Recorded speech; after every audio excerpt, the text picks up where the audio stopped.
NBC News, Decision Night in America. Here's Lester Holt. And here we go, ladies and gentlemen. Welcome to Decision Night in America here at NBC's Democracy Plaza. It is 7 p.m. in the East. The polls have just closed in 6 states, and we have our first projections up in the iconic face of 30 Rockefeller Plaza. NBC News projects that Donald Trump will win the state of Indiana. When the votes are counted, we project that Donald Trump will win in Kentucky as well. Vermont goes to Hillary Clinton, the projected winner in Vermont. We're watching Virginia. The polls have closed there. Too early to call Clinton, however, leading in Virginia. Georgia, also too close to call. And South Carolina, too early to call. Trump leads in South Carolina. All night long, they'll be watching the race to 270 electoral votes. Here's how it stands based on those calls. Trump with 19, Clinton with 3. And we map it out on the ice for you on Democracy Plaza. That map will fill in with a lot of red and blue before this night is over. But again, 270 is the magic number that will elect our next president. Let's come on inside and we say a big good evening. I'm Lester Holt alongside our election night team, Savannah Guthrie, Chuck Todd, and Tom Brokaw.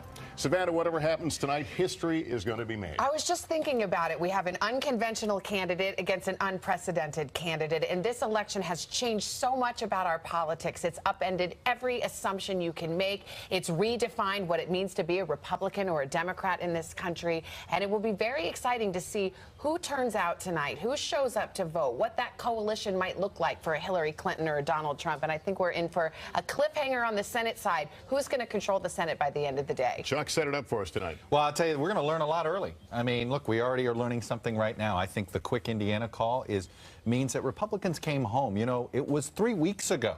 Before Comey, Indiana was neck and neck. And the fact that we can call it poll closed, that is a sign Republicans came home. This is Mike Pence's home state. But look at Virginia and Georgia. And we may be talking about this story, the southeast corner of the United States. Over the last 12 years, we have seen this battleground map change. And now, welcome Georgia to that battleground, joining Florida, Virginia, North Carolina along that Atlantic seaboard. We're going to be spending a lot of time tonight. And how quickly those races get called will tell us how long this night's going to be on the presidential front. And, Tom, a lot of big themes that will extend far beyond 2016 we'll be watching tonight. Well, this country has been simmering for some time, and this election is not going to end all of that. The question is, does it boil over depending on who wins? And I think that's the real test for whoever wins this race. It's also the test for the country. They've got to figure out how they want to come together. You know, there's a lot of absence of confidence in the institutions of governance. 54% of the people said recently they would defeat every member of Congress, Republican or Democrat alike. So whoever wins tonight, going forward from here, is going to have to find a way to reach across the lines to the red state or blue states, because there are a lot of each, however you look at the map, and get them to work together toward a common goal. That's the big, big challenge, Lester. All right. Hallie Jackson is in our newsroom here with a full team working on reporting the story of the night. Hey, Hallie. Hi, Lester. We have our team of correspondents blanketing the country coast to coast, not just at polling places and election watch parties, but in all the key battleground states and, of course, at campaign headquarters. I'll be digging through exit polls here, and this is the engine room of our election center. We have our Vote Watch unit here, led by Cynthia McFadden, my colleague Pete Williams, checking for any voting irregularities, any legal implications or issues that might pop up. And this is our political unit with our pollsters diving into all the data. Consider this home base, where we'll be bringing you all of our coverage for the next 7 hours, maybe more. Lester. Okay, Hallie, thanks very much. We're keeping a close eye on Clinton and Trump election headquarters. Manhattan's a pretty small town right there. They're all located just a short distance from each other and us here in Midtown. So let's check in with them now, starting with Andrea Mitchell at Clinton headquarters. Hello, Andrea. Good evening, Lester. This is the night that Hillary Clinton has been waiting for. She is in a Midtown hotel with her husband, of course, former President Clinton, and other close friends and family. But they're hoping this will not be a nail-biter, but we've learned that they have written 2 speeches. They're hoping, of course, that it is a victory speech that she declares and that she is able to finally shatter that glass ceiling and the convention center here has a glass ceiling, so that is the symbolism of what they're trying to do and hope to accomplish tonight. The real issue is what happens in places like North Carolina. They see North Carolina as the tightest of the battleground states. They say that they're confident, but where they have gone in the last 24 hours tells the story. We were at 1 o'clock this morning at a rally in North Carolina, in Raleigh, North Carolina, and earlier in Pennsylvania. Former Pennsylvania Governor Ed Rendell telling me that that is not a done deal. They can't take Pennsylvania even for granted. So therefore, that big extravaganza with both Obamas and Clintons in front of the Independence Hall in Philadelphia last night, and earlier in the day, she went to Pittsburgh. So that tells the story about just how nervous they are. They don't want to leave anything on the table, and they, again, are hoping that she can finally achieve the goal that she has sought so hard for 18 months and, in fact, for decades earlier. Andrea Mitchell at the Clinton headquarters tonight in Manhattan. Katie Tur at the Trump headquarters also here in New York. Hello, Katie. Hey there, Lester. Donald Trump is watching the returns come in at Trump Tower. He's surrounded by his family and his close aides. The campaign says that they are confident. They're already touting a record turnout from what they call white Republican counties in New Hampshire and in Michigan. But I spoke to a couple of New Hampshire sources who tell me they are not as confident as the Donald Trump campaign. They describe that state as tense, close, and sickening. I spoke to multiple sources today, both inside and outside the campaign, and absolutely everybody believes that this is going to be a tight race. They are focusing on 4 states, their core 4, as Kellyanne Conway puts it. That's Ohio, Florida, Iowa, and North Carolina. From there, they're going to look to Michigan, a blue state that they hope to turn red and get Donald Trump the presidency. But this is a campaign, Lester, that has conceded from the beginning that they are the underdogs. The infrastructure, the money, the electoral map was never in their favor. Katie Tur tonight. Katie, thanks very much. Let's talk now about some of those results we ticked off at the top of the hour. I'm particularly interested in Georgia, Chuck. Too close to call. Georgia is considered a deep red state. Well, it has been, and there was even the Clinton campaign talked about investing in it, and they said, well, you know what, we need to put more, takes more time to make Georgia competitive. Barack Obama flirted with it both in 8 and 12.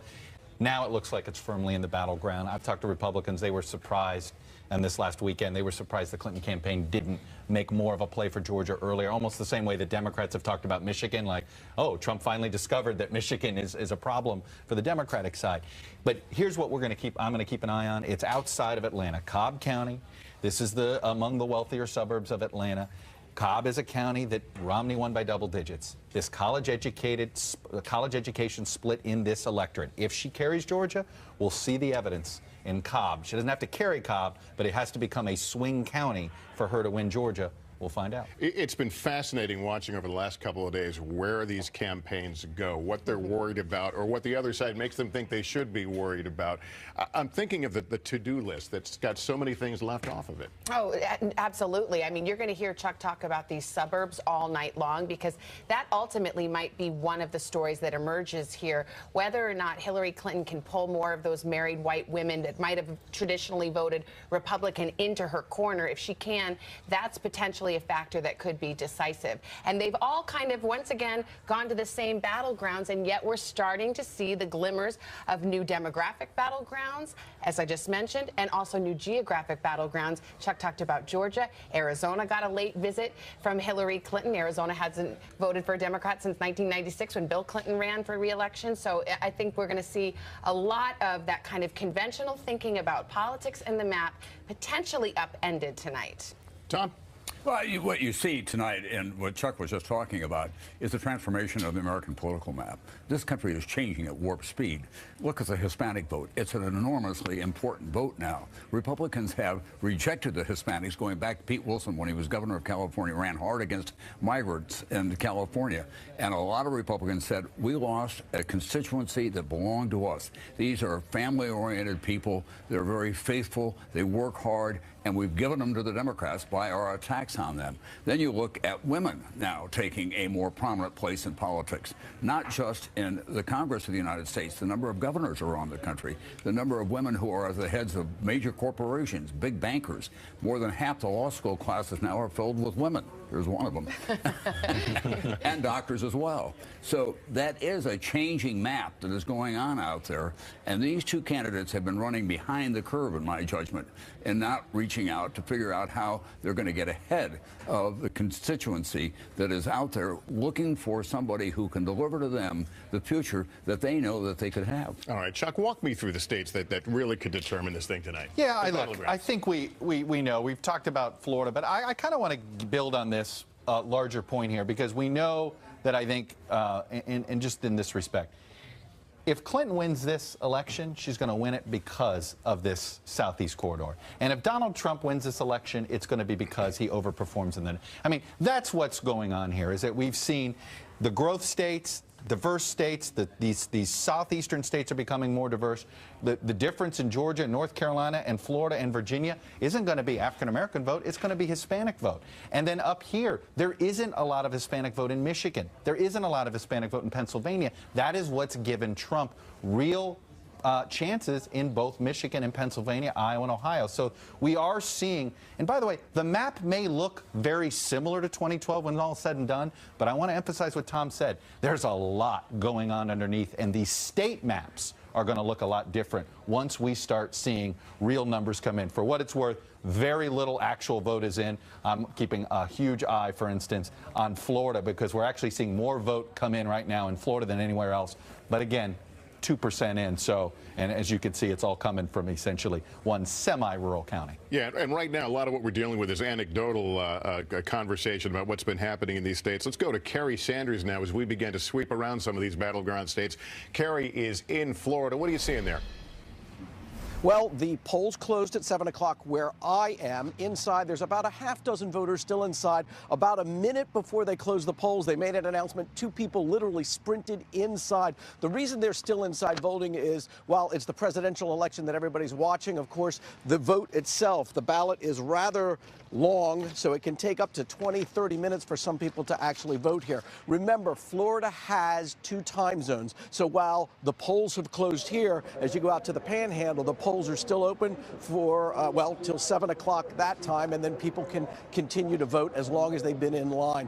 It's likely that we're going to have a pretty long night here because of how close things are. I'm along the I-4 corridor, and while it's all indications are that the real determination of who's going to take the state will be along this corridor. And as you were just talking, the Hispanic vote may actually turn this state. And interestingly, it is those Puerto Ricans who have moved along the I-4 corridor that are really likely to perhaps determine who wins or loses here. Consider this fact. Since they've had their economic problems on the island there, about 7,000 Puerto Ricans a month have been leaving that island, and many of them coming here. In fact, with the current projections, we may wind up having the largest Puerto Rican diaspora here, not in New York, where they are still the largest group of Hispanics. Tell me, how much have you seen of the ground game that we hear so much about, this getting out the vote effort?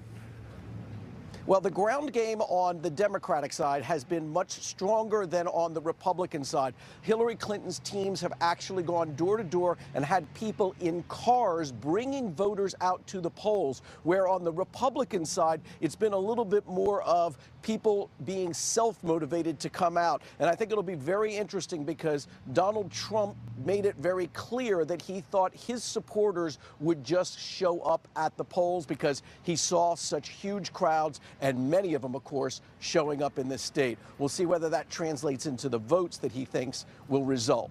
Kerry Sanders, thanks very much. Let's move on up to North Carolina, another part of the country that Chuck was circling for us a minute ago. Rahema Ellis is there. Rahema, tell us what you've seen there throughout the day. Well, I can tell you the polls are still open here, and early this morning when polls did open, it was a long line of people here. Later on, not so much, but it was steady. And officials say it's been like that statewide.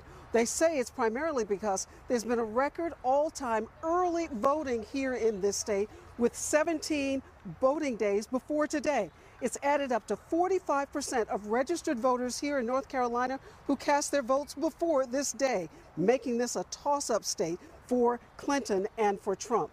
I can tell you what happened when I talked to some folks who came out of there who had voted, the Republican and Clinton voters alike. They said they were happy they had voted, but more than that, they're relieved this is over. Lester? All right, Rahema Ellis for us. And the polls close in North Carolina at 7:30 Eastern, just about 15 minutes away, 15 electoral votes there. Tammy Leitner is at a polling place in Manchester, New Hampshire. We have seen a lot of movement, Tammy, there over the last week or so, and it's a notoriously hard place for pollsters to predict. What are you seeing? You know, Lester, New Hampshire is still a wild card. We've been speaking with voters all afternoon, and I can tell you one thing. This state is divided. Now, keep in mind, this is where Trump got his start. This is where he won his first primary. Also something to keep in mind, 40% of the voters here are undeclared, which is why both candidates have been making such a push here. Trump has been here 9 times. President Obama was here yesterday campaigning for Clinton. And I can tell you that they are both making a run at this state. One other thing we want to mention, Lester, is the crucial Senate race. I can tell you that tonight, when these polls close, everybody is going to be looking at New Hampshire to see, 1, who's in the White House, and 2, who takes control of the Senate. Lester? Leitner. Tammy, thanks very much. We are here at our NBC News Election Center, barely getting started. We're awaiting more poll closings. We're going to dig into the exit polling coming up, see what we can glean from that. We're learning some very interesting things about what voters are thinking. Stay with us as we cover the final hours of this historic battle for the White House between Donald Trump and Hillary Clinton. 2 parties, 2 candidates, and 1 prize. Decision Night in America continues right here on NBC.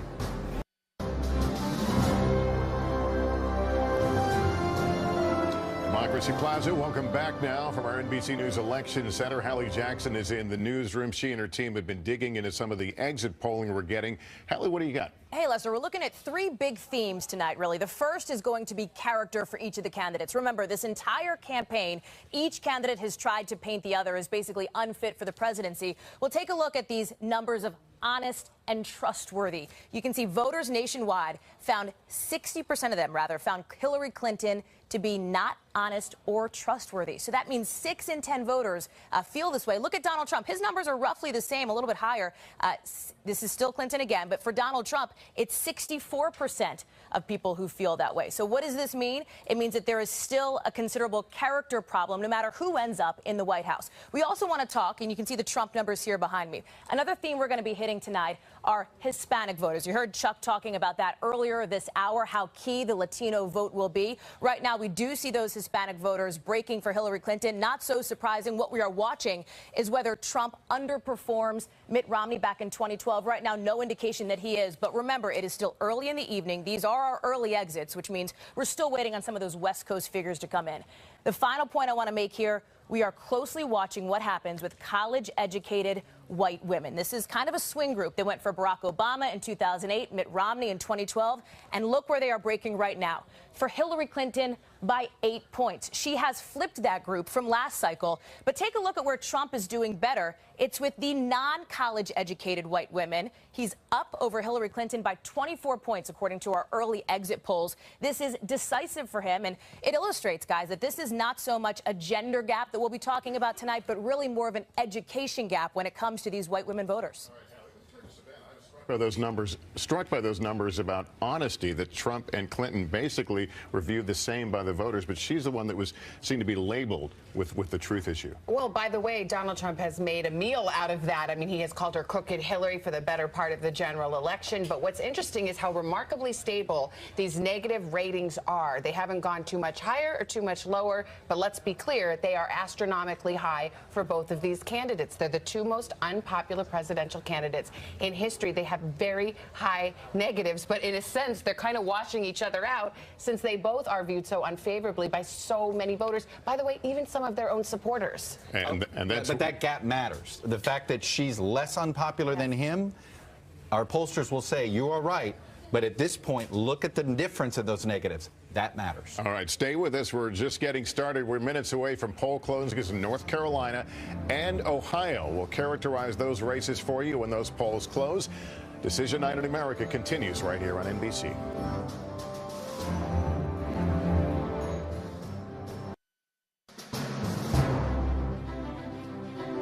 Welcome back from our election center. It is 7:30 p.m. in the East, and polls have just closed in 3 states, including 2 very important swing states.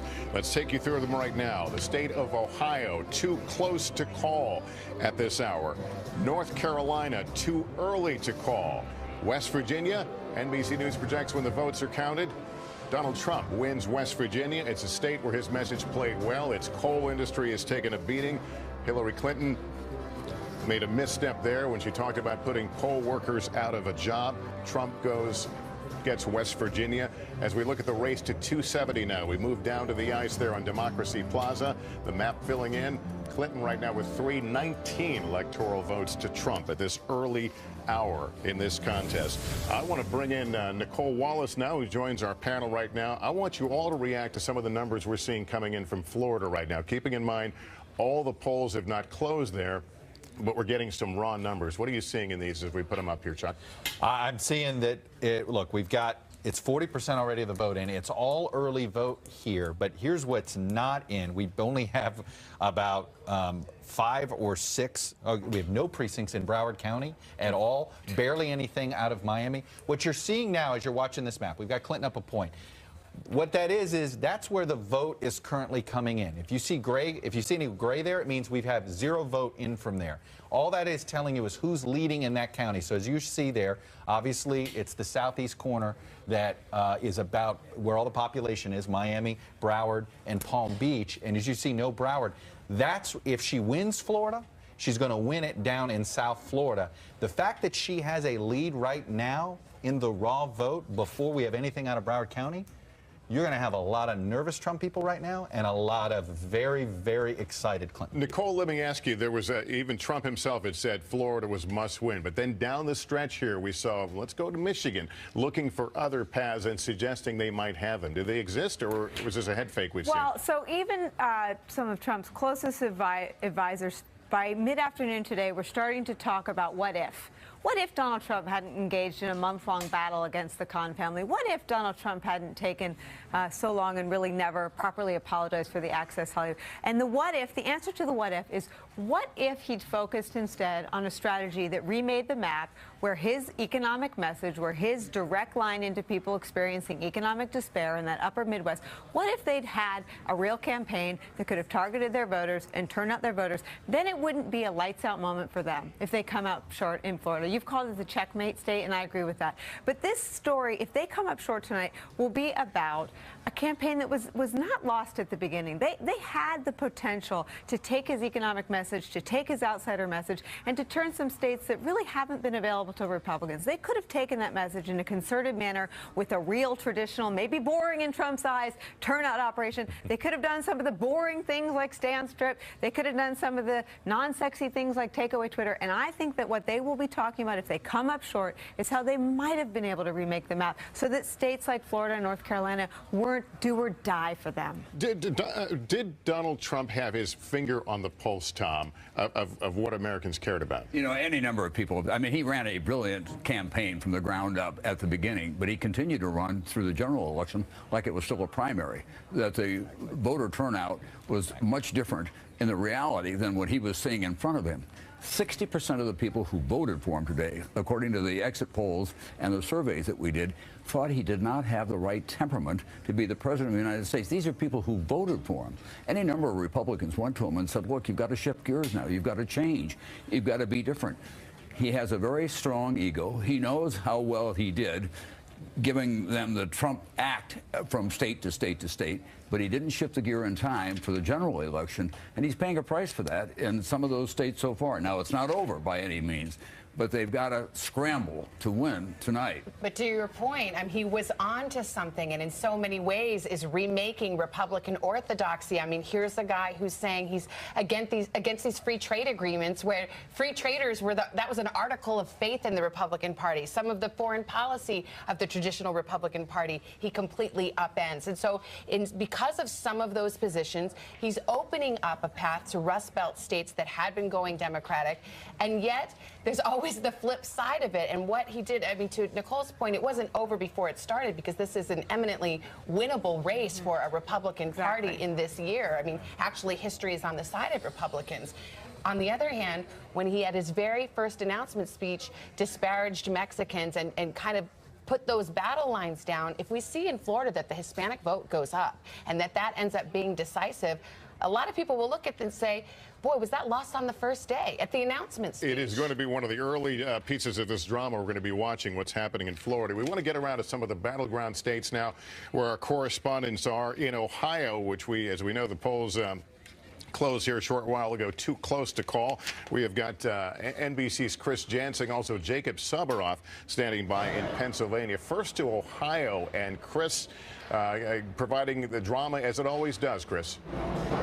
Boy, does it. And I can tell you both campaigns are holding their breath right now. Look, this is the heart of the Rust Belt. You were just talking about this. The union workers who have been really responsive to Donald Trump's message. On the other hand, I'm standing in Cleveland in Cuyahoga County. This is a place where Barack Obama won twice overwhelmingly, where the Clinton folks were down at the end of early voting. Now, they had hoped that there would be lines long enough to keep this place open after 7:30. But as you can see, the doors closed. No one is here. There is some nervousness on their side and a lot of confidence, more so than in other states that I'm hearing from the Trump campaign. Having said that, if they're able to pull it out, the Clinton campaign, it's going to be about the ground game. Today they did something really interesting, Lester. They took 400 paid staffers out of the offices, put volunteers in, and sent them out canvassing 4 different times. If they knocked on the door once and somebody wasn't home, they went back a second time. They believe that ground game can make up 1, 2, 3 points. That's what they're holding on to, thinking that there's a chance they could still pull out Ohio, Lester. All right,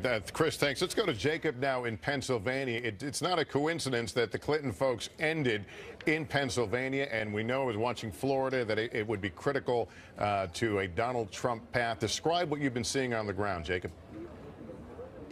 There's no doubt about it. As to the reason that the president and the secretary were here in Philadelphia last night, there were 1,686 election divisions in the city of Philadelphia, Lester, and perhaps this is the one with the longest lines in the entire city right now. This is the main polling location for Temple University in North Philadelphia, and some of these young folks here have told me that they have been online for 3 to 4 hours. In fact, somebody just came by and dropped off some pizza for all of these students. The line actually snakes around this way, all the way around through this area and down under the overpass down that way. I have to tell you, Lester, that this is central to President Obama and Secretary Clinton's strategy of winning this area with Philadelphia. If they can drive up the margins here, particularly amongst these young people that you're seeing right now that have been waiting on this line for hours and hours and hours, they could potentially close the margins that Donald Trump is running up in the center of this state, in the areas between Pittsburgh and Philadelphia. We're going to be watching this all night long. Polls close in less than half an hour here, Lester, but all of the people on this line, like I said, all the way down to that overpass, are more than likely and in fact are certainly going to be led into this polling place. Lester? Well, they are well fed. That's good to see. All right, Jacob, thanks very much. Hallie Jackson's in the newsroom with another look at some of the exit polling. Hallie, these fascinating stuff coming out of these exit polls. What are you looking at right now? I'm telling you, Lester, right now we're taking a look at how people feel about the federal government. Listen, people don't like the federal government according to our early exit poll data. Look at this. 2/3 of folks are either dissatisfied or angry. But keep in mind, this does not mean we are a nation of angry people, because only 22% say they're actually mad at government. Let's dive into that slice of the pie, though, and you can see that of those folks who are angry with government, an overwhelming majority of them, 75%, broke for Donald Trump, according to this early data. Donald Trump has run a campaign trying to tap into that voter dissatisfaction, and you are seeing some of that reflected in these early numbers. I want to switch gears and talk a little bit about a key swing state that Chuck brought up earlier in the night, North Carolina, and the gender gap, which is another theme we're following tonight. Take a look at this. You can see Hillary Clinton, essentially of men, most of them went for Donald Trump, according to some of these early exit polls. But it's basically the flip of it for Hillary Clinton. Most women went for her. We are seeing a double-digit gender gap in North Carolina.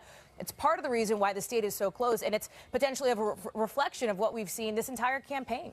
All right. And I see, Nicole, you've been pouring through exit polling data on your own, going rogue here. What are you seeing in there? Evan, so Savannah and Matt were kind enough to let me follow the mom vote this cycle. And a year ago, I sent a note saying, if you want to look at one group and determine whether a Republican can win back the White House, watch the mom vote. Because the last time it was done, it was George W. Bush, who in 2004 was able to tap into what we called the security moms. Some people call them the NASCAR moms. And it is impossible for a Republican to win the White House without narrowing the gender gap. And what I'm looking at so far, it does not look like Trump is on track to do that in enough swing states. Look, I'm going to quickly go to the map here. I'm going to show one of these counties that have these moms in it. Right. It's in Virginia. Well, moms are everywhere. It is. They are everywhere.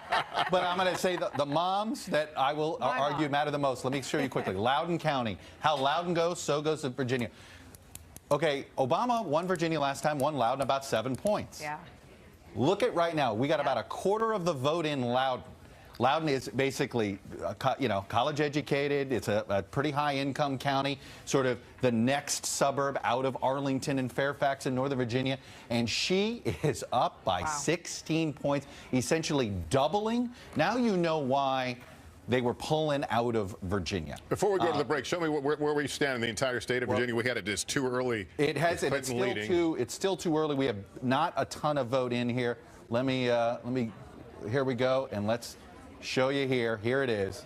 So far, most of the vote that's come in has come in from Republican areas. As you can see, Arlington, we have no vote in at all. Some parts of the Richmond area, no vote. Norfolk area, the strongest Democratic areas have not really come in yet. Only, like I said, I showed that Loudoun because you brought up, I was like stunned that already she has a double-digit lead out there. So we still got more vote to come in. All right, we need to get to a break. We invite you to stay with us. More states, more calls, plus our panel and the man who helped orchestrate Bill Clinton's campaign to win the White House, James Carville, will join us. Decision Night in America continues right here on NBC. Decision Night in America is sponsored by Amazon Echo.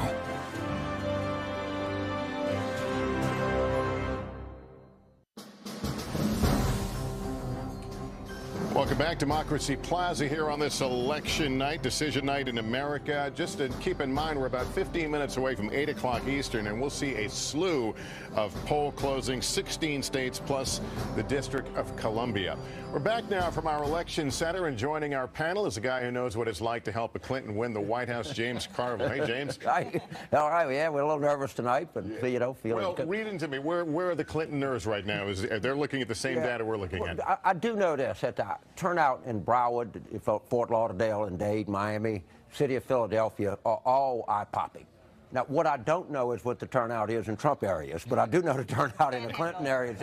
Johnson County, Iowa City is just like off the charts. Boulder, Colorado, the college town. I think the story at the end of this night, if I guess, is going to be the Clinton ground game.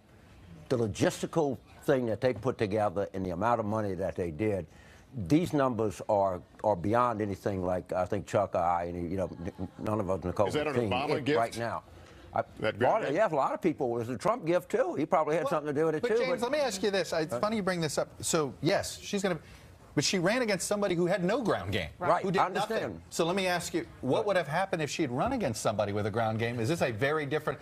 You see what I mean? Is this a very different election or not? When political scientists go study this, we'll be able to ascertain what a ground game means, because we're right, he had none. Right. I mean, they have...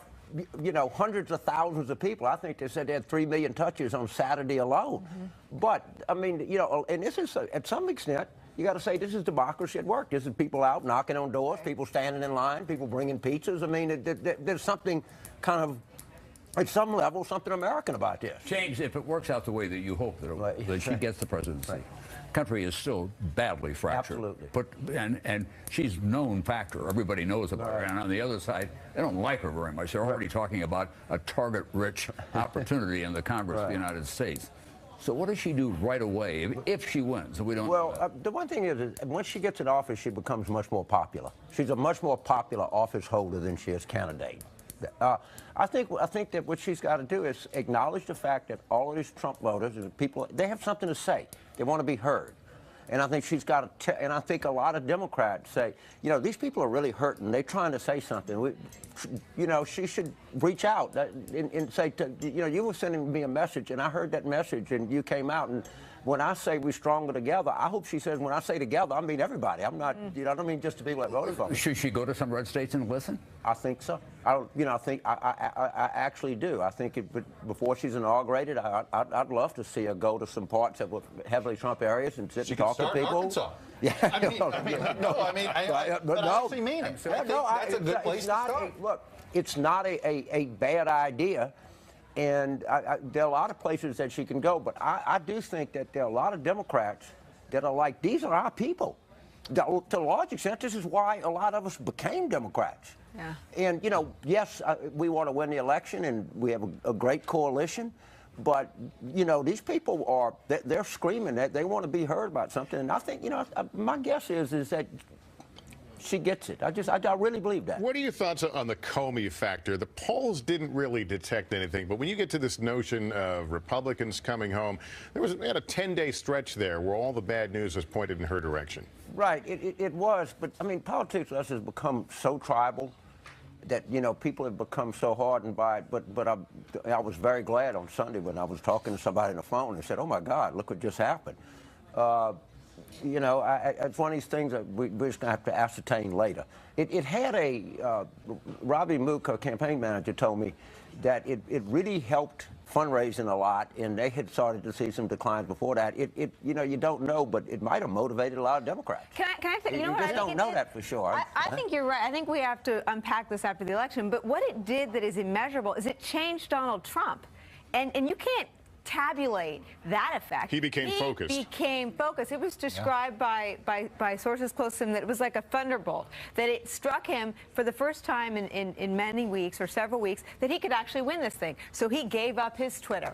He read from a teleprompter. He did all that boring stuff that I talked about a couple of minutes ago. So you can never, I think the polls are hard to decipher because this was a time in elections when each party goes home to their tribes, as you said. But you can never measure what the effect is of Donald Trump being disciplined for 10 straight days. Well, by the way, every time he was disciplined for 10 straight days, there was a coinciding rise in the polls. Exactly.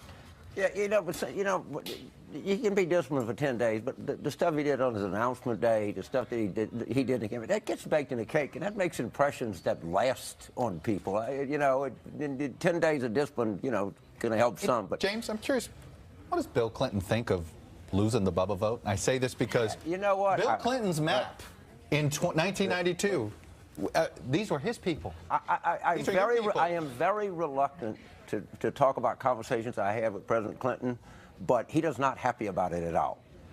I can assure you that it is a topic that gnaws on him. And his people in Arkansas, right, he's the people he grew up with. Right. And some Democrats say that, look, our coalition is growing. That coalition is shrinking, which is demonstrably true. But there are a lot of people in the Democratic coalition that say, you know, these were I'm going to interrupt you because we've got a call here in South Carolina. NBC News projects when the votes are in, Donald Trump wins South Carolina. Chuck? Not a huge surprise. It is the one state, though, in the southeast corner down there that hasn't moved into battleground territory, but I can tell you there are a bunch of Democrats there that think with time it could. Let's look at we can go down to the map there and look at where things stand now in the electoral count. There it is, the race to 270. 33 for Trump, 3 for Clinton. The night is still early. The map barely filled in. But there you have it right now. Play the threes right now in the on your lotto numbers right now and see if it hits before 8. We're not encouraging that behavior. We want to point that out. All right, stay with us. We're just minutes away from those 8 p.m. poll closings. A big moment rapidly approaching. Our Decision Night in America coverage continues right here on NBC.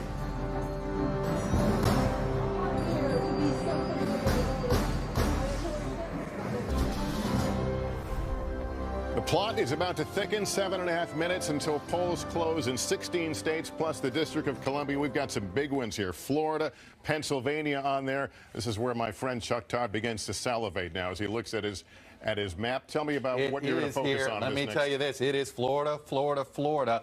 Okay, the part that the polls are closing in, of course, is the central time zone area there. But I'll tell you this. Look, we have 71% in. Clinton's pulled a lead in statewide. Here is your swing county of Florida. As Hillsborough goes, this is in Tampa. As Hillsborough goes, so goes the state of Florida. She's got a 10-point lead here, as you can see. Still Still a lot of vote to come in Hillsborough, but this is a good sign for her. Let me just quickly show you the spread in Miami-Dade. 30-point spread. This is where we were watching to see if there's an Hispanic surge for her. It certainly looks like it so far, but this is just early vote. We don't know what Election Day voting is going. If this goes to Clinton, then a lot of eyes are going to lock on Pennsylvania. It becomes he's got to win Pennsylvania and that's in the next half hour, too. Michigan. If he loses Florida, he needs Pennsylvania and Michigan. He can't just get away with winning one of them. This all comes back now to that same area of the country you're talking about as we move up from Florida. This has become her power center. It really, it could be interesting, but it absolutely could. The fact that Virginia, Florida, and you heard it, I was talking to Robbie Mook earlier today, and he brought up Florida, Virginia, Pennsylvania. He said that's their backbone to 270, and they think they're going to win all three, and they think once they do, it's checkmate for Donald Trump. All right, we've got some big ones again coming up. 16 states, District of Columbia. Grab a drink, grab a snack, hurry back to the TV. Those 8 p.m. poll closings moments away. A lot of important states. Florida, Florida, Florida, as Chuck said. Our Decision Night in America coverage continues here on NBC.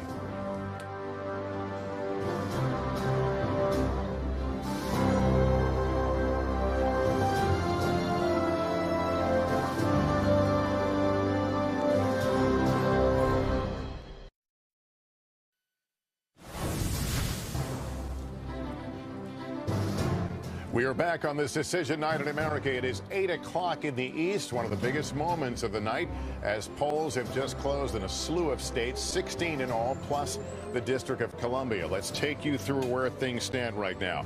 Florida, we've been watching that raw vote come in. Right now, that is too close to call in Florida. Pennsylvania, another big one, battleground state, too early to call. Pennsylvania, too early to call. New Hampshire, too early to call. Now we've got a bunch of states here in which there are projected winners, starting with Alabama.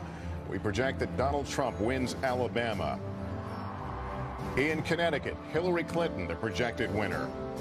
Delaware will also go to Hillary Clinton. The District of Columbia to Hillary Clinton. Illinois, her home state, goes to Hillary Clinton, as well as the state of Maryland. And Massachusetts, also in the Clinton column. Mississippi, we project that Donald Trump wins in Mississippi. New Jersey to Clinton. Oklahoma, the projected winner, Donald Trump. Rhode Island, Hillary Clinton. And Tennessee, Donald Trump. Let's look at the count right now. The race to 270 at this hour, based on those projections, Clinton stands with 75, Trump with 66 in the race to 270. Now, a couple others we want to mention right now. We're watching Maine. It is too early. Actually, we're looking at Missouri up there, but too early. Maine is too early, but Clinton is leading there in Mississippi. No, I'm sorry. No, that was Missouri. I'm sorry. My bad there. Missouri was too early. We got that straight, and Trump is leading there. And there is the map now as the colors begin to fill in and on the race to 270.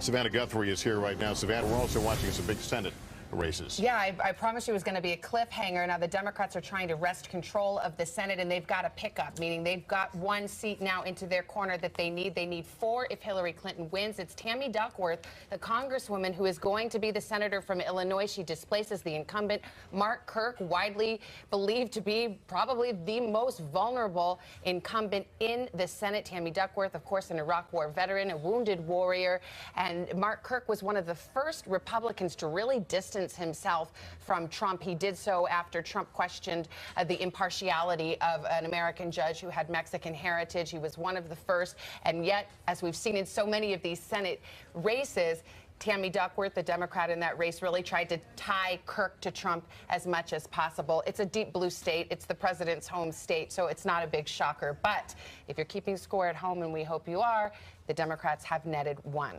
All right, let's bring in now our panel. James Carville remains here with us, and we welcome in our friend Hugh Hewitt, NBC News political analyst and host of the Hugh Hewitt Show on Salem Radio Network.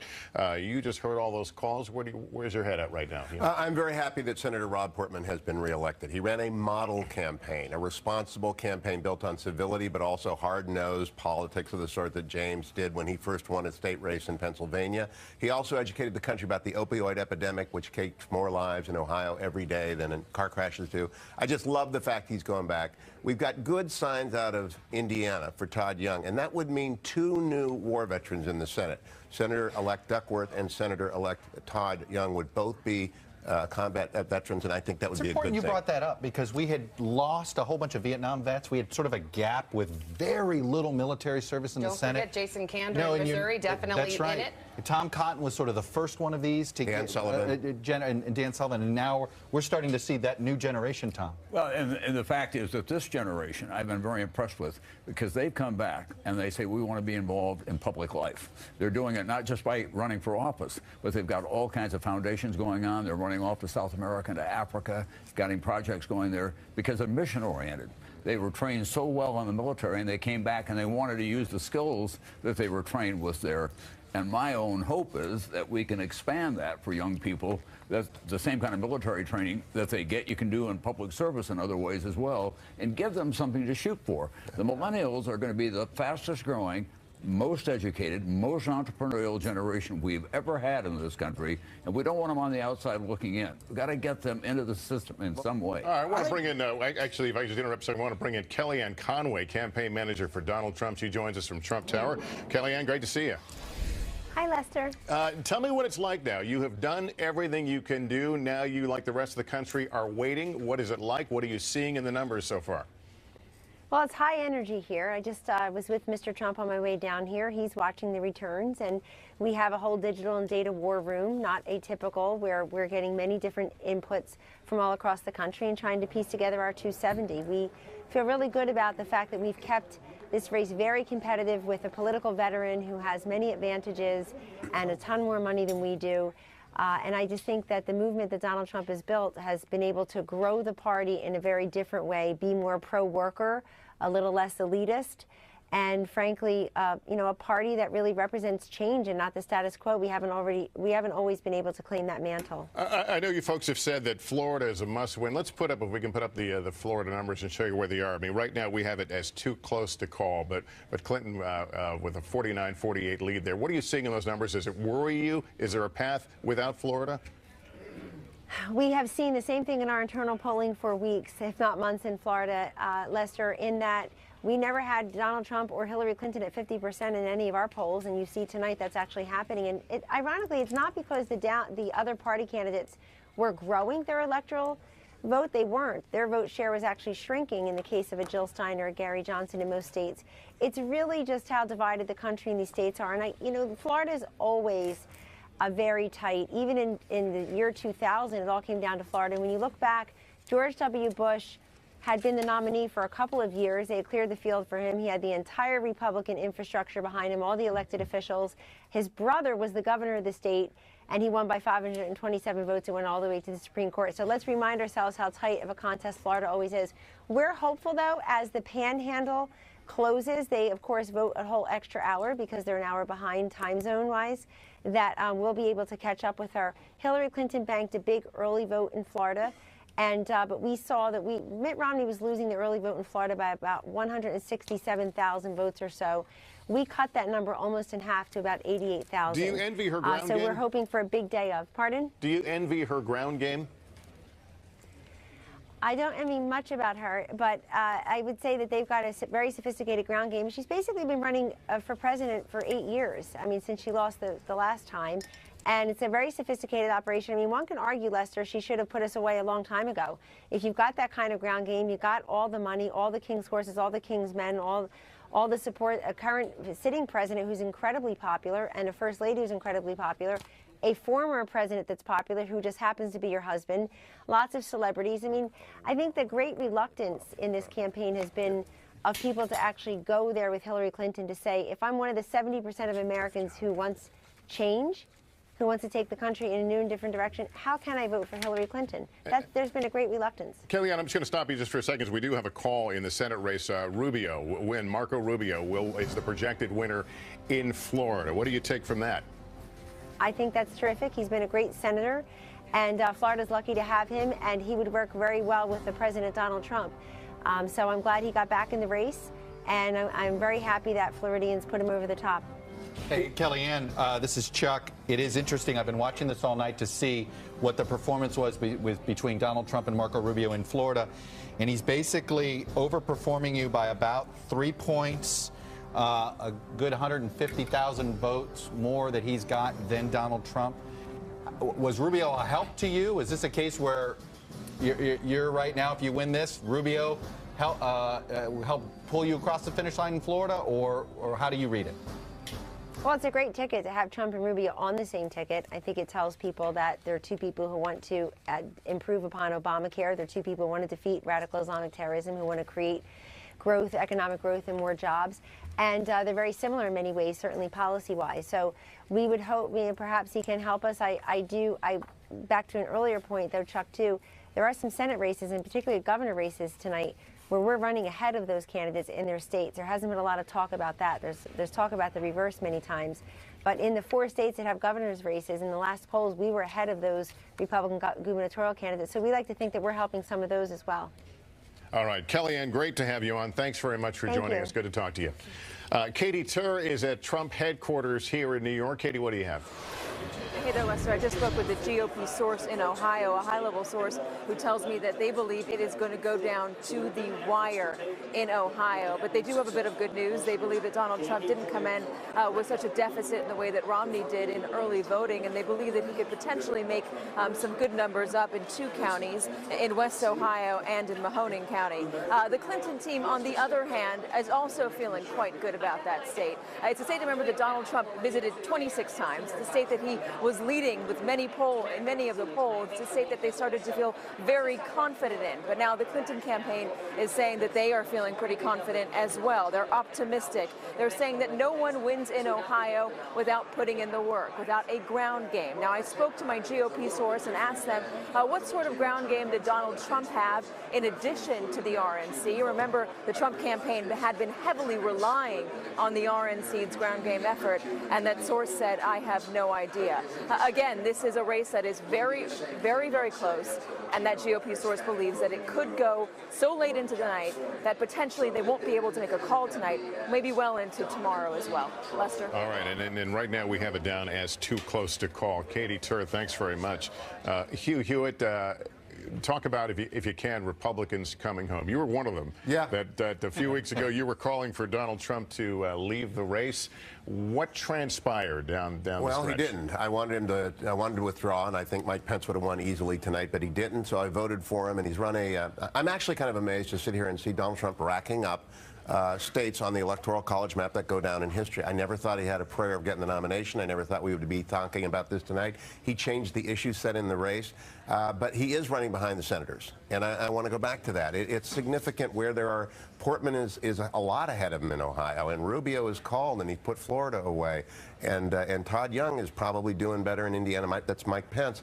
If Dr. Joe Heck gets the same bump over Donald Trump in Nevada that Rubio got over Donald Trump, Joe Heck could be the next senator, Dr. General Joe Heck in Nevada. I was just going to say, interestingly enough, Rob Portman thought at the beginning that Trump would help him down in that corner of Ohio, where it's Appalachia, where it comes together with West Virginia and Kentucky.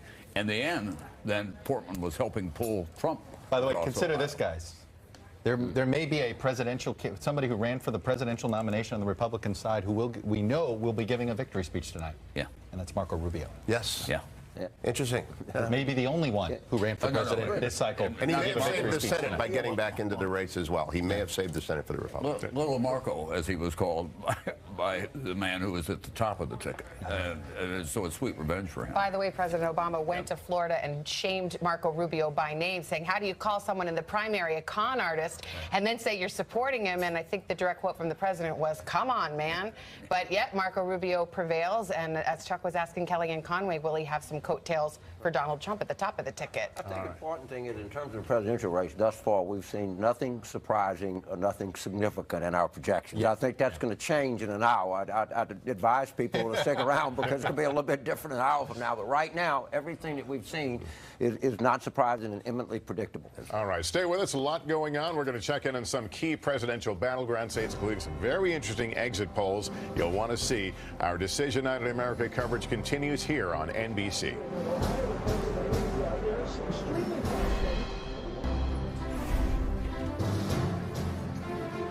Outside view of the crowd gathering on Democracy Plaza on this big night. Hallie Jackson in the newsroom here. She and her team continuing to dig to the exit polling.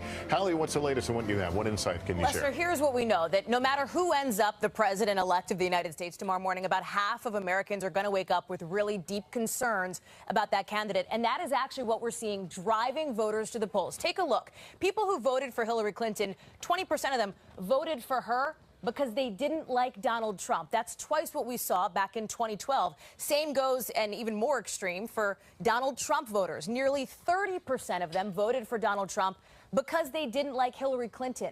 That's 3 times what we saw in 2012. So I think you could call this the nose holders vote, if you will. Somebody sort of casting their ballot, but holding their nose and doing it. I want to talk about a couple of really key swing states we've been talking about all night. The first one, Florida. And here's the breakdown so far. Remember, these are the early exit polls of Hispanic voters. You can see they are breaking more for Hillary Clinton. She is outperforming where Barack Obama was back in 2012.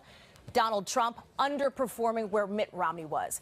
Last, I want to take a peek at Ohio, and specifically union voters. What we are seeing from these early exits is that Donald Trump's message on trade, on the economy, seems to be resonating, and we see that here. Back in 2012, more union households voted for the Democrat, but Donald Trump has reversed that trend in Ohio. He actually is appealing to more union voters, about half of them. He's outperforming Hillary Clinton by 6 percentage points there. Interesting stuff, given that Donald Trump's message throughout much of this campaign was aimed at working-class voters. Lester? All right, we're going to get right out now to the campaign headquarters, NBC's Kristen Welker at the Hillary Clinton headquarters of the Jacob Javits Center here in New York. Kristen. Lester, good evening. Secretary Clinton fighting to make history tonight. She's watching returns with her family at a hotel here in New York. Her top campaign officials telling me they are feeling confident heading into tonight, feeling good about a robust ground game that they have built up. One official telling me they've knocked on 2 million doors today alone. They also feel good about the way that Secretary Clinton ended this race. One official saying she ended it on the exact note that she was hoping to, arguing that she will be a unifying force if she is elected, and talking about why she will be the most qualified president despite all of the divisive rhetoric and, of course, that email controversy which dogged her until the very end. Now, the states that they're watching closely, Michigan, that reliably blue state where Donald Trump has been making a serious play, North Carolina, and, of course, Florida. She's preparing 2 speeches tonight, but hoping she'll deliver a victory speech.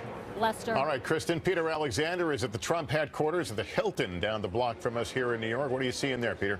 Lester, good evening to you. I just spoke to a top source close to Donald Trump who tells me they're feeling very good right now, touting what he describes as epic numbers, the turnout specifically in some white Republican counties in states like Michigan and New Hampshire right now. This source close to Donald Trump is now predicting victories in states like Ohio, Iowa, North Carolina, New Hampshire, and the 2nd District of Maine.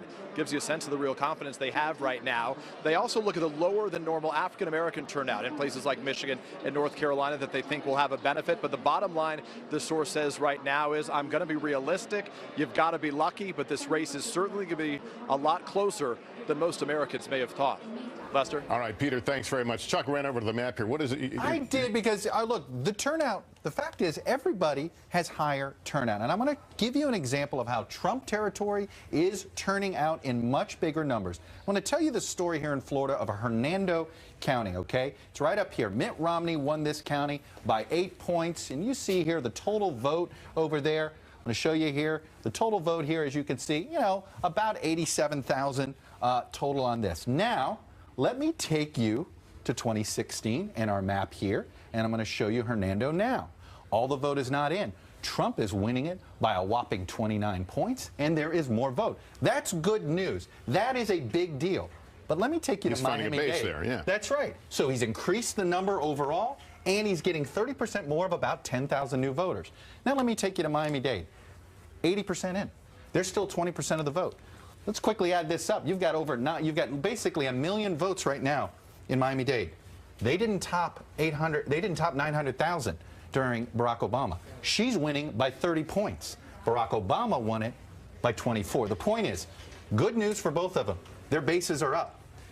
She is winning bigger among more voters, he is winning big among a smaller group of new voters. And our obsession with Florida on election night continues. And there it is. It shows you. Hernando, good news for Trump. Miami, great news for Trump. We need to get to a break. We're going to take a quick break, but we have a lot more of our coverage. The race to 270 electoral votes well underway. Our Decision Night in America coverage continues here on NBC.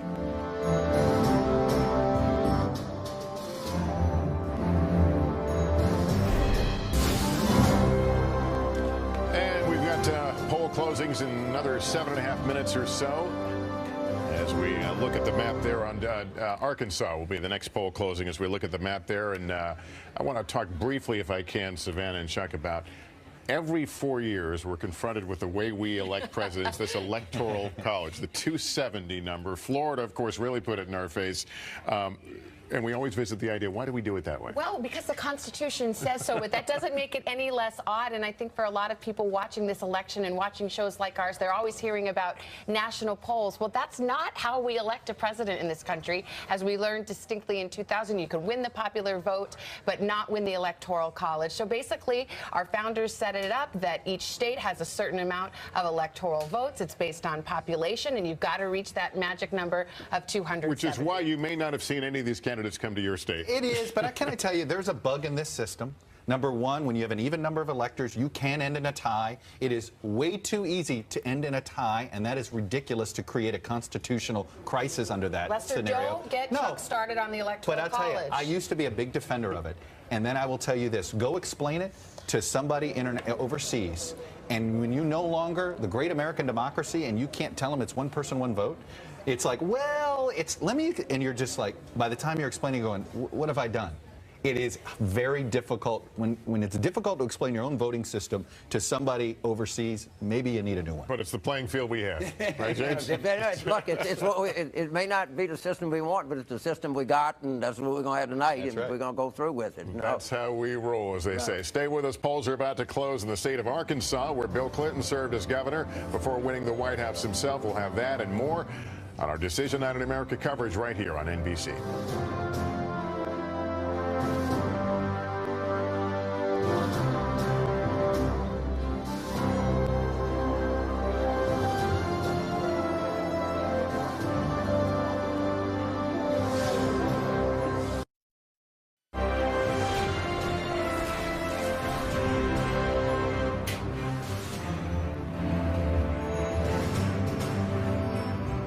Back now with more of our coverage. Polls have closed in another state, and we have another call to make, and this is control of the House of Representatives. NBC News projects that Republicans will retain control of the House of Representatives. Now let's quickly take you outside where we've got a call from the state of Arkansas. And as we move up the building, NBC News projects that Donald Trump will win in the state of Arkansas. Of course, the state that Hillary Clinton was for many, many years, the first lady. We're back with our panel right now, and Chuck, you're going over your I am. Here. Nicole and I. Look, can I interrupt just a moment? Tell him Florida PTSD. Well, first of all, that's right. Don't forget, she worked in Florida before she worked for President Bush. That's back in the day when we were both young bucks.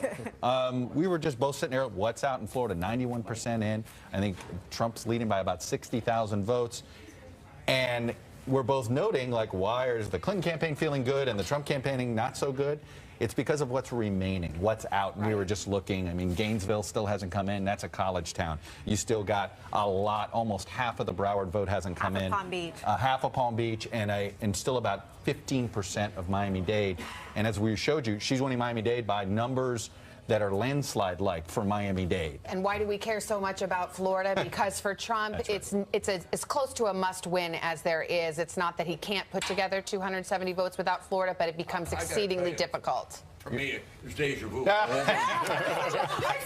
look at Tom. He's going, what are you talking about? You've seen this movie. Florida. I mean, at one point I had Bill Daley in one ear and I had Karl Rove in the other ear on the phone saying, what's going on? I said, if you don't know, how do I know what's going on? Back in 2000, of course. Florida. I mean, the late Tim Russert, we miss some nights like this. But we could be. But the bigger story is both bases came out. You know, the fact is everything came out. It just may be she has a bigger base. And just a record keep now. Ohio is too close to call. Florida too close to call. Pennsylvania too early to call. So those are big ones hanging out there right now. We want to go to Andrea Mitchell. She's at Hillary Clinton headquarters here in New York. Are they feeding into any of this? Are they watching these numbers the way we are? Oh, you can imagine how much they are watching it, their boiler room, their war room, looking at it. And over at the Peninsula Hotel, only a few blocks from here, both Clintons have now weighed in on the speech that they hope they'll be delivering. Two versions, as we said. One is a victory speech. And so the speechwriters were in the hotel with both Bill and Hillary Clinton. Imagine having both of those principals editing your speech, and now the speechwriters are going back to work, making some changes. So we've all been edited by our editors and producers, but that's a pretty high-powered team of Bill and Hillary Clinton editing. The other thing to report is that my Democratic sources, this is not campaign sources, these are Democratic Party sources in Michigan telling me they're getting a little nervous in Michigan because the Democratic areas of Detroit and Flint are not showing the kind of vote that they had wanted to see. It's obviously early, but it's raining. They're a little worried about this. Michigan could be very tight. As you know, both Hillary Clinton and Donald Trump were there only yesterday, and it would be far more important for Donald Trump's path. He really wants to flip a blue state, not critical for Clinton, but they would still like to win Michigan. They lost it, as you know, in a surprising upset by Bernie Sanders. The trade issue is a big factor there against Clinton and for Trump. Lester? All right, Andrea, thanks very much. Joining us now from Clinton headquarters is former Michigan Governor Jennifer Granholm. Governor, good to have you on. Thanks so much. So great to be on. Thanks so much. I watched you on MSNBC earlier today, and you couldn't wipe the smile off your face. I know. It's democracy. Give me the really. But that was earlier. Now that you're starting to see some raw vote totals come in and watching what we're watching in Florida, how is your level and the campaign's level of confidence right now? I think we feel really good because, as Chuck was saying, there are still a huge sectors of the electorate that have not come in, and a lot of that are our people, whether it's Broward County or, you know, in Michigan. As you know, in many of these states that we count on, a lot of the urban areas come in later than the rural areas, and so we are feeling really good still. All right. Now, we've talked about Florida being a must-win. That's according to the Trump folks. But without it, he made you defend Pennsylvania. Look where the Clinton campaign ended yesterday. How do you feel about Pennsylvania? Good about Pennsylvania. In fact, we think between Pennsylvania and Virginia and North Carolina, I mean, I think, you know, again, it's still early. You got to see the rest come in, but we're feeling really good about the ground game that we have mustered, what we're hearing on the ground anecdotally and what we're seeing in the numbers. We know what's out there. So everybody everybody on my side, take a deep breath. It's going to be okay. And by the way, can we not all just celebrate that it's record turnout in democracy? People really love this country and care about it. But come on, something's got to be making you nervous right now. What is it? Well, I mean, Michigan always makes me nervous because that's my state. And I am concerned about the numbers in Detroit and Flint, but I do know that a lot of that is made up for by the very large, for example, Arab American community that's in Michigan, in Dearborn. We know that President Clinton actually visited, and there's huge turnout in that community. So if there is a diminution in votes in Detroit, we've made up for it, I think, with the votes in the Arab American community, the Latino community, and frankly, we had banked 50,000 of the absentee votes. So we still, I mean, it's still close. It's closer than anybody wants it to be, but I feel very good about Michigan anyway. Still makes me nervous, though. All right, Governor, always good to talk to you. Until it's in. Thank you so much for joining us. Savannah, you've got a Senate call here. We do. State of Indiana, deep red, and it's a Republican hold for the Senate. We have Congressman Young, Todd Young, going to the Senate. Evan Bayh, whose name you probably recognize, a former senator from Indiana, was vying to get his seat back. What an interesting story, because this is a case where it's really not expected to be a battleground. For a moment, it seemed it might be, because the strength of Evan Bayh's connection to the state of Indiana. A lot of Democrats Democrats were excited. Hey, maybe we can make somehow this he got painted competitive. as an outsider. Well, no, he too much of an insider. Way too much of an insider. Somebody who had lost his Indiana roots. Somebody who barely had an address anymore in Indiana. He could remember the correct. I think he got a court and avenue confused of his Indiana address. Yeah, so he had these deep Indiana roots, and yet it wasn't enough. And so we see that Indiana holds. That's a red state, stays that way. Doesn't alter our ultimate Senate math. We still just have one Democratic pickup on the record, I believe, so far. But one of the races we were closely watching because it had the potential to be competitive. All right. The interesting thing about young Bai is that he got whipsawed by his prior job. He was working for the U.S. Chamber of Commerce. Then they came out against him. He'd been away for a while, and he kind of assumed that he was going to go back. He's a Democrat that from another era. Yeah. Okay, a centrist Democrat that just didn't fit this Democratic Party. Right. He thought, oh, look, Donald Trump's unpopular. Maybe I can sneak back into the Senate. Yeah.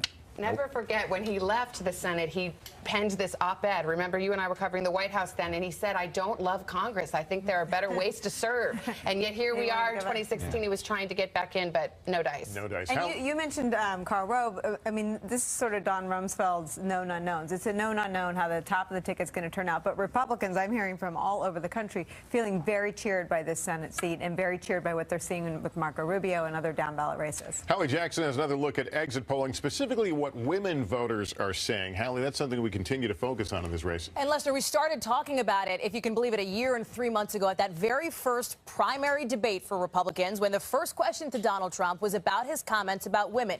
Here we are on election night, and take a look at what our early exit polls are telling us, that 51% of voters across the country are bothered a lot by Donald Trump's treatment of women. And so watch what happens to this purple section of the pie here when we dive into how this breaks out. Of those voters who say they were bothered a lot, look at how it breaks down. 8 in 10 say they voted for Hillary Clinton over Donald Trump. Not particularly surprising when you look at the fact that they say they're bothered by women, but it is certainly notable that Hillary Clinton made her closing argument, at least part of it, on Trump's treatment of women. And for these voters, Lester, that is something that has resonated. And I want to continue on what you're talking about there. Kate Snow joins us now from King of Prussia, Pennsylvania, where she's been talking with women voters. Kate? Hi, Lester. Here's the thing. We're in what's called the collar counties outside of Philadelphia, the suburban counties outside of Philly. And these counties, since 1976, have really predicted the way the state of Pennsylvania will go. So that's why we're here. We got a lot of Trump supporters here and behind me, but I wanted to talk to a few women over here who are actually all Hillary Clinton supporters, if I can just barge in for a second. So, Jennifer, you were telling me that you voted Republican up until recently, but today you voted for Hillary Clinton. Oh, definitely. And why? Because she's knowledgeable. She's the most qualified candidate running for office, and I agree with a lot of the things that she stands for. We were just talking about the exit polling, and a lot of it is showing that many women were turned off by Donald Trump. Is that part of what motivated your vote? Definitely. I think that the derogatory things that he said to the media have been repulsive. I'm also, reproductive rights are important to me, so. Sheila and Vicky are both wearing lace and white on purpose. What's that about, Sheila? It's a call out to the suffragettes who called for the original women's votes, and it's such a historic day having a female candidate for a major party, so we wanted to kind of recognize that. And if she wins tonight, you told me you're in your 30s, right? You guys are millennials. What does that mean for you if Hillary Clinton pulls this off? It's just such an important event that I will be so impressed if she wins and so happy because of what I value. And she really, epitomizes that and can speak well in that. And it's just an incredible candidate. Thank you guys so much for sharing a little bit. Appreciate it. Lester, the thing is, as I said, these counties really can be important in the way that Pennsylvania goes. We're checking in with all of the offices here. In terms of these 4 counties, turnout does seem to be pretty high, according to both the Democrats that I've talked to and the Republicans that I've talked to. They're talking about long lines. I just talked to the Delaware County chair of the Democratic Party, who thinks that they're going to be counting votes here for a long time after the official poll closing. So polls closed here at 8 o'clock, but they think there are people still in line, Lester, and they may be at it until late tonight. Yeah, we suspect so. Kate Snow, thanks. And again, Pennsylvania, we have it in our column as too early to call. We're going to take another quick break. When we come back, we're going to check in with more of our correspondents fanned out across America in key battleground states, what they're seeing and what they're hearing on the ground when our Decision Night in America coverage continues here on NBC. Decision Night in America is sponsored by Amazon Echo. Get real-time election results throughout the night by asking your Amazon Echo, Alexa, who's ahead in Iowa or any other state? And be sure to enable the NBC News skill for the latest headlines.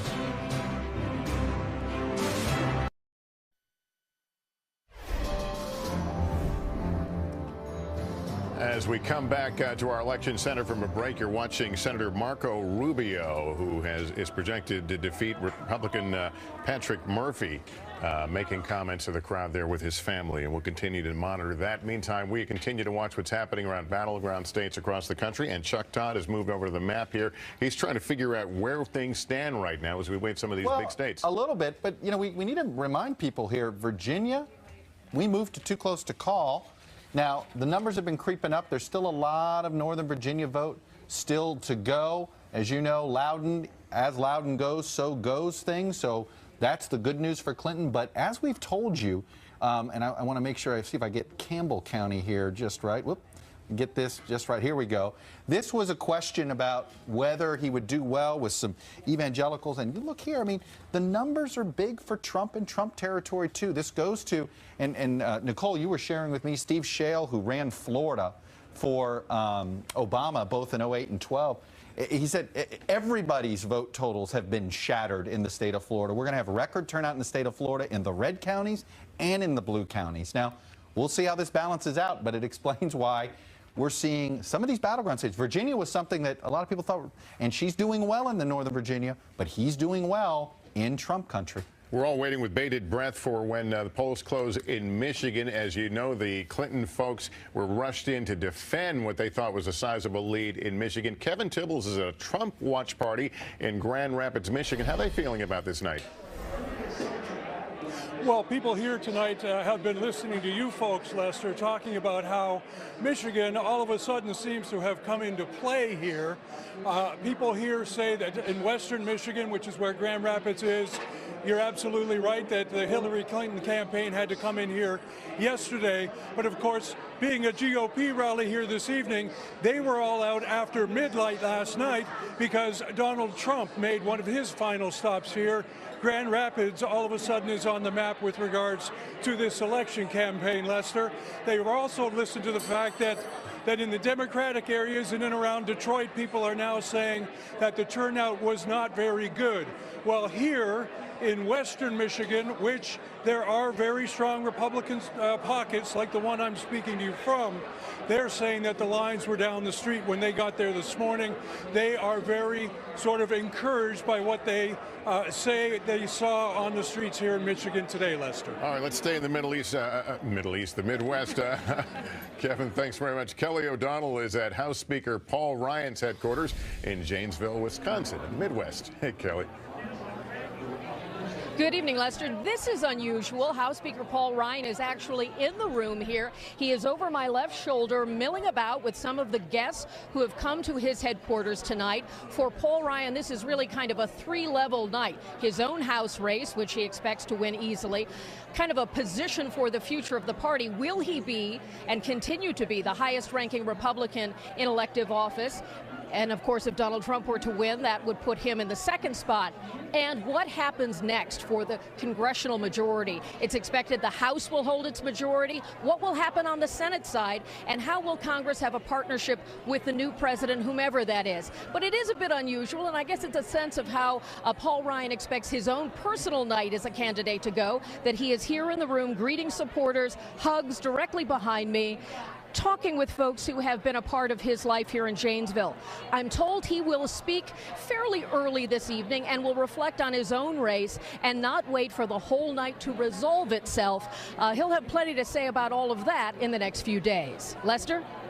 About Paul Ryan and what his future is like, no matter how this thing shakes out tonight. Listen, nobody grappled more publicly or painfully with their endorsement of Donald Trump than Speaker Ryan. And people who were longtime Paul Ryan staffers and advisors and who sort of had come into and out of the presidential race in 12, onto the Romney ticket and remained advisors, had hoped that he would take a principled stand against a nominee that a lot of establishment Republicans thought just stood for everything that Paul Ryan had worked for. Paul Ryan is one of the architects of modern conservative policymaking. He's an expert on the intricacies of budget making. He really has conservative solutions for education and poverty. And whatever you think of those ideas, he is one of the chief architects in sort of the conservative thinkers group. So when he endorsed Donald Trump, it was a real setback to the never Trump wing of the GOP, which at that point I think had unrealistic aspirations for what a sitting Speaker of the House could do. The truth is, he has the job of being chief wrangler of cats, and that GOP caucus was overwhelmingly pro-Trump. So that's the reality that he's dealing with, whether Trump wins or loses. And there are a lot of rumors. They're just rumors. It's sort of an undercurrent, an additional anxiety for all of us hand-wringing establishment Republicans that he may be in a little bit of jeopardy in terms of his post. I think especially the other thing about Speaker Ryan is that he has not given up his own presidential aspirations, and that had to be a conflict in his mind. Play the part of the leader of the House Republicans, try to keep that intact, but at the same time keep his eye on the far horizon, because if Trump does go down, then he's obviously going to be a front runner. If Trump wins tonight, which we still believe that there's a possibility that he could do that. Absolutely. Then Paul Ryan has got a handful of trouble, not just with the people who are in the House with him, but with the new president of the United States as well. Don't you think he has trouble no matter who wins tonight? Right. I mean, because it's a no-win proposition for him. It really is, because if Trump loses, there are going to be a lot of people who look hard at Paul Ryan and other establishment Republicans saying, hey, where were you? If you had been more enthusiastic for our nominee, maybe we'd be having a different result tonight. So Paul Ryan maybe has the worst job in Washington. And this is the worst nightmare for him, this tightness. All right. Yeah. We're going to take a break. We got a lot coming up. In a moment, we'll take a lay of the land. Where does the map stand? Which states are still in play? Which poll closings are upcoming? Stay with us. Our Decision Night in America coverage continues here on NBC.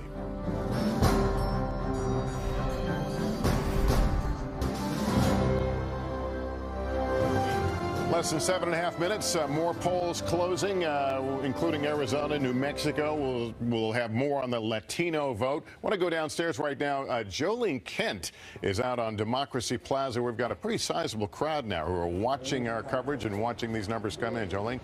Hey, Lester, that's right. We are out here on Democracy Plaza, where the situation here is very electric. I want to take you through the crowd here and show you some of the voters. We've got a lot of Clinton voters over here. We've got some Trump supporters behind us. And what we find is about 50% of this country, 60% of this country believe that this country will be divided when we wake up tomorrow. And so this is an area, oh no. We've got a voter here from Arkansas as well, Lester. But what we want to tell you is, yeah, let's hear it. Okay.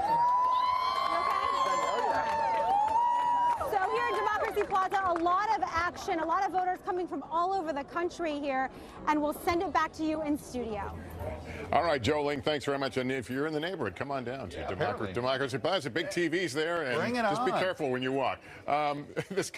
We mentioned this coming hour, Arizona, New Mexico, but you're still watching Florida. Look, I'm going to just show you really quick. Florida, less than 1%, 100,000 votes. Georgia, we still don't have a lot of vote in, but let me show you North Carolina. As you can see here, Clinton narrowly ahead, still a lot in, and of course Virginia too close to call. So, wow. The backbone states of the battleground are all too close. Hope you didn't make a dinner reservation. We're going to be here a while. We are going to be here. All right, stay with us. Yeah, breakfast. Polls about to close in 14 states minutes from now. A lot of news to get to. You don't want to miss a moment. Get comfy. Our Decision Night in America coverage continues here on NBC.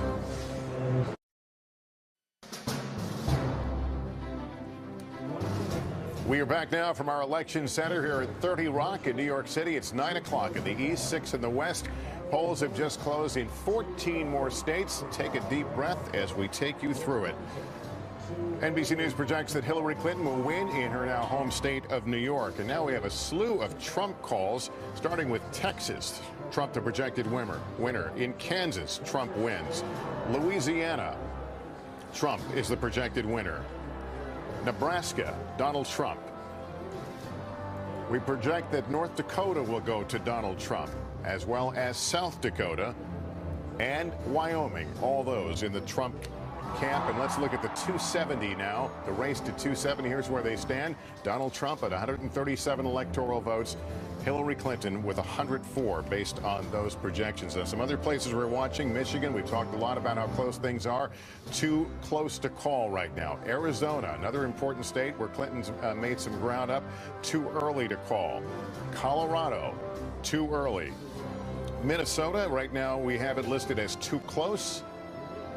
Moving over to New Mexico right now. Too early, but Clinton right now leads in New Mexico. And finally, Wisconsin, where we visited in the last half hour. It's too early to call. We want to take a look again now at Florida. Florida is too close to call, but look at the numbers there. Very, very close. A difference of roughly 140,000 votes. We will not call this before midnight.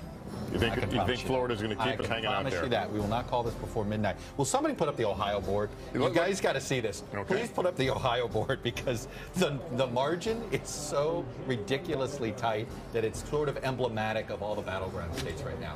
Look at it. How about that, Brokaw? 2,700 votes. 2,700 votes there in Ohio. Still a lot of vote out there, but with 37% reporting. But I feel that 2,700, that tells you Virginia, which we're going to be here a while. Yeah. That tells you North Carolina. Let's look at North Carolina. That one is another one. Let's look at North Carolina. All right, 3,700 vote difference right there. In North Carolina. That's with 3 million votes cast so far. Yeah. That's been counted. The bottom line is, turnout has been shattered on both bases. We've been telling you this. Blue counties, red counties. And there's everybody's voting. And there's the red and blue states as they stand right now based on the projections. Joining our panel is our friend Eugene Robinson, NBC News political analyst and columnist for the Washington Post. What do you want to say about all this? Gee, what can you say at this point? I mean, we're going to be up for a while. It's like, I mean, we have talked so much about in the last several weeks, last several months, that the polls have been relatively stable in all this. The polls were relatively stable. And so there's no real surprise here. With a lead, but a slim lead, and things could break either way. And what we're seeing tonight is what we've been talking about all year: how divided the country is, how acrimonious may not be the right word, but it's close. This election was. As we look at the states that Trump won so far, how to the extent to which it was a base election, and now we see both bases totally mobilized. We use that word split, but you're talking about people seeing through an entirely different set of lenses. I mean, we covered the political conventions, and we heard two just incredibly different visions of this country. You know, I had a really interesting observation coming from the Trump campaign a couple days ago, where he said, you know, it's funny. We never are in the same place, even when we're in the same state, meaning, you know, the Clinton people and Trump. And he goes, I've never been on a race where we're not fighting. There isn't one voter they're fighting over. Exactly. It was not that. They were fighting over voters who swing between voting and not voting. There was not and that's what we're seeing here is sort of a balance by extreme. But that's a difference between where the traditional battleground was. I mean, everything you learn in politics is, okay, in the primaries you're going for the base, but in the middle it's that swing voters, and we're all trying to persuade the same people. And this didn't start just with this year, but it's really about turning out your base, getting the most number of people who support you to these polls. And I mean, just to do polls 101, yes, we've seen remarkable consistency in the polls. And Chuck, back me up here. I mean, one thing that pollsters have to do is make it an educated guess about who will actually show up. And that's the X factor tonight. Well, the other X factor is that, and we've said this all along, that the country was not deeply in love with either one of these candidates, so they were moving back and forth a lot. And especially in the last week or so, we saw Hillary Clinton way out in the polls. Then Comey makes his original announcement. She goes down. Then he makes the other announcement on Sunday. She seems to be making a comeback. They're counting on that comeback in the last 48 hours as we talk to them. And then we're seeing tonight something that looks to be very tight as we go deeper into the hours, and a lot of people thought that we would have to. So I think it's a real manifestation of how the country is saying, oh God, it's going to be one or the other. I'm not sure it's going to make a lot of difference to me. They have their core groups. There's no question about that. Donald Trump has very passionate supporters. So does she. But the bulk of the country is still angry. And the big issue for most Americans is change. Shake it up. How are we going to change this country to get it working again? And neither one of them has been able to deliver on that in a persuasive way. Let's go to Florida right now. Kerry Sanders is in Osceola County right now, and things are very, very close there, Kerry. Oh, my God, they're really hanging on edge. I just spoke to some folks here in the room. We're at the Darren Soto election headquarters. He turns out to be projected now to be the first Puerto Rican American elected to Congress from the state of Florida. A lot of Latins in this room have supported him. A lot of folks here from Puerto Rico who have since moved to the United States. We should point out, for those who are looking at the different Hispanic groups who may have influence today, remember that Puerto Ricans are born with a U.S. passport. They come to the United States. If they decide to live here, they can register to vote. It turns out that there has been a swell of Hispanic votes in this state. It's too close, as you know, to call whether this is going to be a Donald Trump victory or a Hillary Clinton victory. But the folks that I spoke to here just a short time ago said they're going to be crying. They will either be crying tears of happiness if Hillary Clinton wins in this state, or they'll be crying tears of sadness, they say, if Donald Trump wins. Of course, that's just a snapshot in one room in Florida, but a lot of people hanging on edge right now, as it looks like, I think we heard Chuck Todd say, it's going to be a long night before we know which way Florida's going. Yeah, Karen, I'm looking at the map right now. 92% in, and Chuck is at that map right now. Where are the remaining votes going to come from? Well, I'm looking here right now. There is still, if you're the Clinton people, you're very happy about Broward County. There still appears right now this is only early vote that essentially was dumped in. We expect about another 400,000 out of there. If she wins that by 40 points the way she's winning it here, I don't know if that quite makes up the gap. We know there is some Miami-Dade vote, not a lot. Most of this is in. This has already shattered records here. There's still another 10% of the vote out. This is already more total vote in Miami-Dade County than we saw before. Let me take you to the Hillsborough here. As you see, this is tightened up. Now it's Clinton +6. Obama won this by a little bit more when he won it by a point. So this is something here to keep an eye on. So look, there's a chunk of vote down here in South Florida. That's good news for her. But there's sporadic vote in a lot of Trump country as well. So look, we're sitting here. It is so, you can't sit here and say for sure, look, it's about 100 and looks like 35,000 difference right there. I think she can get 100 of it out of South Florida. Can she find another 36,000 somewhere else? We'll see. Let me take you, by the way, to Virginia. This is going to look very familiar to folks because we essentially have 68%. If you followed the Virginia governor's race or if you followed Obama-Romney, we're starting to see she's closed the gap essentially as the vote totals come in. They sort of come in from north to south here. This is the big one. Fairfax County, very little vote. We still got almost something like 80% of the vote still to come in. It's going to be a big Clinton county. This is likely enough to put her over the top, but I can tell you this. We've been here before. Brokaw brought up Jim Webb to me. It took till Fairfax counted until Jim Webb was declared the victory. It took till Fairfax counted until Terry McAuliffe won the governor's race. It took till Fairfax counted till we were comfortable calling Obama over Romney. The point is, until we see some Northern Virginia vote, that is why this thing, and I tell you, Virginia now looks like it's back smack in the battleground, and those big leads were essentially a myth. All right, Andrea Mitchell is at Hillary Clinton's headquarters here in New York, where the crowd is certainly starting to take some of this in. There's been a lot of confidence, Andrea, at the Clinton camp, but there's got to be some fingernail biting right now. No, absolutely right. First of all, Virginia was something they were so confident in. They've got Terry McAuliffe as the governor. They've got Tim Kaine, former governor, senator, as the running mate. They actually took money out of Virginia advertising. They were that solid, they thought, in Virginia. So if this is going to be as close as it looks as though it is going to be, that is not good news for them. Broward County is their big hope, as Chuck was just saying. I was just talking to a top Clinton official here who said, just wait, we were still waiting on Broward. There's more vote to come in, but Florida is obviously that close. North Carolina, they did get a break in that the county board in Durham County extended voting hours when there were some voting problems there. That's part of the research triangle where they knew that they had a solid vote to come in. So still hoping on North Carolina. Michigan making them nervous, as we've been reporting, not getting the vote that they had expected out of Detroit and Flint. This thing is getting so close, and you just showed the numbers in Ohio as well. One question that I have for all of you guys in there who have all of the information at your fingertips, You reported Nebraska, the projection for Nebraska for Trump, and I checked, that's 4 out of 5 congressional districts. Warren Buffett made a promise to Hillary Clinton. When he endorsed her, he said, I am going to deliver Omaha because Nebraska is like Maine, where those 2 congressional districts are counted separately. He said he was going to go door to door today in Omaha, turning out the vote. So I want to know what happened in Omaha. Is it going Clinton or is it too close to call? Andrea, as you were speaking, we were running some of the numbers. Can we go back to Michigan? Because I'm not sure I saw it correctly. Was that it was double-digit difference here? Maybe one we had. Yeah, 71 difference, and that's 12% in. 16 electoral votes at stake in Michigan.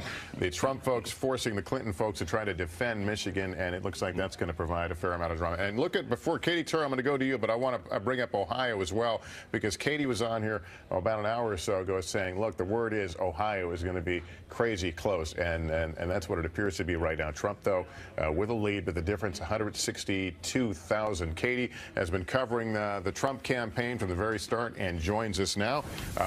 What's the feeling in the room? Well, the feeling in the room is obviously very exciting, as you can see behind me. The feeling at Trump headquarters and Trump Tower is very upbeat. They believe the longer that this night draws out, the better it is for them. You're talking about a few states that they've been paying close attention to.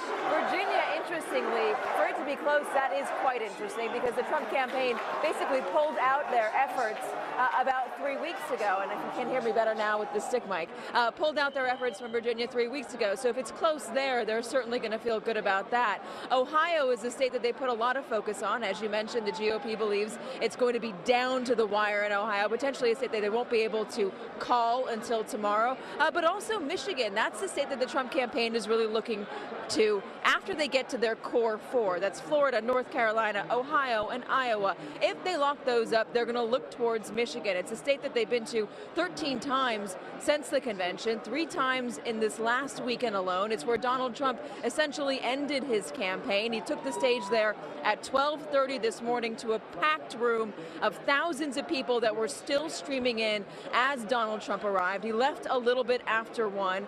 They believe that his jobs message is really going to cut across all demographics in Michigan. They believe also that the African-American vote is not going to turn out for Hillary Clinton in the same way that it turned out for Barack Obama. And they're saying to me that they've seen record turnout in a couple towns in GOP counties. They're pointing to that as a very good sign. They also are believing that there is flat turnout in Flint, Michigan. So the Trump camp is feeling quite upbeat now. They're cautiously optimistic, but they do feel like they have a chance to pull this off.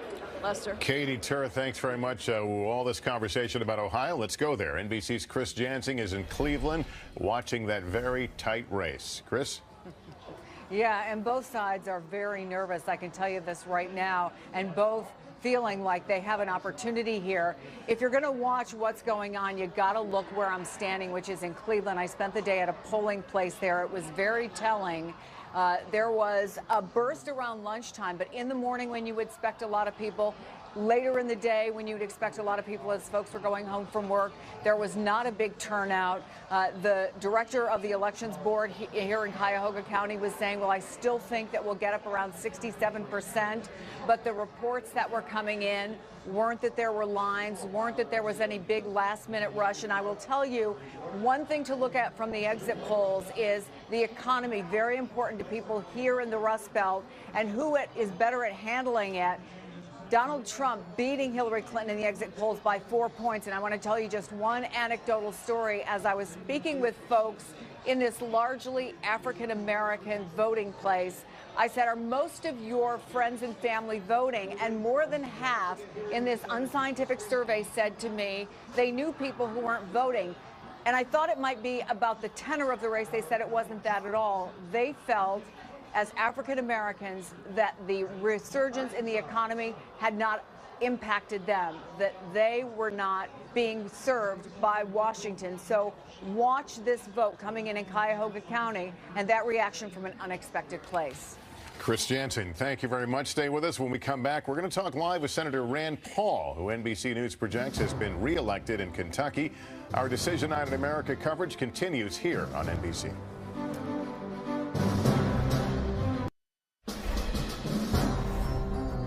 Welcome back. Decision night in America. Look at the map. Those are the battleground states. And if we had to title this segment, Chuck Todd, I would call it, there's a reason they call them battleground states. There sure are. Look at those up there that you're seeing. Michigan, less than 1,000 votes. Virginia, basically we're looking at 3 percentage points and climbing. Florida, less than a percentage point. Ohio. Now watch, let me take you to New Hampshire. This one, 200 votes at this point. A difference there. Let me take you down to North Carolina. Look at this one. We got about 20,000 votes out of more than 3 million cast. I'll take you back to Florida one more time. As you can see, we're at, again, we're still waiting mostly for Broward County. As soon as that gets in, we're going to feel comfortable going one way or the other, but it may take a long time. And by the way, Colorado, I want to show you this. You know, about 100,000 vote difference, still only 32% in, but still she's winning, but not by big numbers. And there were a lot of people that thought Colorado, just like Virginia, was somehow going to end up being sort of out of the battleground. Savannah, neither side right now can feel good, or I mean, it's a suspended animation. No, and I think there's some real jitters setting in Clinton headquarters right now, and as Katie Tour reported, some hope on the Trump side. And you look at something like Colorado and Virginia; these are battlegrounds, and yet these are two states that I think back in August the Clinton campaign stopped really spending money in, feeling like these were in the bag. And when you look at polls recently from these states, they showed Clinton with a healthy lead, and look where we are right now. I mean, of course, everything, the caveats are there. Virginia, we're waiting for some Northern Virginia counties that would be expected to go for Clinton big, and that may make all the difference. But I think what's incredible here is just how tight all of these races are. We're going to take a break. We'll check in all the races that are still too close to call, which means the rest of the night here. Where things stand right now, who's ahead, don't go anywhere. Our Decision Night in America coverage continues here on NBC. Looking at Democracy Plaza here in New York City. And there you see right now where things stand on the race to 270. Donald Trump with 137. Hallie Jackson in the newsroom with what else we're learning about the mood of the electorate. Some more exit polling. Hallie? Hey there, Lester. Gotcha. We are here in the middle of our election center talking with our political unit and specifically talking with our pollsters. We've got our team of pollsters here pouring through some of the data. I'm going to head over. You look ready for me here. Bill McInturf, who's one of our folks. Bill, when we talk about this being a nail biter, I'm going to kind of perch back here. What are you seeing in some of these races where it is too close to call? How much of a nail biter is it? Well, it's certainly very close in a number of states, and the reason for that is simple. We're seeing some of the largest divisions we have ever seen between urban America and rural America. Donald Trump is winning white non-college men by a margin we haven't seen since Ronald Reagan. And on the other hand, Secretary Clinton is winning African Americans, Latinos. There's sort of two different Americas, and we're watching them kind of fight each other to a draw tonight in a few of these states in ways that is just, again, reflects enormous division, much bigger than we've normally seen. Fred, spin around here in your chair. What do you say? I mean, obviously, I think you're seeing the same kind of data that Bill is. Is this an illustration of just how divided the nation is? Are we in for a night that's going to go past 3 a.m.? I think some of the divisions Bill talked about, what I'm noticing in my study is even bigger gender gap. That Trump is doing better with male voters than Romney did 4 years ago, and Mrs. Clinton's doing slightly better with women voters than Obama did 4 years ago. But that's making for a very tight election. All right, Fred Yang, Bill McInturf. We've got Peter Hart over in the corner, who we're going to come back and chat with a little bit more about these key swing states of Michigan, of Florida. This is our working newsroom, by the way. This is sort of, again, the engine room of our election center. The notebooks are out, the binders are out, as these guys dig through the data. Lester? All right, Hallie, thanks very much. And, you know, one of the things we've not talked a lot about in this campaign is the historic nature of Hillary Clinton's campaign. She's not made a big deal out of it, but as we see her perform with women voters, how does it play? You know, it's very interesting because in 2008, one of the things that the campaign concluded was that she didn't make more of the historic nature of her candidacy the way that Barack Obama had with his candidacy as the first African American. I think they dabbled in making it more of an issue, more of a focus of a possible appeal to voters. But it never really caught on that way. I mean, if she were elected tonight, of course, it would make history. But I just don't see that as a point of emphasis from her in the campaign as much as you might think it would be. All right, we're going to take a short break. We'll be back with more from NBC News Elections control in a few minutes.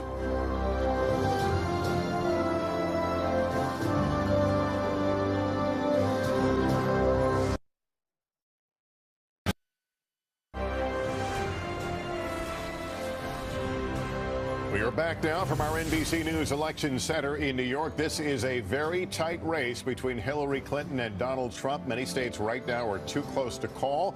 As I think we all suspected, it is going to be a long night. Let's go through some of those states right now and show you where things stand. First of all, as we look at the popular vote right now, Trump at 50%. Florida right now continues to be too close to call. 141,000 vote difference there. Michigan, it's emerged as a very important state down the stretch. 28,000 vote difference. That is too close to call. Ohio, too close to call. You see the difference there. That could go way, way into the night or early morning. North Carolina, too close to call, 56,000 vote difference.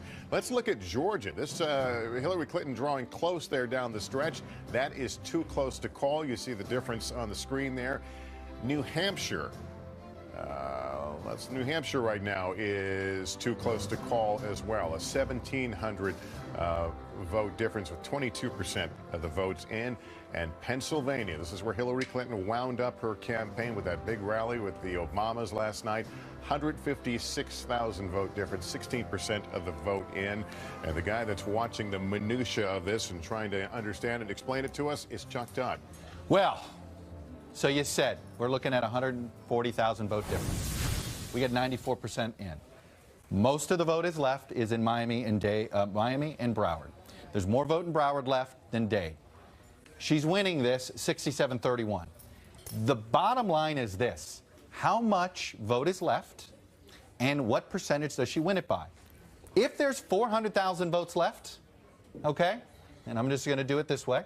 There's 400,000 votes left and she wins it 70-30, she'll net 140,000 votes. That's assuming all that. Now let me go back to where Florida is. Whoops. Sorry about that. Show you the total vote here in Florida. It's about 140,000. My point is this. I don't know if there's enough vote left for Clinton to win, and I don't know if Trump can hang on.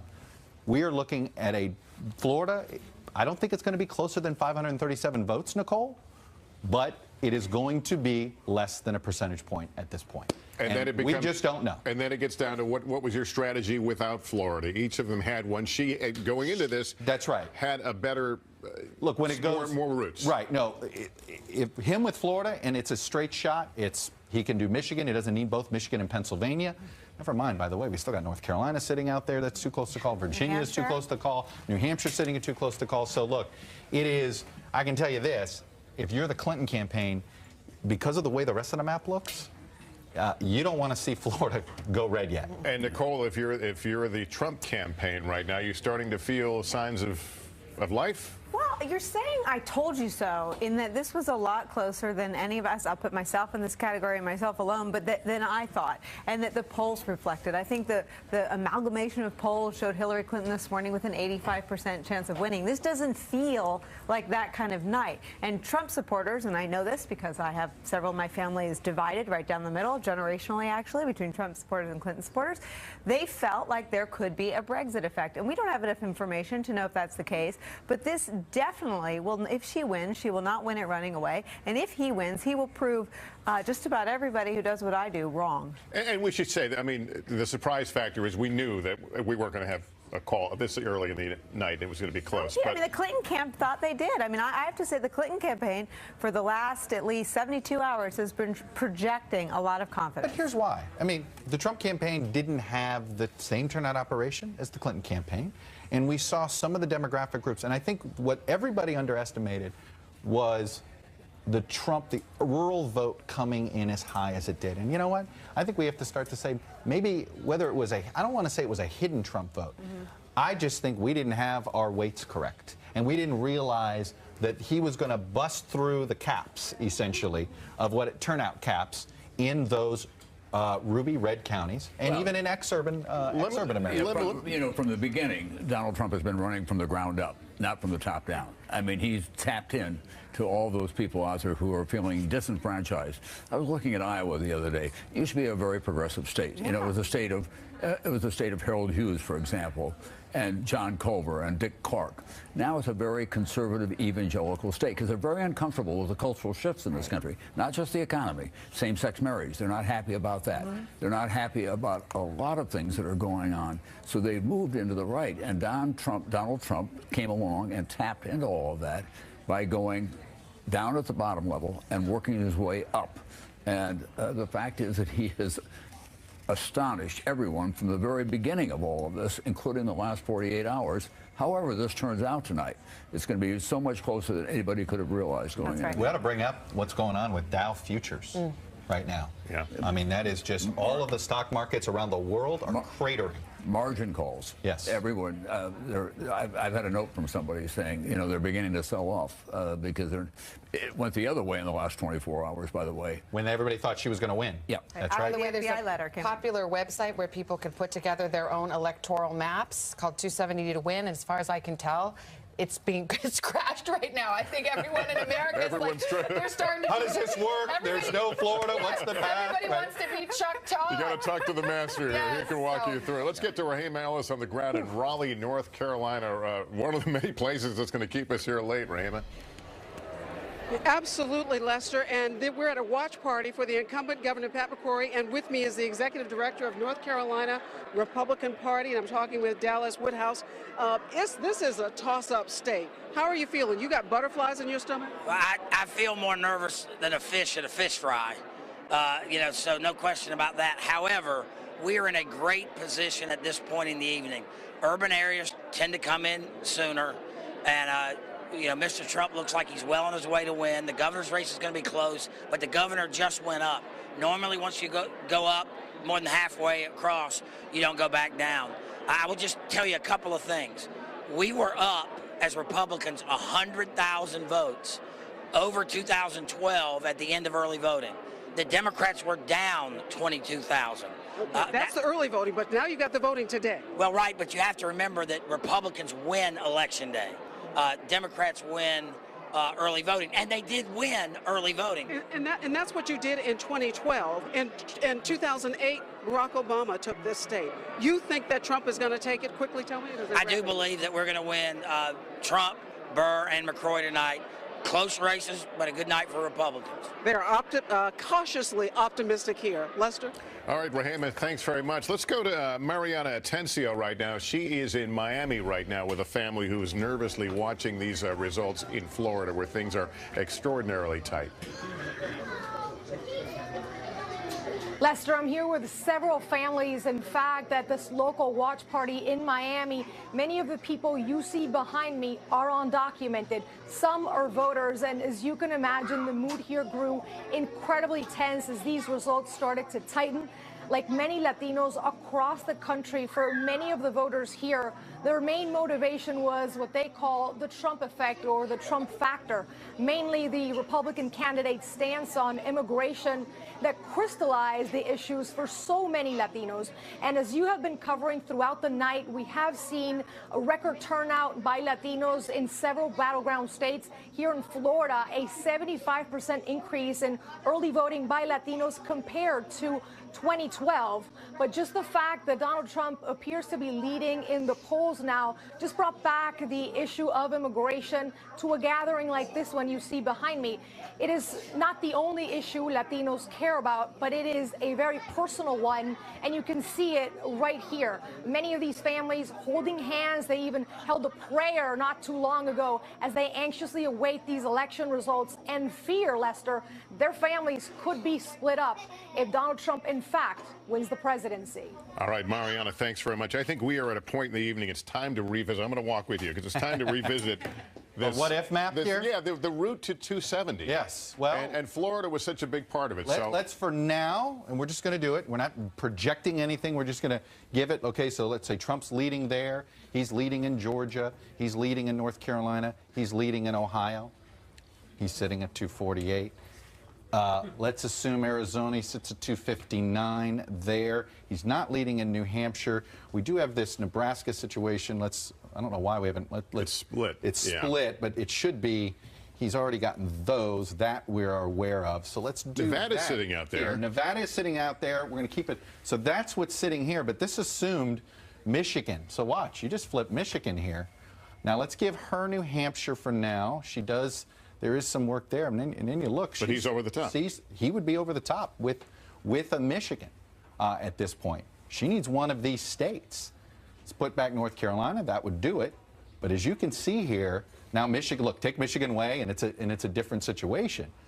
But this is what we're staring at. It doesn't take long, by the way, and we know there's some interesting things on Twitter. It doesn't take long to get you to 269.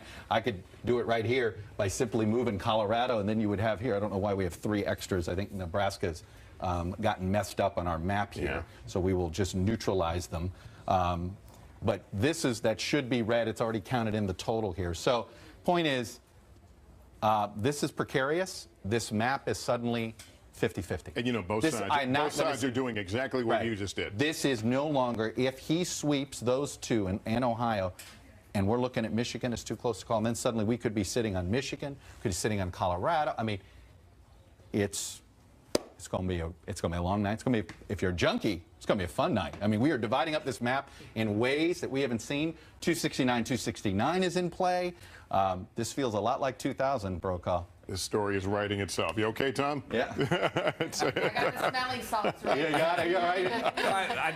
I brought my old script with me, so it's okay. I can just go back to that. I may need to borrow it. We're going to take a quick break. We continue to monitor those states that are still too close to call. We'll bring them to you as soon as we get word from our decision desk. Could happen anytime.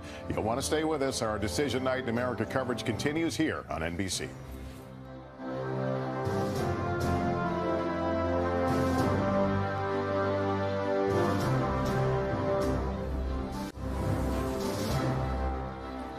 That's a view of Democracy Plaza outside our studios at 30 Rock here in New York on what is a dramatic night that has even more drama on top of it. There's the national vote total right now. The popular vote, Trump ahead 47%.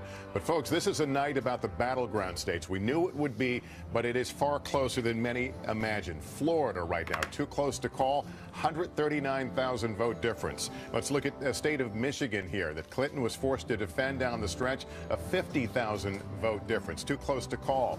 Ohio, a perennial battleground state, too close to call. You see the difference there. North Carolina right now, an 84,000 vote difference, too close to call. Same story in Georgia, a state that Clinton was hoping to turn blue, very close there as well, too close. New Hampshire. Look at New Hampshire right there. 1,300, 1,400 votes separate the two of them. And Pennsylvania, also too close to call, the state that Hillary Clinton made her big finish last night. A lot of drama here on this night. And in the race to 270, here's where things stand based on the projections we've made so far. 137 in the Trump column, 104 to Hillary Clinton. And there's the map right now unfolding on the rink below us. That's a swath of red, a lot of gray still to be unfinished, which will tell the story of this night when they are filled in. But right now they're not, and the biggest one hanging out there, literally hanging out there, is Florida. And I have to say, I think this looks good for Trump. In Florida? In Florida. I think with what's left, it just depends on how much is left. And Nicole remembers this mythical 50,000 vote box or something and switches. So, you know, there's going to be, but as the Broward vote has continued to come in, we're now at about 80% of the Broward vote is in, and she has not narrowed that gap. And there's nowhere else in the state that there's that not she can a pick lot up. left. You know, look, one precinct in Miami can be can have 100,000 votes in it, so that does happen in those big counties. So you don't know for sure, but I don't think she needs, as I said, she's still behind 140,000 votes. She needs to hope there's, I keep saying, 400,000 votes remaining and she wins them 70-30, or 500,000 votes and she wins them 65-35. But I don't know if there's that many votes. What about the other too close to call states? We still got a ways to go here. North Carolina, you still have a ton of, there's just too much vote out to say. I mean, I take the Republican Party spokesperson Dallas Woodhouse's word for it that, you know, you'd rather be Trump than Clinton right now, but still too much. I can tell you in Virginia, I think if we can go down and show Virginia right now, it's narrowed to like 11,000. And this one is now starting to look like she is likely to end up getting what she needs here. As you see, it's now 10,000, but we're still waiting for a bunch of Fairfax, Northern Virginia. And she'll likely win Virginia, but by the smallest of margins, and we have to wait to see if these folks actually turned out. But Virginia is trending her way narrowly, okay? But we may be, we mess around that. It may be Michigan. Michigan is going to be the linchpin. If he wins Florida and North Carolina and Ohio, we're going to be sitting here waiting on Michigan. And Lester, nobody was talking about Michigan 5 days ago. I wouldn't discount Pennsylvania yet, but I still would rather be her than him. Yeah. All right, let's go to Hallie Jackson now. Hallie? Hey, Lester, I'm joined here by filmmaker Michael Moore, who has spent months really diving into the mind of the Trump voter. You are a Hillary Clinton supporter, but you have predicted what we are seeing with Donald Trump, particularly in Michigan, for months. Well, back in the summer, I wrote an essay called The Brexit States, right. Michigan, Ohio, Pennsylvania, that the working class that has been so abused and attacked and their livelihood taken from them over these last really couple decades, they're at the point where they're so angry and full of so much despair that I could see that they were going to use the ballot box as an anger management exercise. You've called it a middle finger to the establishment. Yes, or Trump being their human Molotov cocktail that they just get to throw into the system today and blow it up, only to find out a month or two from now how regretful they're going to be, because he's not only going to blow up the system, he has no idea how to rebuild it. So when we talk about a state like Michigan, which came on sort of late in the game as a really important battleground, when we're seeing what we're seeing there tonight, which is this state incredibly close and potentially a turning point for Donald Trump, you're a guy who knows Michigan pretty well. Are you surprised by that? Not at all. No. I mean, this has been my fear. I've been trying to tell people we have to put special focus on Michigan, on Ohio, and Pennsylvania. These are the people I grew up with. I know what's going on here. They're being manipulated by a con artist. That's what Donald Trump is. He has not told them the truth. He's not going to bring their jobs back, and he's a dying dinosaur. His way of doing things, and that's the old America. We're into the future right now. Michael Moore, thank you very much. Former Bernie Sanders supporter, now a Hillary Clinton supporter. Lester, we'll toss it back to you over on the other side of our election center. All right, Hallie, thanks. Up next, we're going to get a live report on the ground in what is perhaps the most surprising battleground state of the entire election. Plus, we're awaiting poll closings in 4 more states, including Nevada. Stay with us.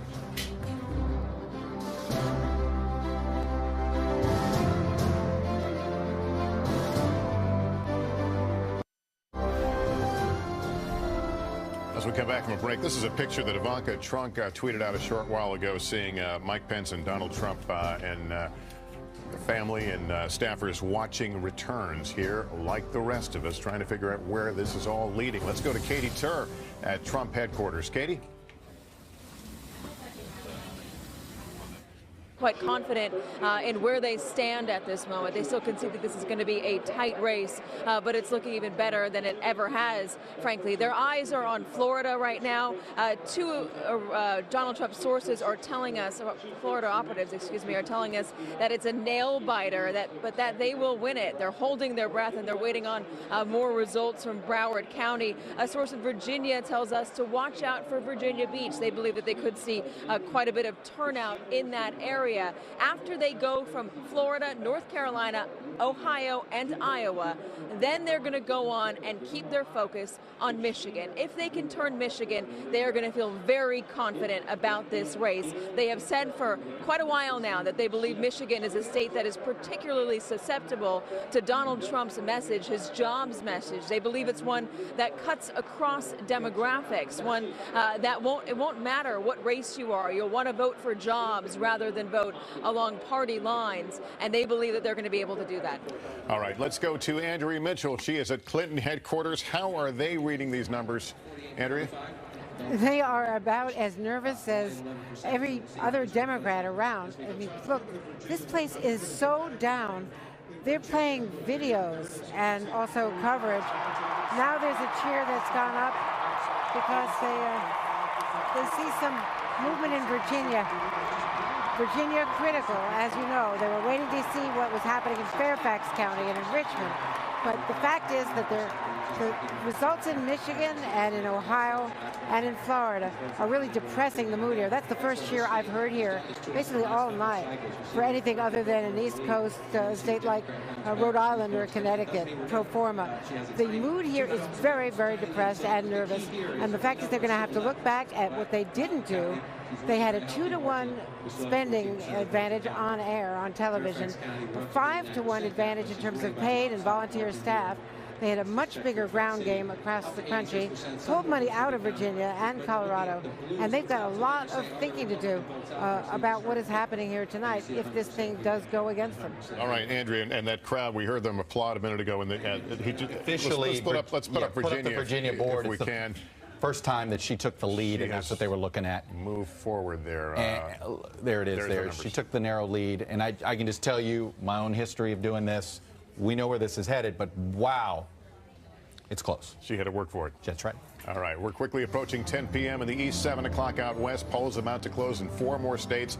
Stick around. Our Decision Night in America coverage continues on a dramatic night here on NBC.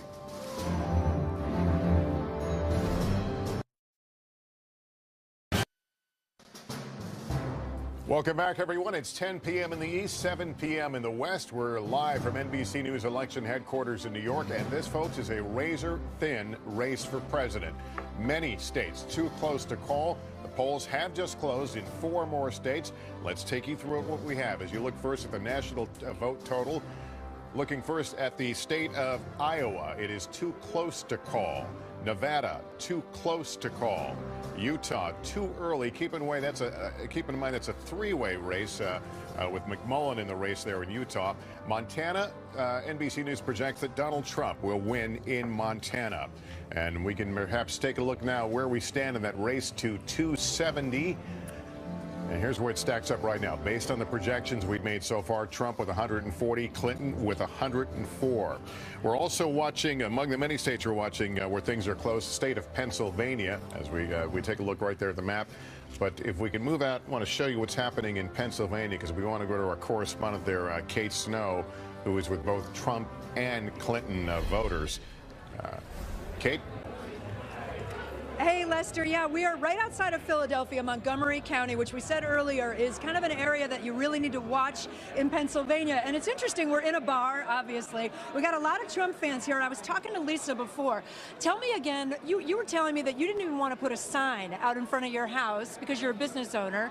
But now, how are you feeling right now? I'm so excited. I am just beyond excited because now you can outwardly say, this is the guy I wanted. This is the guy who spoke his mind. This is the guy that's going to fight for us.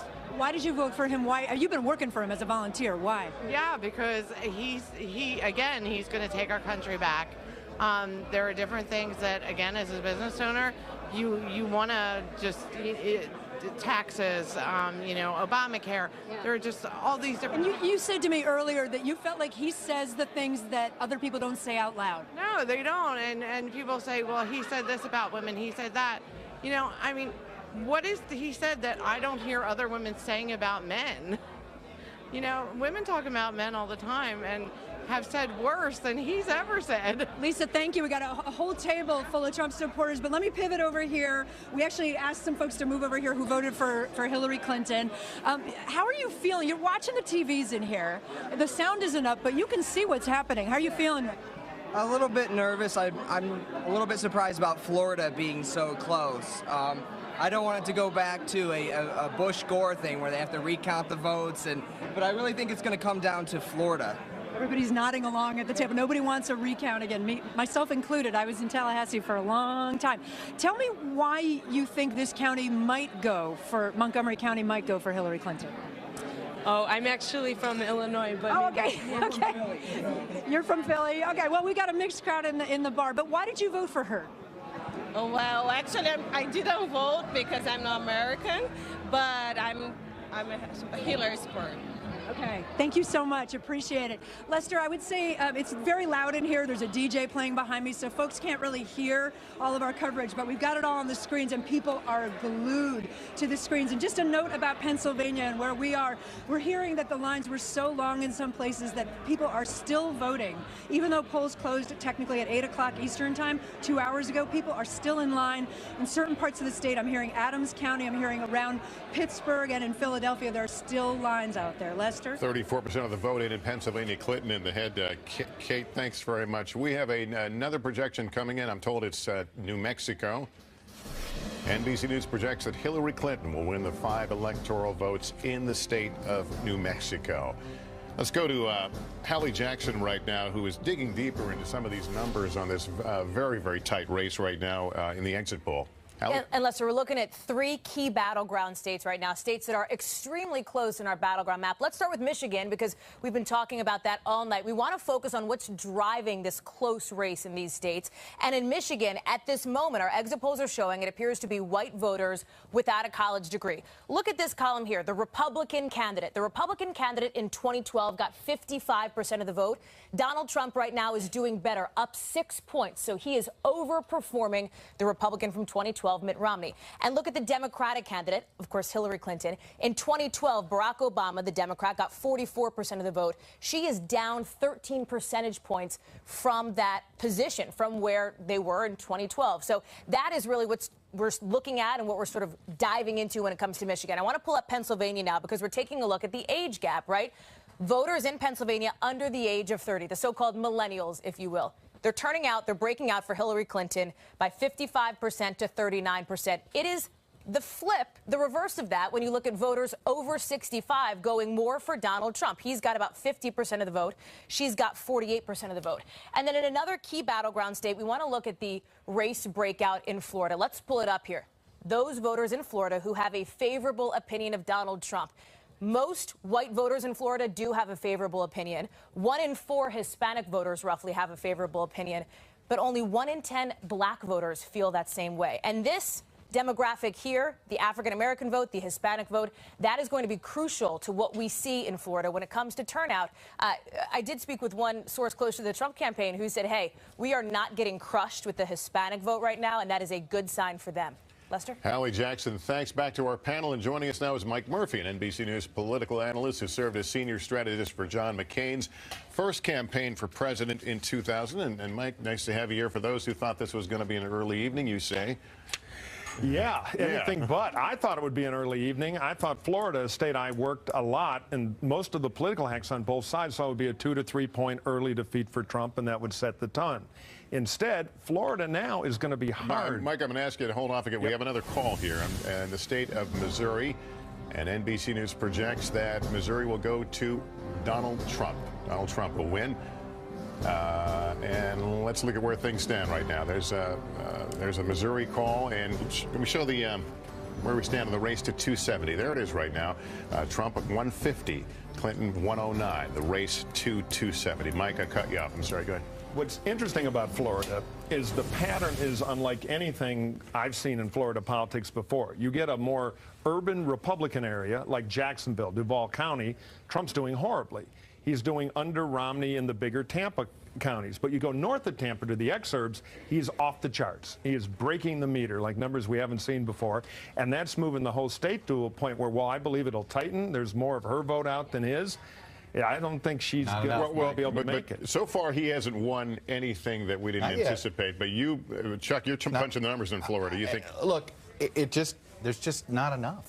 I just, maybe there's some extra vote that we don't know about. And again, I stress that happens. And I remember vividly in 2000 the 50,000 vote error that was discovered late. So, don't forget those things happen here. But you look, and there's trickles that are left. Almost every county is reported. What's out is there's only one county that's out that's more favorable to Trump. Polk has a little bit. But Volusia, which is Daytona, essentially, and that's basically a 50-50 county. There's a lot of Volusia out, but that's not enough for her to gain ground. It's Palm Beach, Miami, and Broward. Right. Is there enough vote out there left in those bottom 3 counties for her to close this gap? But I have to tell you, the gap grew again. She got it down to 111,000. And then it's back up to 130. So I don't see the path forward for her in Florida. And so now, listen to this. Last time a Democrat won the White House without the state of Florida was Bill Clinton, 1992.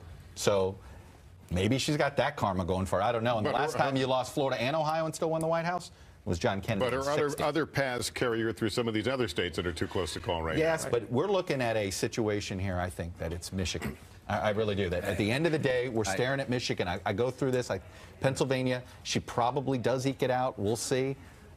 She has to do that, but we're looking at Michigan being the big What is so fascinating decider here. is nobody was talking about Michigan until about 5 days ago. Except Michael Moore. I'll give him that. He has been screaming about it, right. To his credit. Right, to his credit. It is his home state. We all like to talk about our home states. We look at Chuck with Florida, but I mean, Trump, they saw something going on in Michigan. They sent him there, and people were saying, what?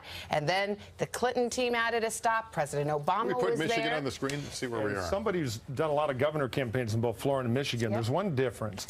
Michigan has rural counties that are more Democratic in many places compared to Sunbelt and southern states. They have been. Yeah, they have been. Will Trump really turn that over? And will Detroit vote and Flint what it normally does, or will it be under enough that Trump's overage in some of these places will make it? And Trump is doing well in some of these smaller counties right now at the beginning, but there's a lot of Michigan still out. It's going to be tight. What has been totally underestimated by those of us in the so-called press establishment and the people who have been looking at this is the depth of the anger. The depth of the people saying, I want to change. I don't care if I have to pull the pin on a grenade and roll it across the country. Whatever it takes, we want change, and we want big change. But the other thing we did, and I have to say this, is that I think in general, and the biggest critique on the establishment, and I throw the media in here as well as the two political parties, we've overlooked rural America a bit too much. And I think in hindsight, I said, everybody's been talking about the changing demographics of America and the changing face of America. That's all true. But we've forgotten about rural America, and rural America is basically saying, hello, they are screaming at us to say, stop overlooking us. We're not ready to have just 21st century fly by us. But some of this has been hiding in plain sight. I mean, Donald Trump came in with a message that was very distinct and very different from Republican orthodoxy, from the way that the Republicans have always run as free traders, and they love free trade agreements. And if his message is resonating, this is where it was going to resonate. If it was going to make a difference, this is exactly where. So in some ways, ultimately, it's not surprising that now we're focused like a laser on this section of the country. And building a bit of a new coalition with that economic populism. But will it have long enough legs? We'll see. Yeah, well, we still have hours to go here. And by the way, if you have a restaurant that delivers breakfast, I'd call them right now. Joining us now is conservative political commentator and host Glenn Beck, founder of The Blaze. Glenn, nice to have you here. Thanks for joining us. Thank you very much. Give us your take on what is happening here, because things are a lot tighter than many had imagined tonight.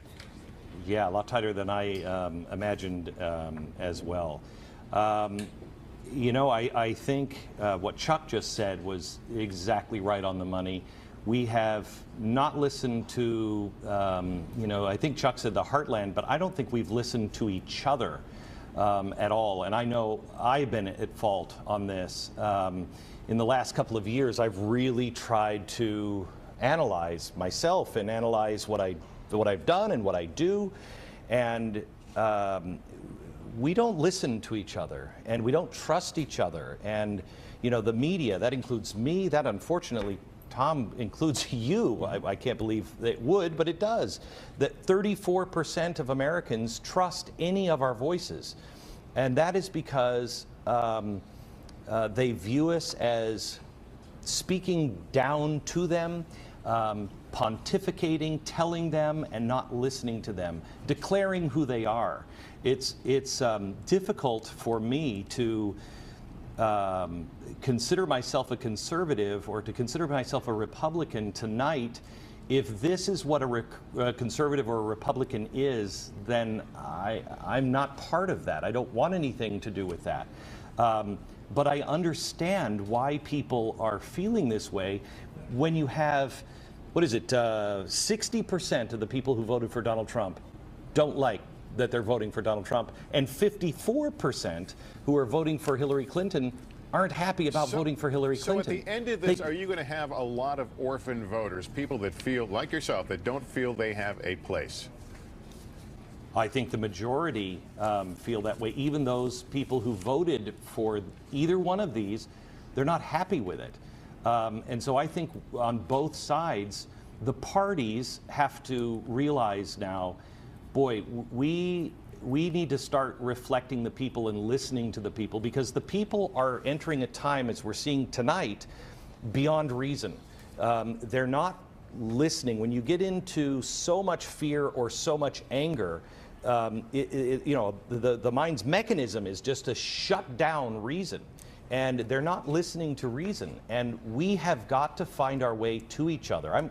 My goal in the next year is to meet with the people I think I disagree with the most and not try to talk them into anything, not try to have an argument with them. Yep. I just want to listen. I want to be able to say, is this what you believe and why you believe it? And when they say yes, then we could even begin to have a conversation. But at least for me, that's a year away before I could have a conversation. We have to start listening to people. Glenn if Beck, we don't, we're in trouble. Glenn Beck, good to have you on. Thanks so much for spending some time with us from Dallas there. We continue to monitor the close races still up for grabs. We're waiting more poll closings.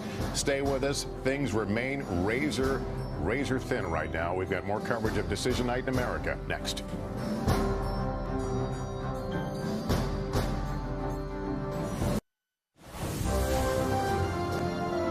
Welcome back. A view of the Rake Democracy Plaza. The map slowly filling in. We are waiting for a lot of states too close to call. It's a nail-biter of a night. The race to 270. You saw the numbers there. I want to show you a tweet that Hillary Clinton put out a little bit after 5 o'clock this afternoon. It says, I'm going to try and read it from here. This team has so much to be proud of. Whatever happens tonight, thank you for everything. That, by the way, was before any of the polls closed, but that again from Hillary Clinton. We're also watching the Dow futures right now, reacting to this night. The Dow futures down 625 points right now as investors continue to watch what's happening here. This race a lot closer at this point in the night than many people had anticipated, and it's going to keep us up all here quite late tonight. A lot of states too close to call. Let's go to Kristen Welker right now at Clinton headquarters. Kristen?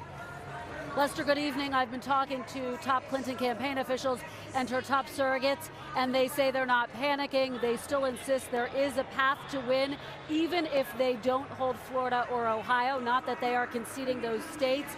The path for them, the states that they are focused on right now, include Michigan, Colorado, Virginia, and Pennsylvania. Lester, we've spent so much time talking about Pennsylvania.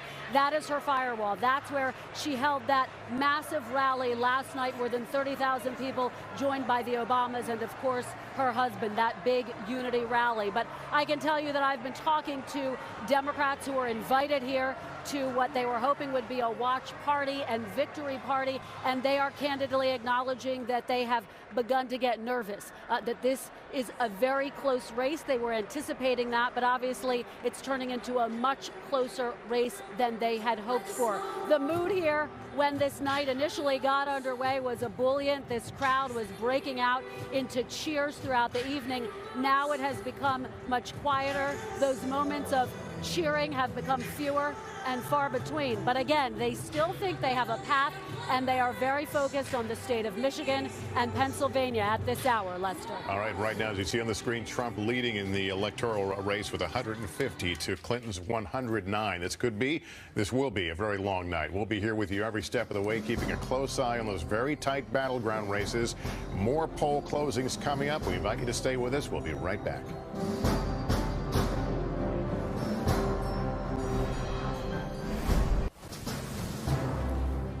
We're quickly back from the break. We have a new projection. The state of Ohio, NBC News projects when the votes are counted, Ohio will go to Donald Trump. Donald Trump will win Ohio. Chuck Todd, you've been watching.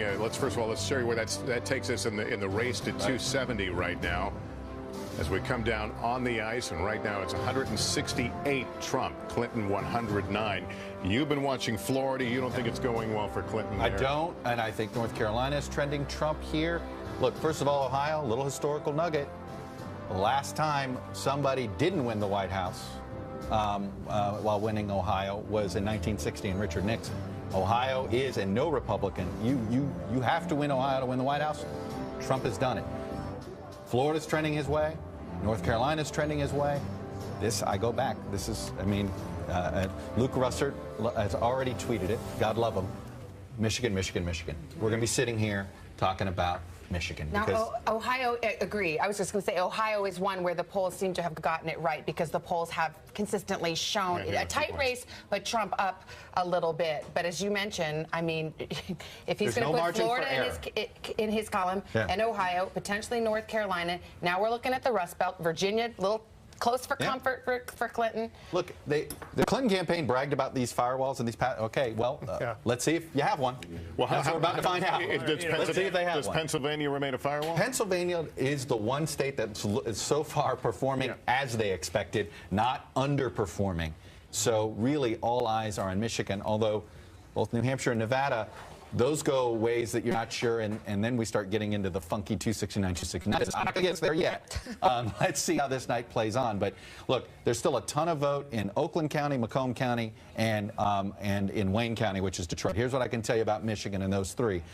She's winning in Oakland. But not by about 10 points. He is killing it in Macomb right now by about 20. That's the old Reagan Democrat home out there. And then Wayne, of course, is Detroit, and we just don't know how much vote is in Wayne. Detroit has been a shrinking city, one of the few cities in America that's been shrinking, not expanding over the last decade. She's going to need excellent Wayne County, and he'll do well in western Wayne County, which are working class suburbs, and Genesee, Flint, and she's going to really need to perform there because the rural stuff is going pretty well for him, and Oakland is not that big. It should be a little bigger. Big enough. Yeah. Are we seeing? Are there any signs of it that this? We've talked about the silent Trump vote, the ones that didn't show up on the radar in the polls. I wouldn't call it silent. I think we underestimated the turnout in rural areas, and I think a lot of the polling underestimated it. So is it a silent Trump vote, or is it more it was there? It didn't activate during the primaries in these giant numbers, so I think there was too many of our pros, and I'd love to talk to our pollsters about it. Base. And it turns out these folks, they maxed out in rural America beyond maxing out. It vindicates what Donald Trump has been saying about his rallies. Look at all these people. I got 20,000 people in this little tiny section of North Carolina or Michigan or wherever. Look at Ohio. The governor of Ohio, a very popular guy, Governor Kasich, who has gone to war against Donald Trump during this entire election season. And Rob Portman, who ran away from him, a very popular senator. Trump comes into the state and wins it. I mean, that tells you something that is extraordinary that is going on. Conventional politics ain't in play anymore, folks.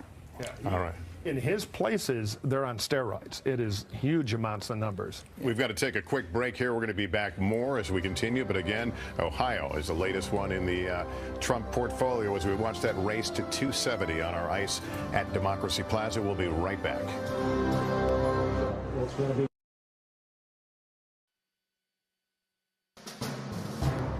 And as we come back from a break, we have a new projection. NBC News projects that Hillary Clinton will win in the state of Virginia, 13 electoral votes. Here's how it's shaking out right now. Clinton had it 47% over Trump. What does this mean to the electoral map? Let's take you down to the ice and see where things stand. Trump with 168, Clinton with 122 as our map begins to fill in. But there are some states in gray right there who are going to create a lot of upset stomachs and drama in both campaigns tonight.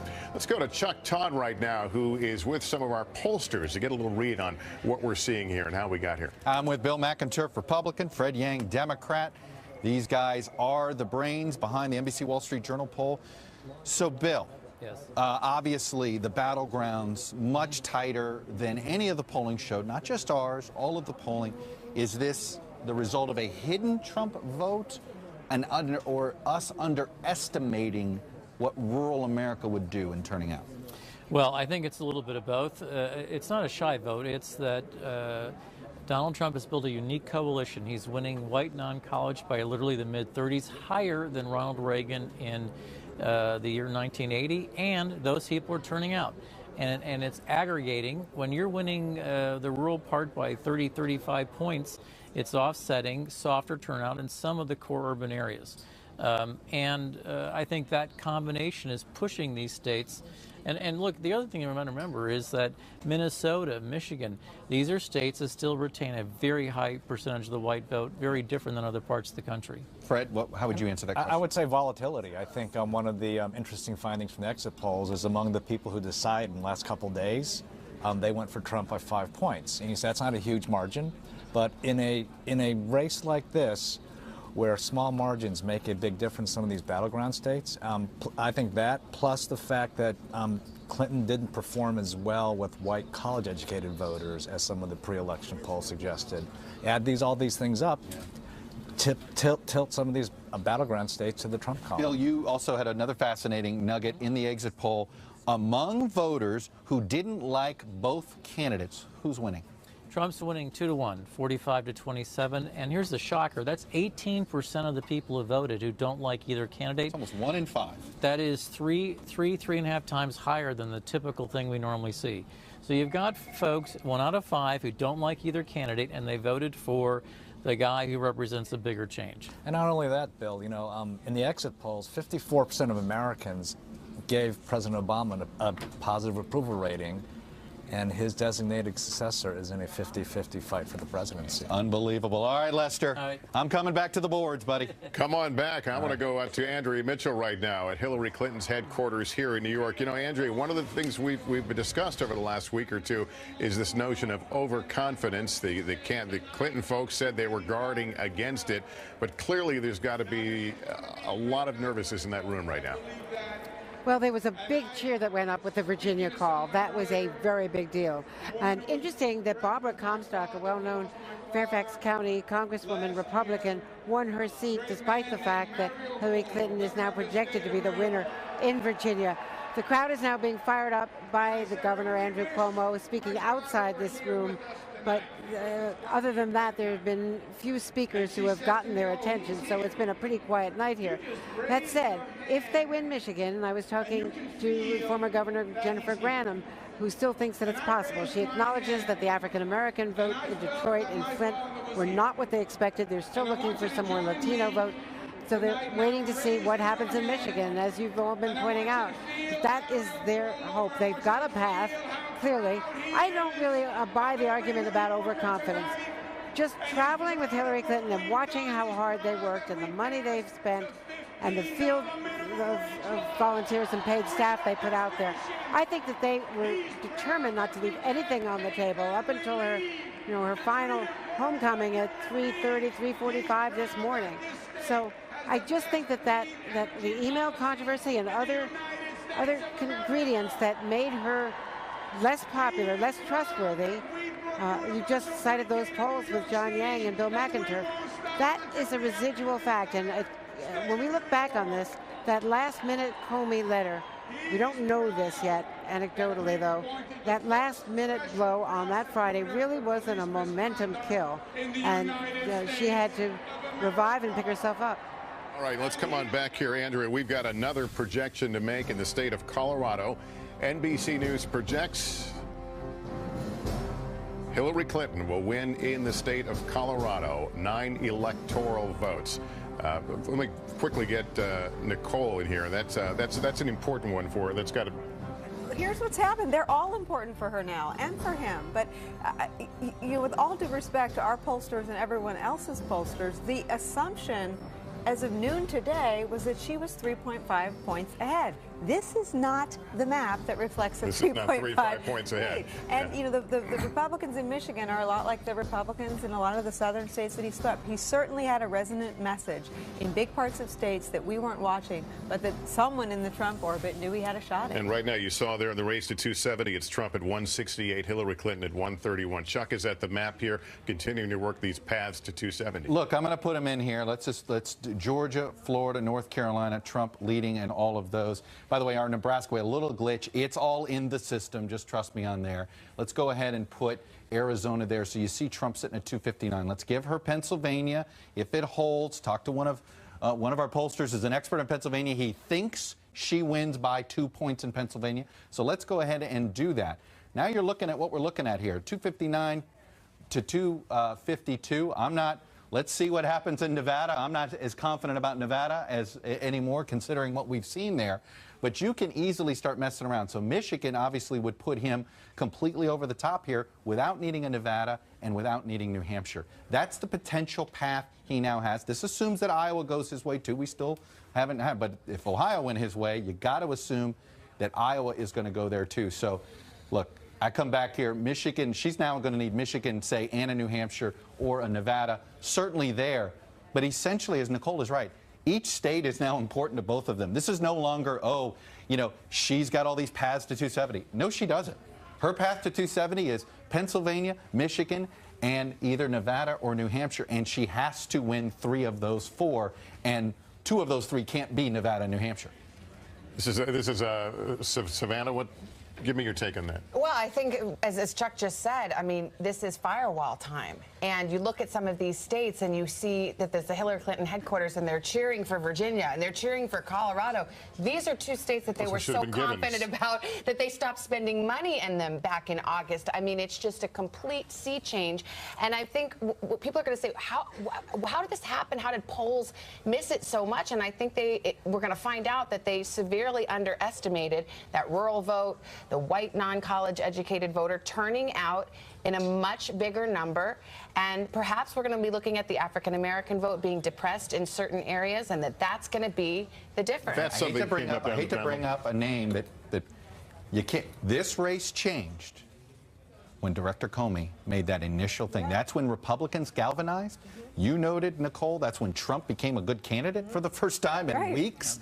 But look, Republicans coming home is the other story here. Not only have we seen in the excerpts blowing through the roof the Trump voter, but as Bill noted, your college-educated white voter, she's doing well, but she's not doing as well as they expected. It doesn't cancel out what he got. And listen, this was always out of reach for him when he was fighting with his own party. That's why it was viewed as so calamitous when he went to war with Republicans. The intra-party fighting was viewed as disastrous. But that hasn't really been the case for the last few weeks. The closing weeks of this campaign have had Republicans, even Paul Ryan, who we were talking about in the last hour, singing off of the same song sheet about Clinton corruption. Don't forget health care either. Exactly, huge story. You know, when those premiums went up, obviously their research said go after it because he hammered health care. With an assist from Bill Clinton, who said, you know, we all know this law, you know, he said something derogatory about Obamacare, which gave them fuel, gave them ammunition. And what was different about the post-Comey period was that he had ammunition and he used it. He'd been a very inefficient candidate until that moment. When the Comey letter hit, he became a very efficient, a very disciplined, almost a traditional kind of candidate. And this is what it yielded. Kevin Tibbles is in Michigan right now. Kevin, what's the mood where you are, and what are people talking about? Well, Lester, I think it's one of amazement and perhaps a little bit of surprise thrown in, because people here last night were attending one of the final Donald Trump rallies here. At any point, did you ever think that Michigan, it might actually come down to Michigan? Never. I never thought it would happen. And what about you? I mean, Michigan did not seem to be in play. This was supposed to be a Democrat state. We were ready to be in play. We were excited for something new and different. And Donald Trump is that person. Well, what does Donald Trump represent to you that is different? He tells it like it is. He isn't politically correct, which is sometimes good and sometimes not, but you know where he's coming from. Well, I have to ask you, as a woman, why did you vote for him? Because he tells it like it is. I have a lot of friends who tell it like it is, and you can trust them. You have to sort through some of the weeds, but when you get to the gist of it, you know he's speaking strong words and that he's going to live up to those words. This was a rather subdued crowd up until about 45 minutes ago, Lester, and that's when the results started to come in. I think people here got excited when they saw what was going on in Ohio, which of course I believe is still too close to call. And then it started coming in here. People started talking about the number of people that voted in the Detroit area, which seemed to be low, and then here, which has been a Republican sort of island in this state of Michigan. But after this evening, I mean, who knows? It's all up in the air. Who knows what's going to happen here, Lester? All right, Kevin Tillis, thanks very much. And I know in the crush of that room and the noise you may have missed, but Ohio has been called as a Donald Trump state. Donald Trump wins Ohio. And let's drill down on Ohio, because it may be Hallie Jackson, because it may tell us a little bit what else is going on in the Midwest. And here's what we're seeing in Ohio, which could be reflected in Michigan, which is another one of these upper Midwest states, and obviously the one we're talking about tonight. Look at this. It wasn't immigration, it wasn't foreign policy or terrorism that ended up giving Trump the win. According to our exit polls, it was the economy. 54% of Ohio voters said that was the most important issue to them. And of the voters who said that the economy was the most important issue, and actually of Ohio voters overall, more of them thought that Donald Trump would better handle the economy. His message on trade seemed to resonate. This is something that we heard from Trump in the closing months of his campaign in the last few weeks as he made trip after trip after trip to Ohio, pressing this message. The other thing driving his victory in Ohio, he is the projected winner there. Take a look at this next board here. It's what we've been talking about all night. White voters without a college degree. Look at the margin for the Republican candidate. In 2012, it was 56%. Donald Trump outperformed Mitt Romney this year. And look at what happened with the Democratic candidate. In 2012, Barack Obama got 42%. Hillary Clinton underperformed him by 5 points. So that is something that we're going to look to see if that is matched in Michigan, given the similarities between the populations there, Lester. Hallie Jackson, thanks. We're going to take a quick break. We're going to continue to keep a close eye on those two close-to-call states, and there are many of them. And another round of poll closings coming up, including a big one, California. Stay with us.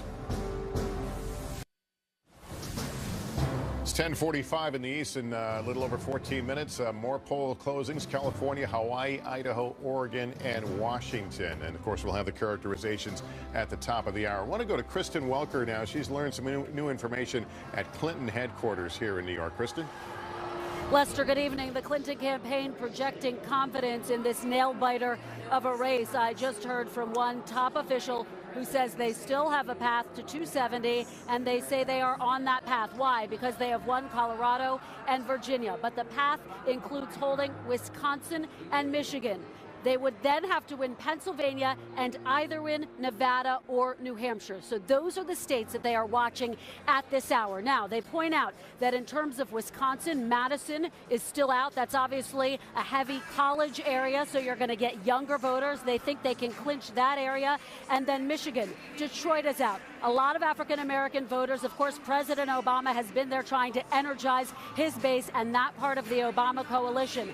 I can tell you that there are jitters here among top Clinton supporters who are gathered at the Javits Center, some of them acknowledging to me they are quite concerned about the fact that this race is a whole lot closer than they were anticipating. But again, at this hour, the Clinton campaign stressing that they still have a path to 270 and they think they can get there. Lester. Listening to that path, Kristen, we're sending Chuck with his pad and up to the map here. Well, look, the path is one state right now. I mean, yes, we may need to worry. We'll worry about Nevada and New Hampshire when we get there. And Wisconsin, she noted. And Wisconsin, there's no doubt. But let's get to know Michigan a little bit here. We still got, look, more than 50% of the vote out. But ultimately, let's take a look at what Wayne County is going to do. So right now, Clinton is winning it.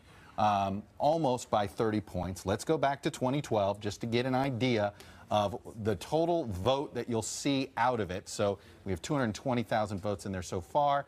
If you go to Wayne in 2012, as you see, President Obama won it by almost 50 points. He got nearly 370,000 net out of there. So my point is, that's what you're going to be wanting to watch tonight. Number one is going to be how much, oh, it looks like, there we go. How much does she get out of here? Still very little of Detroit in, but she needs to net, doesn't need to net as much as Obama got out of there, but she needs to net probably 275 to 300,000 votes just out of Wayne County. So we got a ways to go, but that's just a simple way of just watching Michigan right now. Why have you at the map? Can you show us where Florida is? We haven't checked in on Florida a little bit. Let's go ahead and go to it here. I'm sorry to put you on the spot. No, it's okay. I could have navigated simpler. Look, vote keeps coming in. She hasn't really narrowed the gap very well. It's just not there. Unless there's magic boxes of ballot boxes somewhere that we don't know about. I can keep telling you, there is, the remaining vote is basically here in Palm Beach, Broward, Miami, and I think there's one precinct in Monroe that's left. But by the way, I was talking to a Florida expert of mine about how has Trump done this. And it's essentially these Tampa ex-urban counties, okay, both north and south, in the Tampa market.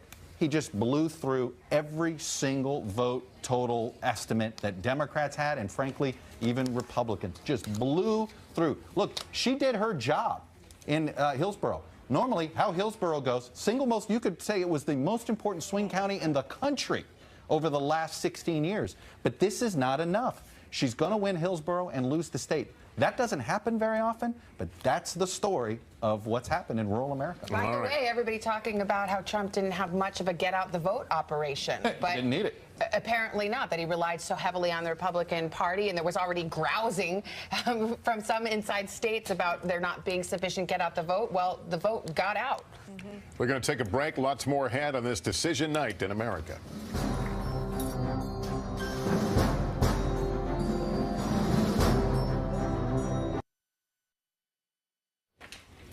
Well, welcome back. We are watching a nail-biter of a presidential race. We knew this was going to be a close race, but it has become far closer and far earlier in the evening than many certainly had anticipated, and the reaction is being felt far and wide. Tom, you were just saying something. We continue to watch the Dow futures. Well, I was just looking at the night of 9/11, after we absorbed what had happened that day.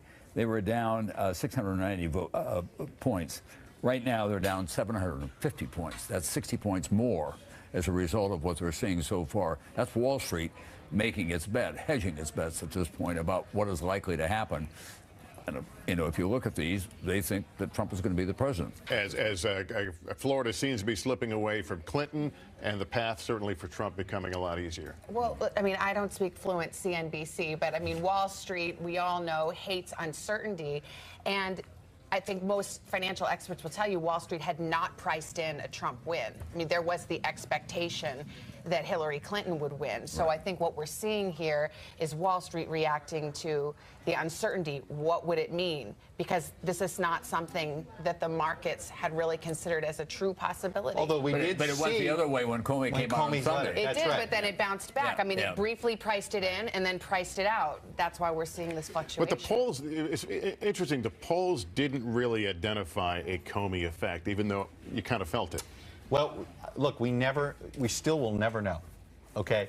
The point is, was it natural closing that we were all witnessing, or did Comey sort of galvanize the Republican base to say, oh yeah, that's why I don't like her? I had somebody text me and just say, perhaps Democrats, and this was a Democrat saying this, perhaps Democrats underestimated the dislike for Hillary Clinton out there. The assumption was Trump's dislike would trump hers. She's really not but that is not what's happening. It's essentially, you heard, if you dislike both of them, you were more likely to vote Trump than Clinton. And I think they thought in the dislike both of them game that they would win that vote. And our exit poll showed they were people almost had them even in terms of untruthfully and on an honesty question. We do have to be careful here. We don't have the final results yet, and we have to work our way through them. But Tom, it's important. Even if she wins now, this is an impactful result. Oh, no, I agree with that. And I think even if she wins now, it'll be contested, is what I think. I think there'll be an automatic challenge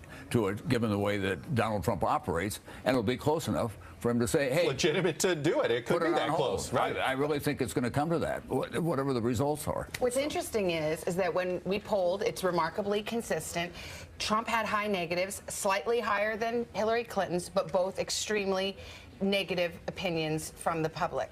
However, it seems like voters were willing to say, as long as Donald Trump remains a protest vote, we're going to stick with him. Yeah. All right. We have a lot more ahead, so we invite you to stay with us. Decision Night in America continues right here on NBC.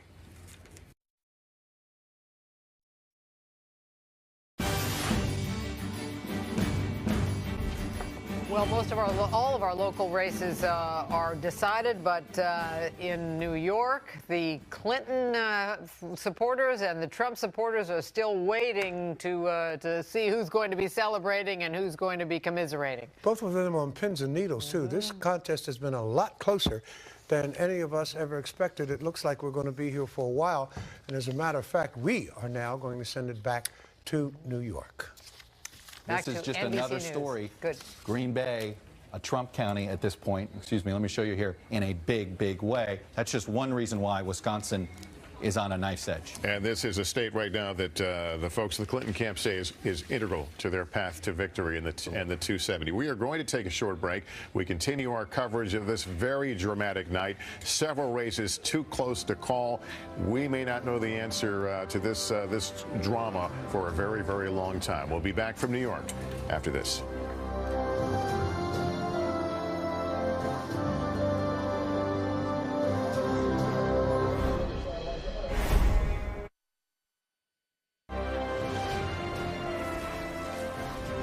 Decision Night in America continues. I'm Chanel Jones in the NBC News Washington Bureau. The polls are now closed in all states except Alaska. And NBC News still has Florida in the too close to call column. But let's take a look. Donald Trump has picked up a big victory, projected to win in North Carolina. Idaho, take a look at this one, also goes to Trump. Hillary Clinton, meanwhile, is now projected to win the state of Colorado, as well as West Coast states. California, look at these results, with 55 electoral votes. Oregon with 7 electoral votes. Washington, we see here, with 12 electoral votes. And the Aloha State, Hawaii, picking up 4 electoral votes. Let's dig in here. Joining us now from Miami, Florida, is Mariana Atencio, who was at a watch party. Mariana, set the stage for us. What's going on there in Florida? Hey, Chanel, I'm here at a local watch party in Miami with Latino families, and the families here are mixed status. Many of them have undocumented people in their families, citizens who voted, or even family members who were deported. And as these results start to come in, these families are grappling with what could be the outcome, the fact that Donald Trump could in fact be elected president. They are assimilating these results. Young people like Valerie here. Valerie, you are here all alone in the U.S. You've been here for 10 months. Your parents were deported to Colombia. What are you feeling now as these results come in? Right now, I'm really nervous because I see that Trump is winning. And knowing that Trump is winning, it's like a possibility that my parents can come back again. So right now, Hillary is my hope for me and my family to be together again. What would you tell Donald Trump supporters and even Donald Trump himself about people like you and your family? Well, I'm 16 years old, and I think I still need my parents' support with me because I'm alone, and as well as other kids and other families, we need to be together.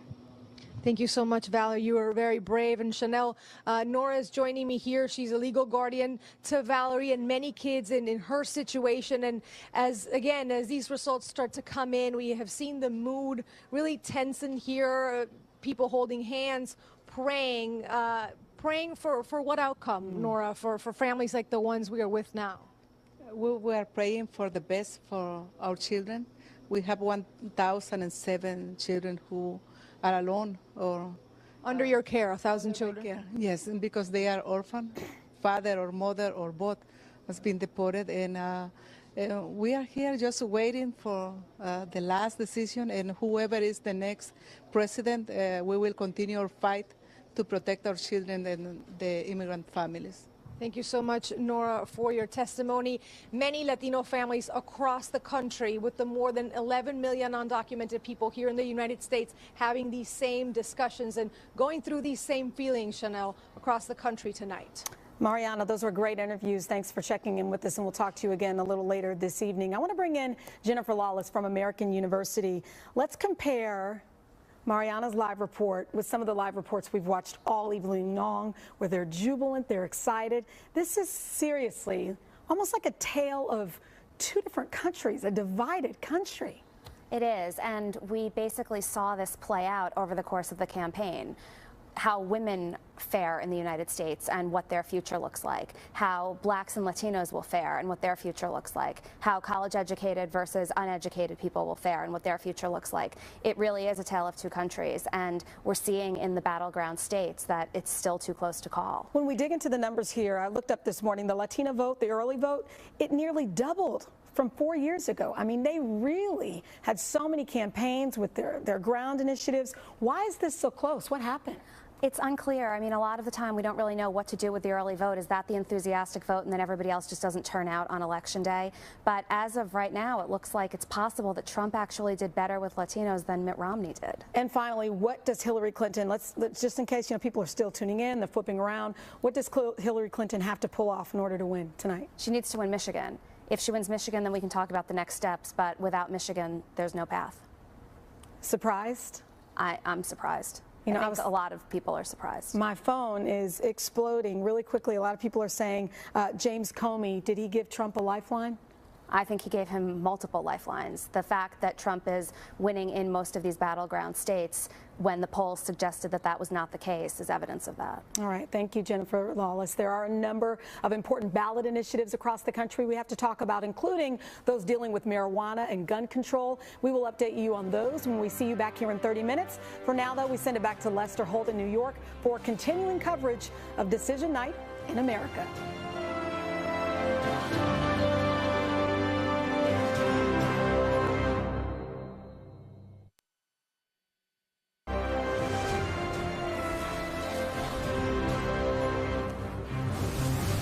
It is 11:30 in the East, and as we look at Democracy Plaza, NBC News projecting that Donald Trump is the apparent winner in Florida. Donald Trump, the apparent winner in Florida. It's a state that he called a must-win, and he appears to be winning it. 29 electoral votes. Let's show you the vote count right now as it stands. 49% Trump, 48% Clinton. That's the current vote count, 96% of the vote in Florida. Now, we also want to tell you that Utah, now we're getting a call on Utah, the state of Utah. The projected winner is Donald Trump in Utah. And let's look at how the votes break down in Utah. Okay, we're going to walk you through some of the other calls we made. You were away in your local coverage. California projected for Hillary Clinton. Hawaii for Hillary Clinton. Idaho is won by Donald Trump, the projected winner in Idaho. Oregon will go to Hillary Clinton. Clinton also the projected winner in Washington. And as we had noted earlier, Trump, the projected winner in North Carolina. So let's take you down on the ice and show you where the race to 270 stands right now. First, I'm sorry, we got a new one. This is a new projection in the state of Iowa. Donald Trump wins in Iowa. All right, now let's take you. There's the breakdown in Iowa right now. 50% Trump, 44% for Clinton. Now I think we can take you down and show you where things stand in the race to 270. Big change there with that last round. 228 for Trump, 209 for Clinton, as more and more states are now filled in. Some big ones still outstanding there. We continue to watch. That will likely turn this race one way or the other. Let's go right now. By the way, this is the view at Clinton headquarters, obviously reacting to that news in Florida. Long faces at this viewing party here. This is Clinton headquarters in New York, not far from where the Trump folks are gathered right now. Let's go to Andrea Mitchell. She is there. Andrea?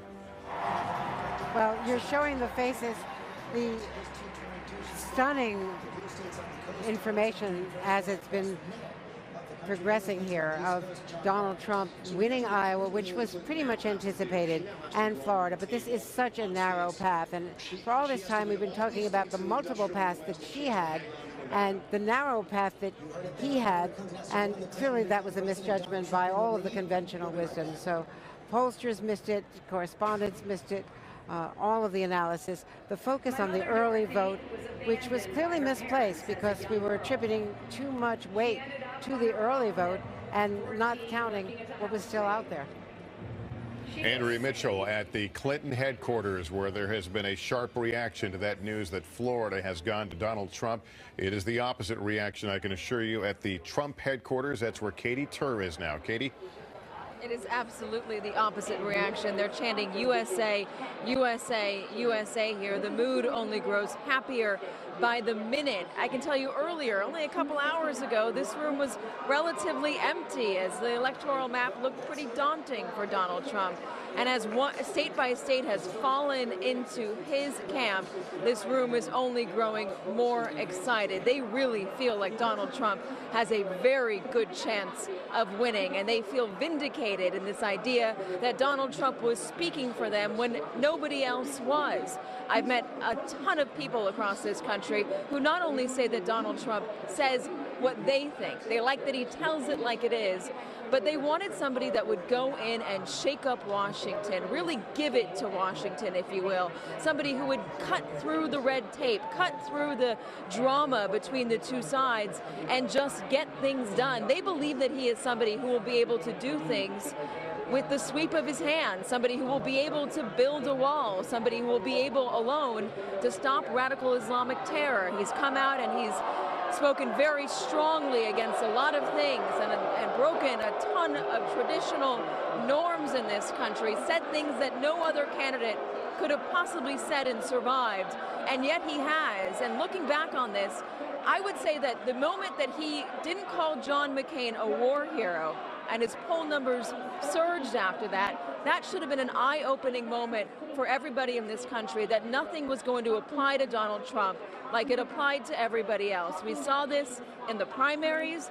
We saw this now, so far, during this general election, as his poll numbers have stayed pretty tight with Hillary Clinton, despite the various outrageous statements that he has made, despite the various controversies, despite saying that a Mexican judge was biased because of his heritage, despite attacking a Gold Star family, despite saying that he could grope women because he was a celebrity, despite multiple women coming out against him and saying that he touched them inappropriately or acted inappropriately to him. He has survived all of that, and now his campaign feels like they really have a very good shot of winning this race. All right, Katie Tur, thanks very much. We want to go now to former New York City Mayor Rudy Giuliani, who has become a powerful surrogate, certainly, for Donald Trump. Mayor, react to what you're seeing so far. Florida has gone I'm enormously excited for the country. I believe Donald Trump will be a truly great president. This is probably one of the greatest victories for the people of America since Andrew Jackson. I mean, this is against the entire establishment. Democrat, Republican, corporate, Wall Street, the media. I mean, 90% of the media lined up against him. 4 or 5 stories a day in the New York Times. Today, 4 of them negative about him. And the people of America. I'll remind you, he's at 228 electoral votes, so not quite victory yet. We're not there yet, but we're getting there, and it sure shows the power of the people. How much do you think that the Comey story played into what we're seeing right now? I don't know that it played very much into it. I think everyone had already made up their minds about Mrs. Clinton and the long period of time in which the Clintons had committed a number of serious crimes that were ignored by the Washington establishment. Perjury, Whitewater, the Mark Rich pardon, which to me was enormously upsetting because I prosecuted Mark Rich, and he was the #1 fugitive in the country, and they got $30 million for that. Selling uranium to Russia. I think those are the things that really brought her down more than what Comey did. Comey's report played a big role in it. But I think Donald Trump's outreach to the people is the main thing here. You have to have been at his rallies and seen the way people reacted to him. I told him at the first rally that I was at that he was going to win this election. Because he reached the people. Mr. Giuliani, if Donald Trump is triumphant tonight, your name has been mentioned as a possible cabinet member. What position would you want in a Trump administration? Right now, I'm not even thinking about that. I'm enormously happy at my law firm, my security firm. I do cybersecurity, which is unbelievably challenging, and I'm just happy to see that my country is in good hands and not in the hands it might have been in if we made a mistake. And let's hope we get there. You're right. We're not quite there yet. Yeah, so we're not quite there. There's a lot of drama left in this night. I'm still praying. Mayor Giuliani and your wife, thank you so much for taking the time, and we'll see how the evening progresses. I want to go over to Chuck Todd right now, who's gathered with some of the analysts, working through some of what we've seen so far. President Trump may be something that everybody needs to get used to, including the Republican Party. And I have to say here's three people, smart minds in the Republican Party, and I think we all thought it couldn't happen, that he couldn't do this on the power of white voters alone, that he couldn't do what he did, and guess what? He may just do it. Mike Murphy, what did you miss? Oh, boy, I missed a lot.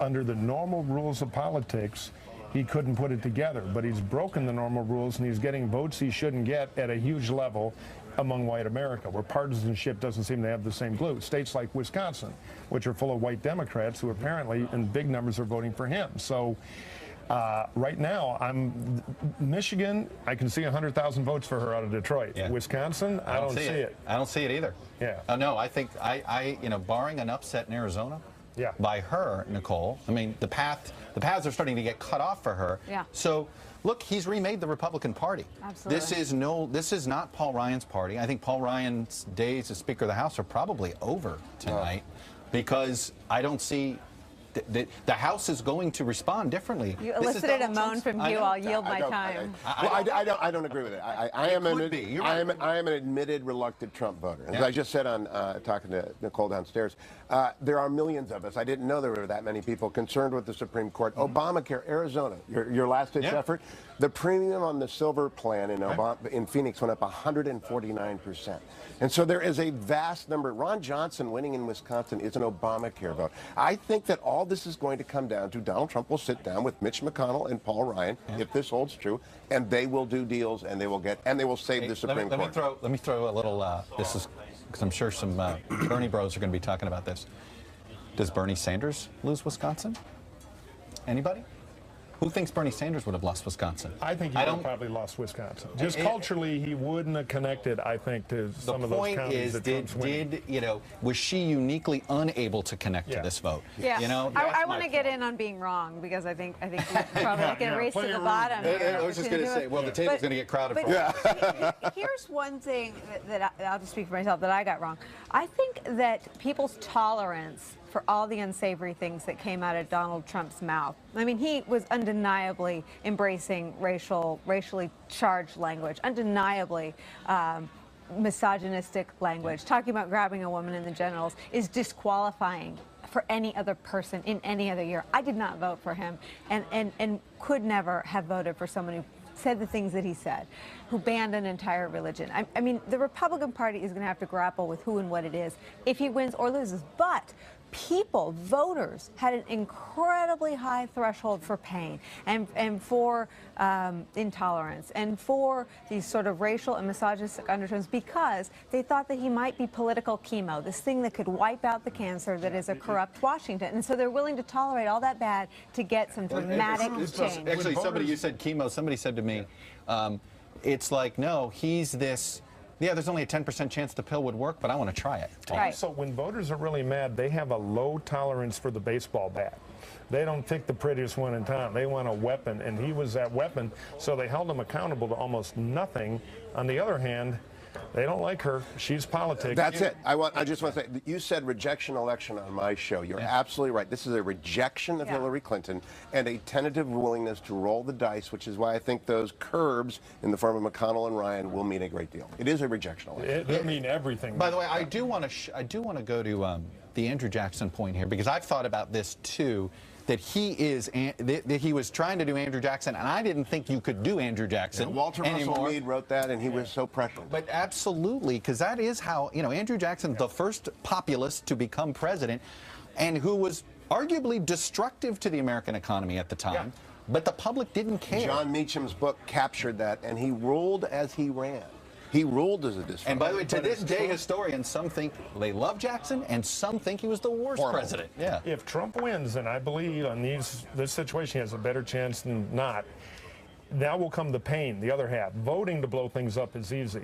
Living with that in the economy and everywhere else, look at the futures, is another story. Nicole, let me give you more PTSD about Florida. I want to put up a Florida. This is the four-way Florida board. A bunch of Democrats are gnawing their fingernails because look at the difference between Trump and Clinton, 132,000. And then look at the total vote of Johnson-Stein. 266. Now, let's not presume all Johnson voters were somehow going to go Clinton. Right.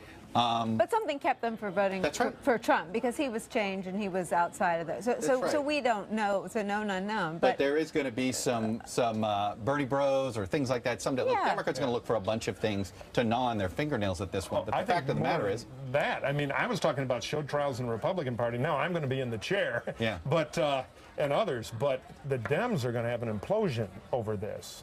All right. I got to interrupt you. I got to go to Lester. We got a call in Georgia. All right, we're making that projection now. NBC News projects that Donald Trump wins the state of Georgia. This has gone on a lot longer than many imagined it would, but 16 electoral votes, Trump wins Georgia. We also want to note very quickly, well, let's first of all look at the where that takes us in the race to 270. That puts Trump at 244. Clinton standing right now at 209. Let me just mention here very quickly, Arizona, Wisconsin, those have moved to the too close to call category. We'll take a break, be back with more right after this.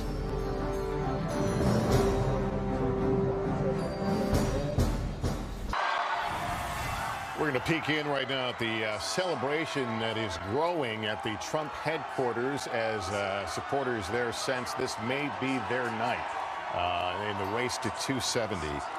And a much different story at the Clinton headquarters. This was a bit earlier as people reacting to the news that Florida had gone Trump's way. So it is a tale of two halls blocks away here in New York City, interpreting and watching the news as it unfolds in this extremely tight presidential election.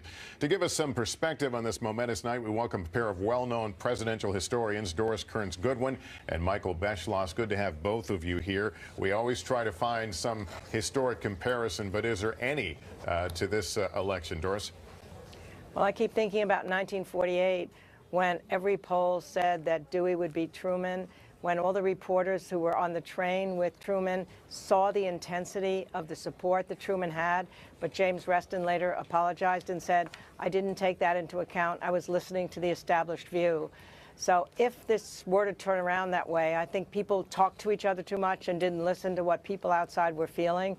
On the other hand, whoever wins tonight, what this shows is that there's going to be a divided country, and we are going to need leadership. And the scary thing is that both candidates people don't feel are trustworthy, and more than ever, we're going to need somebody who can heal these divisions.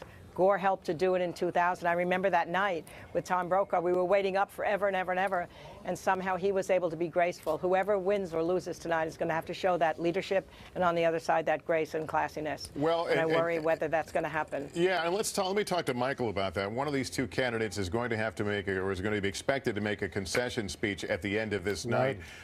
Given that they are both immensely unpopular, and as Doris points out, that the country more than ever needs someone to lead us through this split. What would you expect? Well, whoever is president is going to have to heal and unite this country, and that would have been true at the end of this campaign in any case. But, you know, I think, Lester, one other thing we have to remember that perhaps is a little bit forgotten, and that is that if you look through American history, it is almost never the case that one political party is able to hold on to the White House 3 terms in a row. You know, Martin Van Buren was able to be elected as Andrew Jackson's successor, 1836. If you're looking at a vice president who was able to do that, you have to go all the way ahead to George H.W. Bush in 1988, elected to essentially Ronald Reagan's 3rd term. Dwight Eisenhower, although very popular, was not able to hand the White House to Richard Nixon, nor was Bill Clinton, who was at the end of his presidency quite popular, able to do the same thing for Al Gore. So I think we may be seeing some form of that syndrome tonight. You know, we look at the polls, and depending how this turns out, we may look at the polls and say what happened. But is it harder to measure an electorate where so many people are voting against the other person. When so many people are holding their nose and saying, well, this is all I got, let me choose one. How do you factor in that gut check, that moment of doing something you don't want to do? And I think we're used to that in a primary situation, which are usually protest moments. We're less used to that in a general election, because normally you assume that by the time people come to a general election, they've chosen one candidate over another. And I think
it just shows there's an anti-political feeling in this country. There's a feeling against experience. And somehow people are not viewing politicians in the same way they used to. So the outsider, even with all of the flaws, if it turns out, even if it's closer than we thought, was able to get a momentum behind him that didn't need a ground game, that didn't have the polls, people telling them. I mean, everything about this race is, I mean, Yogi Berra would say it, you can't predict anything in this race. And I think all of us are going to have to feel that. No matter what happens, it's still a lot closer than a lot of people thought. Well, and it is a lot closer, and this is a good time to remind folks this is not over. It is not over yet. Neither right. candidate has the 270. I want to thank you both, Michael and Doris. Good to have you both on. We appreciate your insight on a night of such history here. We are going to take a break. We'll continue with our coverage. Still watching some too early to call races, and there may be some interesting developments here with how this will stack out at the end of the day. We're going to check in with Chuck Todd in a moment. He's got that look on his face like you need to talk to me. Wait till you see this. Wait till you see this, he says. We'll be right back.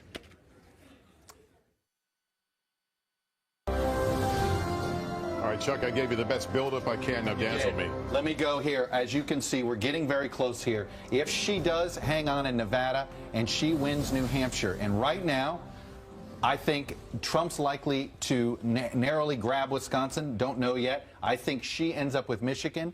And look what happens. 269, 269. Now, this scenario does the following. It gives her CD2, and it gives him, in Nebraska, CD2 in Maine. My point is this. Both are close. Maine 2 and Nebraska 2. 269, 269, then we'll be looking at recounts. Believe it or not, we may have recounts in Maine 2, a recount in Nebraska 2. This is a very plausible scenario as this night is wearing on. Michigan and Wisconsin heading those directions is the most likely result. Anybody else up for an all-nighter? We'll be back with more coverage in a moment.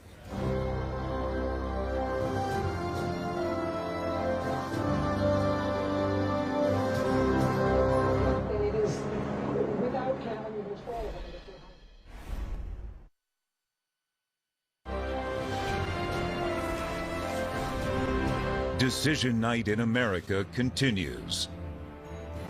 I'm Chanel Jones in the NBC News Washington Bureau. The race to 270 is now rapidly moving in Donald Trump's direction. NBC News now projecting Trump the apparent winner in Florida, a key battleground state. And just in, Trump projected to win the state of Georgia, a state Clinton had hoped to flip blue. Trump also projected to win in the state of Iowa, the first state to hold caucuses, of course, earlier this year. And Trump can add Utah to his list of projected wins, overcoming a challenge from third-party candidate Evan McMullin. Hillary Clinton pinning her hopes now on races still too close to call, including the state of Michigan, Pennsylvania, and Nevada. And that's where we find Miguel Almaguer in Las Vegas. Miguel, what can you tell us?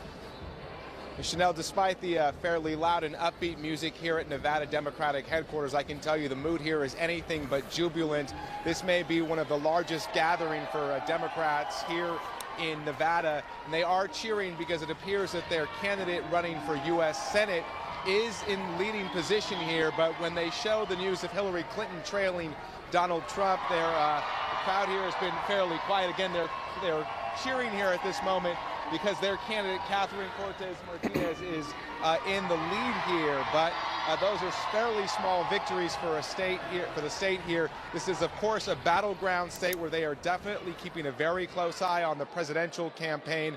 The crowd here has actually thinned out quite a bit over the last hour or so outside of this convention hall. We've even seen some people here in tears, so we know the mood here, while still upbeat at times when their local candidates are winning. The big picture here, though, certainly in that presidential race in this critical swing state, they don't appear quietly as confident as they were just a short time ago, Chanel. Miguel, I was just looking down at my notes here. I wrote earlier this morning there was a 40,000 early vote advantage by registered Democrats.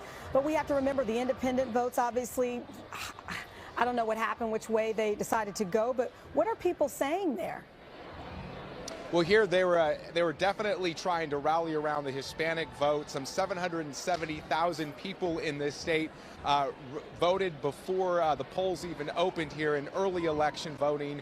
So they were confident that that vote would push the Democratic candidates in this state over the top and help turn Nevada into a blue state instead of the purple state that it's been over the last couple of elections here.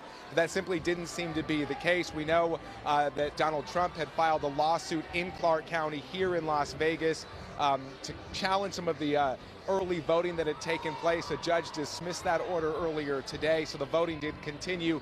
We know the turnout here in terms of Latinos has been incredibly large over the last couple of days here, and they thought that may be enough to stem the tide here, making this purple state blue, but it appears it wasn't enough to swing the big vote here as they continue to watch the results pour in here, Chanel. Well, we all knew Nevada was a notoriously difficult state to poll. Miguel Almaguer, thank you for joining us this evening. Joining me once again is Jennifer Lawless from American University. We're starting to hear the word tears from a lot of these watch parties. We are. I think the Clinton campaign and the Clinton supporters are beginning to realize that the path to 270 is looking pretty bleak. And I can tell you from my own social media feed and my friends who are texting me and my students who have been posting on social media that everybody's in a pretty big state of shock. Well, I'm getting, same thing. I'm getting a lot of questions from viewers. So this is what I'm going to do. I'm just going to toss them to you and you can see what happens. So first of all, a lot of people are asking me, Hillary Clinton, she really wanted to win big. We talked about that, so there wouldn't be a challenge. No matter what happens tonight, what will we see tomorrow? Do you think one of the candidates will challenge this? I don't know that Hillary Clinton will challenge it. If she wins, we know that it's going to be a very, very close election, and there are some states that are going to have razor-thin margins. So my bet is probably. And then here's another one. I think this was interesting. Republicans came home, so to speak. Democrats came home. What about independents? The thought is that they would go to Hillary. Did that just not happen? It seems like it didn't happen. The bulk of them broke for Donald Trump, and I think that was somewhat unanticipated. And why do you think that is? Well, at the end of the day, a lot of those independents really are partisan leaners, and they wind up going home. In an anti-establishment kind of election, they were a little bit harder to poll and a little bit harder to predict, but they're Republicans. There are a lot of words that are buzzing through my feeds right now. Supreme Court, social policy issues, global war on terrorism, Obamacare. These things clearly matter. Oh, a Trump presidency plus unified Republican control in Congress is a problem for pro-choice advocates, pro-marriage equality advocates, pro-Obamacare advocates. I mean, the world will look like a different place. Good discussion, and it will continue, I have a feeling, all night long. Thank you, Jennifer Lawless. We want to tell you about one important ballot initiative at this hour. Voters in California have passed Proposition 64, legalizing marijuana use by adults 21 or older. One of 5 states voting on marijuana laws today. That's a big one.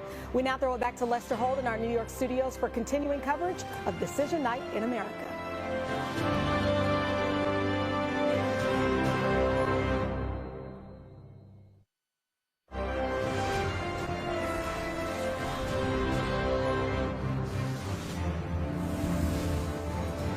The drama, the anxiety, the sense of this night can certainly be seen in the faces at two different locations, not far away from each other, here in Midtown Manhattan. At the Trump headquarters, happy faces, hands in the air, as they watch their candidate defy the polls and powering to a significant lead here tonight in this race for president. We're at the Trump headquarters, or at the Clinton headquarters, long faces and tears. Here's the national vote right now, the popular vote, Trump with 48% to 47%. But as we knew going in, this is a story about battleground races. In the race to 270, Trump right now has climbed out ahead to 244 to Clinton's 209. There are some remaining states there here. They are all in the too close to call category, starting with Michigan, too close to call. Wisconsin, New Hampshire. And you can see some of these, the difference is 6,000, the difference in New Hampshire. Maine is too close to call. Minnesota is too close to call. Pennsylvania, part of Hillary Clinton's firewall, still too close to call. A 7,000 vote difference there. I don't know if you caught that. Nevada is too close to call, and Arizona too close to call. These states will keep us up for a long time here, waiting to see who can pass that 270 mark. There's the map that started all gray at the beginning of the evening at 7 o'clock Eastern time. You can see a sea of red now that encompasses the south and the middle of the country, but smatterings of blue in some states that count. But it's those gray areas right now are the ones I just ticked you down through, the too close to call states. And right now, the Trump people feeling better and better about their chances of seeing Donald Trump become the next president of the United States. I'm back here with my panel. Chuck, you gave a scenario a moment ago where we could see a 269-269 tie. But let's talk quickly about some of these states we've looked at. It was a 7,000 vote difference now in Pennsylvania. Look, what's out in Pennsylvania? It slightly leans her. There's a lot out in Allegheny. It's a county she should carry. But let's talk about the bigger story. Down to 4,000, by the way. It's really good now. Let's go to the big blue. Remember the big blue wall? We've all said it. Those states that have voted Democrat in every single presidential election going back to '88. Well, Pennsylvania is precarious. All he has to do is win Pennsylvania, and it's a ball game. Yeah. He's president of the United States. It's done. He's over the mark. Michigan, Wisconsin, those three, he could win all three. Right now, she leads in, she's got, I think, a path to victory in Michigan and a narrow one in Pennsylvania. But the bottom line is he broke the big blue wall. By the way, if you just look at where the candidates spent their time, I mean, there's no question that the Clinton campaign took the big blue wall for granted. They came to Michigan late. They never went to Wisconsin, as I understand it. And Trump, I think, made 6 different visits or 6 stops in Wisconsin. By the way, they were members of the Republican Party, okay? This miss by everybody is even like Republican consultants are going, why is Trump doing that? Wisconsin's done. Wisconsin was so done, the National Republican Senatorial Committee pulled out. Now, they went back in to try to help Johnson, but it was late. Trump had a ton of problems in the primary in Wisconsin. This is the miss on Trump is far and wide. It's the modelers, it's the pollsters, it's us in the media. The miss is far and wide. But what was it that the polls could not measure that was out there? What was missing is the underestimating of this white vote. You know, there's going to be a lot of a couple of there was one guy, I'm trying to remember where he's at, at the Weekly Standard or Real Clear Politics, and I can't remember the man's name, but he had been making this argument of a missing white vote, that there was a bunch of vote that Romney could have had but didn't win. And while the census showed that it was there, no one believed it was going to get activated because Trump didn't actually do work to activate vote. He didn't go out there with registered voter, but he didn't need to, as it turned out. They were listening. His rhetoric got him. That's there. right. The rhetoric did it. That should get out the vote. It's Donald Trump rallies. I also think that it became, for a lot of people, they didn't want to say that they were for Trump because it was socially unacceptable in some areas. So they just kept it to themselves. And then the secrecy of the ballot is that they can go in and cast the vote for whoever they want to. And look, she has not been a popular figure for some time. We know that they were 2 of the most unpopular candidates who would ever run for president. And Bill and Hillary Clinton have been around for a long time, and everybody wanted change, and they wanted agents of change, and they were not there. But what is so stunning to me is that the Clinton campaign, which has always had a great reputation for knowing exactly where the votes are, David Plouffe has been saying for a month, Pennsylvania, he's not going to get a vote there. I mean, why would he even go there? And they've been talking. Tom, I go back to everybody underestimated the rural white vote. Yeah. Everybody thought there wasn't enough white vote to lose Hispanics and African Americans by the margins that he's losing them by and to win. But and it's a two-pronged issue. I mean, first of all, the white vote has been declining as a share of the electorate over the past several cycles. So a lot of pollsters are not factoring in suddenly a surge in white vote. And then if you see depressed turnout among the non-white vote and you're not getting those same numbers, I mean, that's how you get to a map that we're looking at tonight. By the way, one conversation we haven't had, we've been talking about recriminations. We started about in the Republican Party, right? And as the nights wore on, and we're like, I know where you're going. Let's talk about what's going on inside the Democratic Party now. There's going to be plenty of people that say, what if Joe Biden had run? What Biden would have been a real heir apparent? What if was the Democratic ticket too white? Okay? I mean, that's going to be, if you look at the African-American vote, there's going to be some people that say, maybe she should have picked Cory Booker. And the point is, there's going to be that. Or maybe Bernie Sanders actually had his finger more on the pulse of what's going on in America. But let's look at the way. I think that the ticket was too establishment. I mean, I think that's really what it was, is that she has been there for so long. She's talked in conventional ways about what the call of the Democratic Party is. And her vice presidential running mate had a wonderful record in Virginia, but he wasn't all that well known and that dynamic. So I don't think that they had the charisma that the white people who were out there saying, I want big change, and they were sending those signals all along. We missed them because it would come and go and come and go, and then suddenly it's this tonight. Savannah, who's the leader of the Democratic Party? I don't know. You tell me. I guess it's Elizabeth Warren. Let's look at the way that the Clinton campaign closed this out. Yeah, there was an uplifting message yesterday, but the last several weeks have all been, the ads talking about, the things he said about women and minorities and disabled people, and it clearly didn't stick. I mean, let's remember, a month ago we were playing when he sat on a bus, and people were openly saying, "This is it." We all sat up that night thinking, he's going to have to drop out. This is fatal. There was nothing fatal in anything that he did. No other candidate could have said the things that he did, taken the positions that he did, take on his own party the way that he did, and continue to win one rally after another, one state after another during the primaries. And the Clinton folks said saying there's no moral equivalency with what he's done with her transgressions. By the way, President Trump has no shackles. No. He won this his way. He won this by trashing the press. He won this by trashing the establishment. He won this by saying some things that we all thought you couldn't say. I mean, this is... He had one United States senator on the Republican side who was actively for him, Jeff Sessions of Alabama. All the rest of them ran from him. This is going to be, I mean, there's going to be the normal rules. There's no small G governor on him, on anything.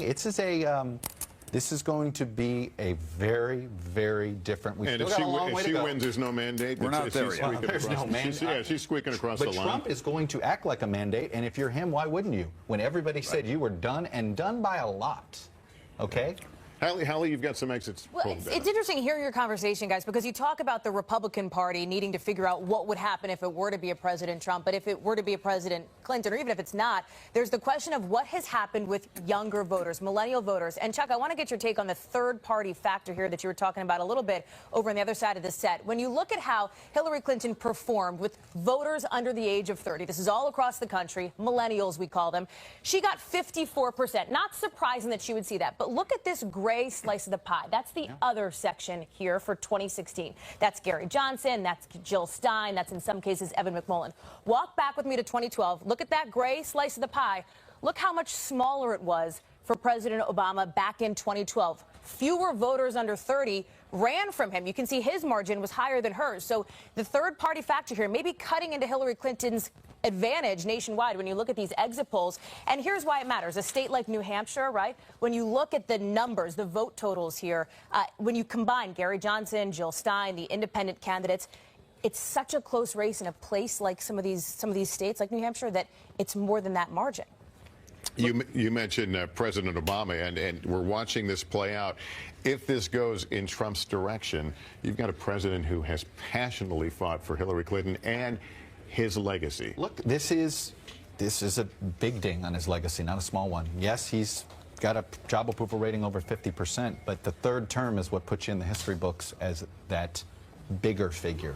You know, Reagan got his third term with George H.W. Bush that made him just a larger-than-life figure. And look, Obama, it looked like he was going to be the Democratic Party's Reagan. And by the way, he still may be, meaning he'll be the shining light that Democrats point to in this loss to say, oh, we got to find another Obama, just in the same way the Republican Party has spent 20 years looking for another Reagan. The other thing is that, quite honestly, in the cold dawn of whatever the day brings, whether it's her or whether it's him, you've got to look at what they both stood for and what they want to do for the country. The country's sending a big, big protest tonight. So if she wins, she's got to wade through that. If he wins, they have to re-examine what he's had to say about knowing more about ISIS than the generals do, you know, about blowing up health care immediately, about having a tax program that every economist, Republican and Democrat alike, said it's a $5 trillion deficit the moment that it gets passed. So it's not just what he brought in terms of stylistically. It's also what he stands for and whether or not he'll listen to anybody else in his party. He went to meet with the Senate Republican leaders, and they said there are some issues. He said, not issues. It's about the show I put on. You know, it's about how I sell the thing. That's why I feel like it's post policy. I mean, I think, you know, I don't even know if the Trump voter necessarily is signing on for this policy, the wall, or getting rid of NATO. It's it symbolic. Is a protest vote. It is a primal shout. Yeah. And as long as Donald Trump was a big, pardon my French, middle finger to the establishment, to every institution, so long as he was carrying that mantle, he was a very attractive candidate for obviously a great number of people in Let this me just country. quickly set things for people who are coming back and forth and trying to figure out where we are. It's not over. It's not over, but Donald Trump stands right now 26 electoral votes from becoming the next president of the United States. The gray you see on that map is going to tell the story over the next couple of hours, or less or more. We don't know. Those are states it's too close to call. But there's the race right now, the race to 270. Those numbers, the 209 for Clinton, the 240 for Trump, that's what it's all about, and those gray states. So here we are.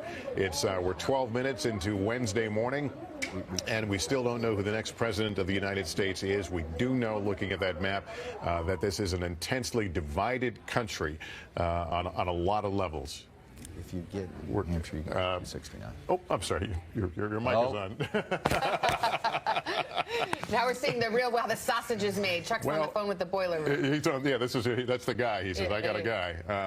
But I'd say we're going to take a break. We'll continue in a moment, but I wanted to reset things where we are. We continue to watch, as I said, 13 minutes after midnight here on the East Coast. Our coverage will continue after this.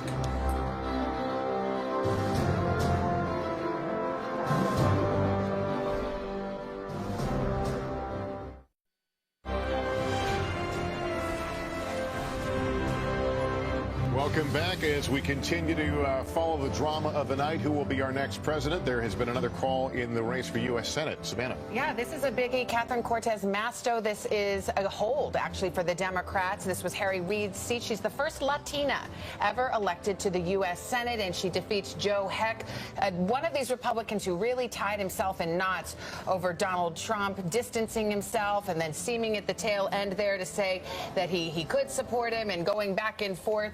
In the end, Catherine Cortez Masto wins in Nevada. Nevada, a state that we still are saying is too close to call on the presidential level. But this is not a pickup, but a hold for the Democrats. And by the way, you look at Missouri, Blunt's leading. You look at New Hampshire, Ayotte's leading. Republican. And you look at Pennsylvania, Toomey's leading by a fingernail, but he's leading. So it may be that the Democrats do not get their hopes of having the Senate either. And all of this, I mean, you've been talking about Chuck's theory over here about 269 to 269, if that were to happen, it goes over to the Congress to decide. The House would determine who the president was, and the Senate would determine the vice president. Well, and it looks like Mike Pence has got to be a little bit happier that Republicans are winning this rather than Tim Kaine. Chuck, what I want to do right now, let's go through, if we can, all these states that remain. They're all too close to call. Give me a characterization here. Let's start in Michigan. Michigan, too close to call. Two things we are. She is underperforming Obama in Wayne County, which is Detroit. We are a little concerned. Wayne County has a very bad history of counting, number one. Number two, there is a lot of vote left in Flint and in around Flint. That should be vote for her. It is going to be a nail biter. She does have a path to victory here in Michigan still, but that is a pure coin flip. All right, Wisconsin. Wisconsin right now, it looks Trump. The only reason we are waiting, I was just talking to our boiler room, Milwaukee does not drop its absentee vote until after all of the other Election Day voting is in, and we don't know how much absentee vote in Milwaukee there is. Do they have early voting in Wisconsin? No, they've not really. You do have to fill out a form, so it's not going to be a big number, but we don't know how big the number is, and until we see it, we're not going to be comfortable calling Trump. If you just did this on Election Day and what we have, Trump, there is no path for her, but we don't know what the absentee vote looks like, which is why we've held off. All right, let's take a look at New Hampshire. This has taken an awful long time. It's 5,000 votes, man. I mean, it's 5,000 votes, right? We still got, look, this can come from anywhere. When you're at 5,000 votes, you can't sit here and say, this area is available, this area is available. The question is, it's those Boston suburbs and Durham, University of New Hampshire, essentially versus the rest of the state that's Trump. All right, Maine also has 4 electoral votes, also too close to call. This looks like we're going to see a split here. 48-45, he was always going to be more dominant in the 2nd congressional district. It's more rural. That's Banger. She's going to win Portland. And so it is, unless she sneaks in there, Maine 2, although Maine 2 has been a little bit closer than we thought it would. But depending on how Michigan and Wisconsin split, we'll see how important Maine becomes. Katie Tur was telling us that the Trump folks think Minnesota, that they have a shot and a path to victory there. Now, remember, he traveled there the other day, and everyone looked, had a double take. We don't see it yet. That doesn't mean he is doing better than usual for a Republican, but it is more likely to be a Clinton state at this point than a Trump state. But this is more evidence.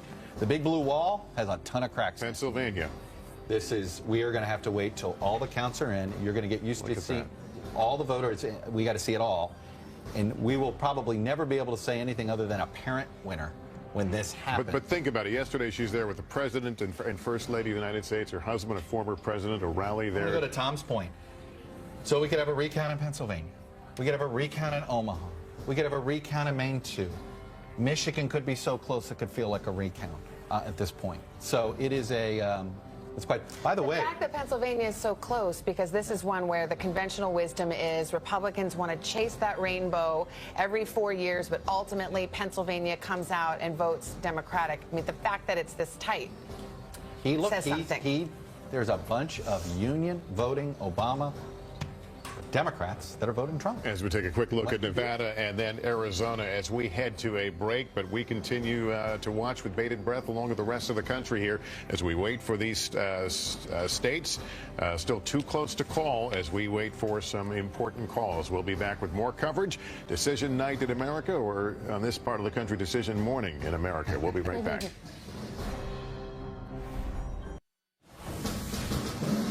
Welcome back. Well, after midnight here in the East Coast, the race to 270. Trump right now with 244 electoral votes. There is the map as it stands right now. But some key areas of gray, states that are too close to call. We continue to watch them, and watching all this along with us outside our studios on Democracy Plaza. A lot of folks there around the viewing stations watching this drama unfold. And Jolene Kent is with some of them right now. Lester, we're talking to some Donald Trump supporters. Alex, you are a voter in Texas. Why did you go for Trump? I think that this says a lot more about Hillary than it does about Donald. I think it just shows that people don't trust her. And as much as Trump has against him, I think it says a lot more about her than it does about him. Now, Stuart, you voted for Donald Trump in Connecticut. How are you feeling right now? He's in the lead at the moment. I have to say that I embrace what Hillary has said to the country, and I hope that Donald embraces some of her sentiment about inclusivity. However, I think the American public has decided that the liberal media has just really taken too much of a hand in this election and has been telling the public really who to vote for all along. And one factor for me as a doctor is that the Obamacare policies, while they're trying to be helpful to the public, all of my patients have said that it's just too expensive. Stuart, thank you so much. Alex, thank you so much. Thank you. Live here on Democracy Plaza. Lester, back to you. All right, Jolene Kent, some interesting pieces of conversation we can pick up on perhaps after the break about, is this more about Hillary Clinton? And also, let's face it, we in many ways were on the ballot as well, the media, and that's going to be another conversation. Let's take a break. We'll be back with more coverage. Decision Night in America here on NBC.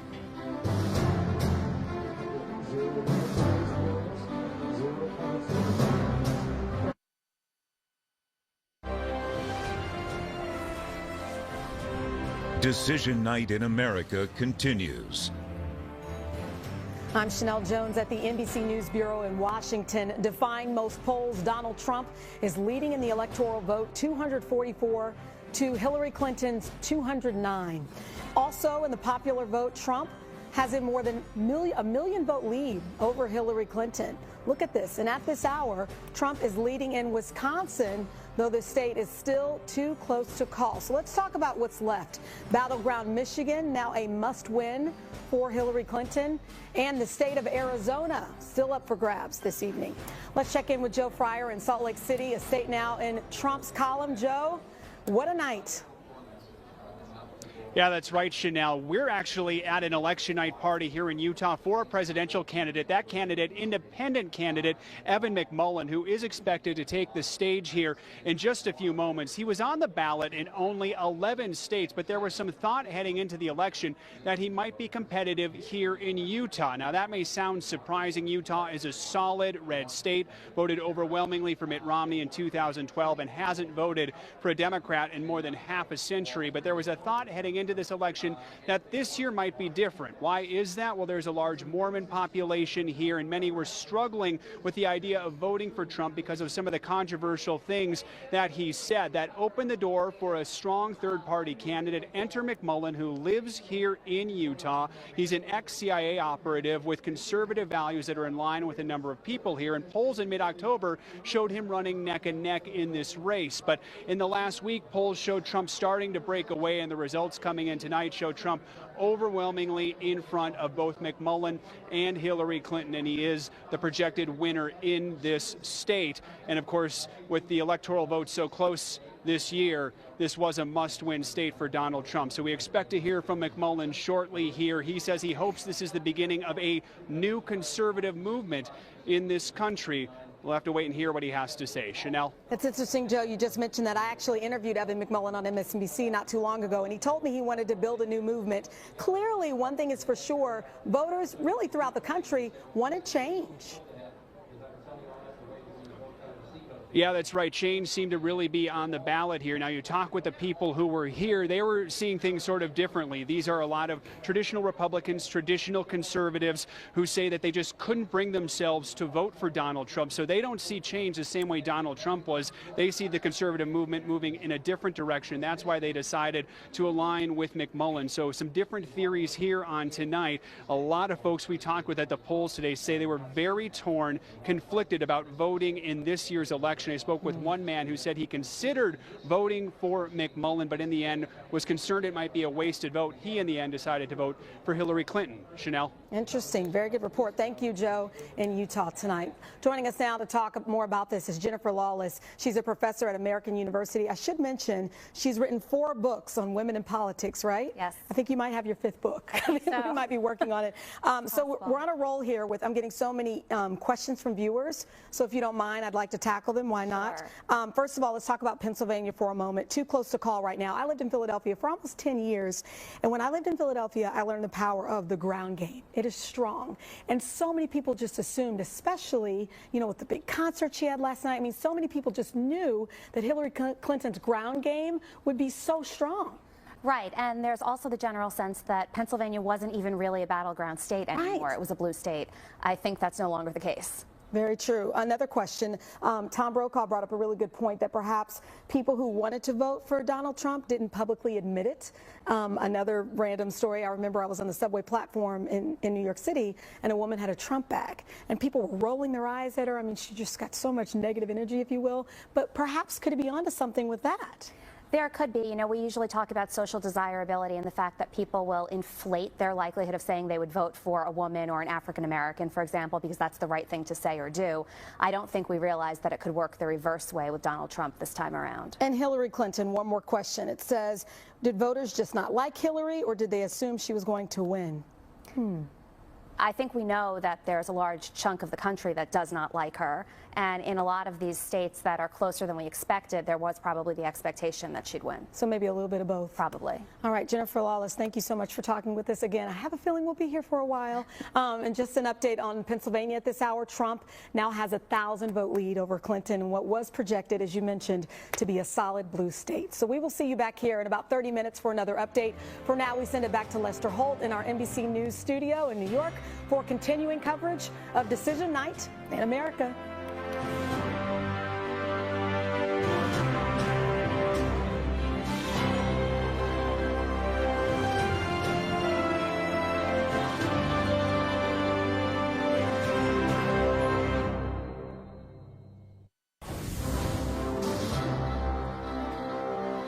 Welcome back. Democracy Plaza at Rockefeller Center. It's 12:30 in the East. There's the national vote as we have it based on the projections now. Trump leading 48 to 47%. That's the popular vote. But let's take a look now at the electoral vote. The race to 270, which is what we're witnessing right now. Trump right now sitting at 244, Clinton at 209. With a number of states here still too close to call that will turn this election before we all walk out of here. We're going to go to Hallie Jackson right now. Among the many things we're watching, as this thing seems to be tilting toward Donald Trump, the markets around the world are reacting. She has more on that. We're seeing a drop in some overseas markets, and we saw something really interesting happening in the S&P 500. I'm here with Ali Velshi to explain this. It was halted, then it so there's two kinds of futures. We talk about the Dow futures a lot because there's a big Dow board that we can all look at. And we saw a drop in those futures We've seen those futures drop. They're down, indicating at this point a 4% drop. So if the Dow were to open right now, it would open about 760 points lower than when it closed. But really, for most people out there, your investments are in a broader set of investments that are more like the S&P 500. Now, this doesn't happen very much, but the S&P 500, they don't generally allow it in trading, the futures, to go below 5%.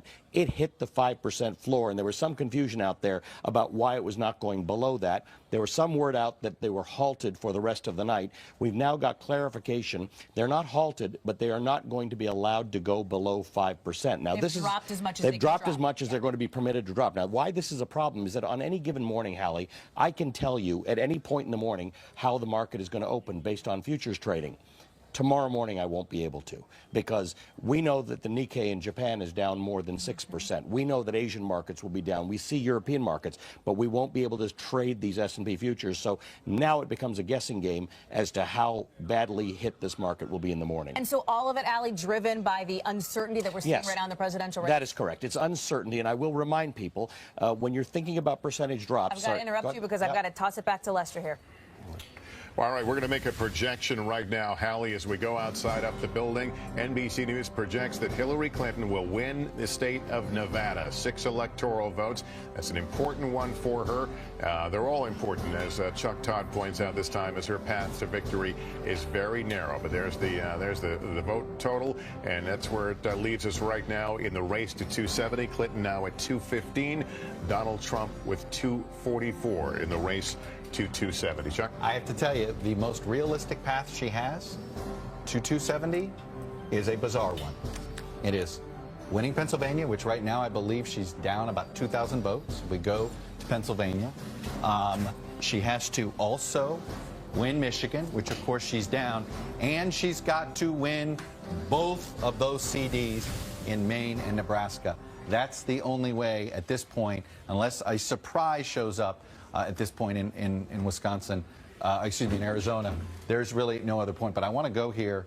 We have Pennsylvania just to show you how close it is. Look, Trump has taken nearly a 3,000 vote lead. There are a few areas where there's no vote at all that has come in. There's extraneous vote. I told you we are not going to call this until all the vote is in, and even then we'll probably end up with a apparent winner.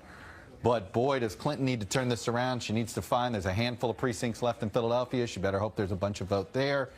So let me look at this county. What we got here, it's Lebanon County. I'll just show you what it was in 2012, just so you have an idea. A red county that went big for Romney. So it's likely, you know, she might do a little bit better here. This is a county right next to a state capital county, which she has been doing slightly better in. But I can tell you, with those two counties, you know, maybe that leans Trump. But Pennsylvania, total coin flip. But obviously, if Pennsylvania goes, that's the ballgame. Yep. All right. We want to get over to the Clinton headquarters right now, where Kristen Welker is standing by. We've seen a lot of long faces, even tears there. They just got likely a shot in the arm with that news that Nevada goes to Hillary Clinton. Kristen? They did, Lester. There was cheering here at the Javits Center when this crowd learned that Secretary Clinton won Nevada. But I have to tell you that overall, the mood is quite somber. You can sense it. It's fairly quiet here. This is anything but a victory party. As you point out, people starting to leave early. They are in tears. A lot of red faces here, Lester, as they watch these results come in. One supporter describing it as stunned disbelief. Another person telling me grief is starting to set in. Of course, this race is not over yet, but perhaps one of the more telling signs is that the Clinton campaign has gone dark. The last time I heard from them, about 45 minutes ago, when officials were insisting there is still a path, and of course that path went through Michigan. It went through Pennsylvania. Pennsylvania is her firewall. We've been saying this for days. That is why you've seen Secretary Clinton make so many stops to Pennsylvania. She added events in Michigan, really trying to energize the Obama coalition, African-American voters, women, minority voters, and of course she held that big rally in Philadelphia, that unity rally last night with the Obamas to try to energize that part of her base. So there's a lot of surprise here. They thought she was on the path to making history, the path to becoming the first female president. So all of that sinking in as they realize right now Donald Trump does have the lead. As you're talking about right now, she still has a narrow path, but as that path continues to get increasingly slim, this crowd here very somber tonight. All right. This is a remarkably close race, at least some of these races. You want to take a look at New Hampshire, and Chuck's doing that right now. A minute ago, I looked, it was a 50, did I say a 15 vote difference? It went up to all of it's a landslide now at 672 votes. But it was actually at 15 about a minute ago. Look, there's still a lot to come in. This is another one. We're just going to wait till all the votes come in. Literally, how important is it, though, with four electoral votes? Dixville Notch might actually swing at the end of the day. But you want to go there. Let's go to the what-if map here, and just to sort of everybody can see why all this matters here. Give it a minute here. I've got its business here. So we've locked in Nevada, so that gets her. So let's move this down here. And if you assume these four going that way, and that's a big assumption. As you can see, she can't lose anything. That gets her to 268, and she needs that district. She needs the district in here, which is not counted on this board, and she needs that main district. That's her only viable path to 270, unless a bunch of absentee votes in Wisconsin are a lot more of them in Milwaukee than we expected. But it's that it's that big. I mean, it is that narrow for her. She's got the more narrow path. Trump could end up winning with it Pennsylvania. He could do it just with a combination of Arizona and Michigan. I want to get the thoughts of the panel as we look at this in that bright red in the middle of the country in the South. And is there, to what extent is there a racial component in this in terms of who is voting for Donald Trump and who's voting for Clinton? Okay, this is a big split in this country. There's a big white to non-white split. Because this is going to be a conversation going forward. Do you realize that she's losing Texas by all of just 8 points? I mean, the fact of the matter is the Latino vote showed up in a big way for her. You don't put Texas to single digits without the Latino vote activating. You don't make Arizona, which we're sitting here waiting on Arizona, but it wasn't enough. I mean, this is. you know, there was this, we all bought into it because Barack Obama did win twice with this new coalition. Now, she couldn't totally recreate it, but I think there was an assumption that the Latino vote is growing so much, it just made some of these states that they were just going to all keep moving towards the Democrats, and look at the Rust Belt. Nicole, weigh in here. Well, you know, Peggy Noonan wrote the best piece of the cycle and a piece about the protected and the unprotected. And I think that what's going on, it's always important to have a conversation about where we are in race. But the truth is we elected the country's first African-American president not once but twice. This, to me, was more about class warfare. And there's probably a hot war underway that a lot of us here missed. People don't like being described as living in flyover nation. It's just, it's derogatory. And these sort of lines, and if there were walls in this country, they were really between the elites and you know, Main Street. It's a culture war. It's a culture war, and not over the old things. The old culture war used to be fought over guns and abortion and social issues.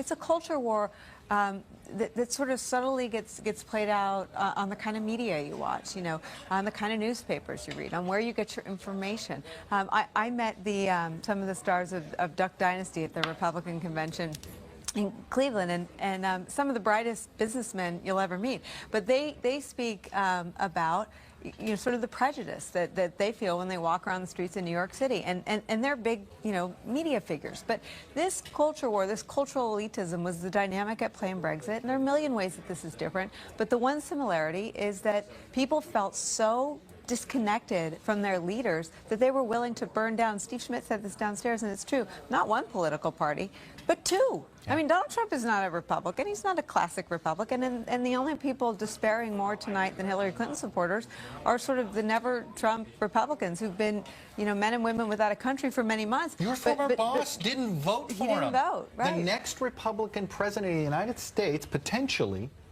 didn't have a single living president, and only John McCain. One former living nominee, Bob Dole, who publicly supported him. You know, I have the advantage of spending a lot of time in the Midwest and also in the Mountain West. I've got a lot of pals in Montana and South Dakota. I just got back from there. And I didn't hear anybody out there. They weren't crazy about Donald Trump, but they really did not want Hillary Clinton to come back into the office. Not only they did not want her, they didn't want him back in the White House again. And they talked about it quite openly to me. So I really thought this whole election, to get back to your original point, Lester, about whether it's racial or not, it's been tribal warfare. I mean, we have been trying to compartmentalize this country. You know, I'm going to take the white working class vote, I'm going to hug them. I'm going to get the Hispanic vote. I'm going to get the African American vote. And it's been compartmentalized in a way.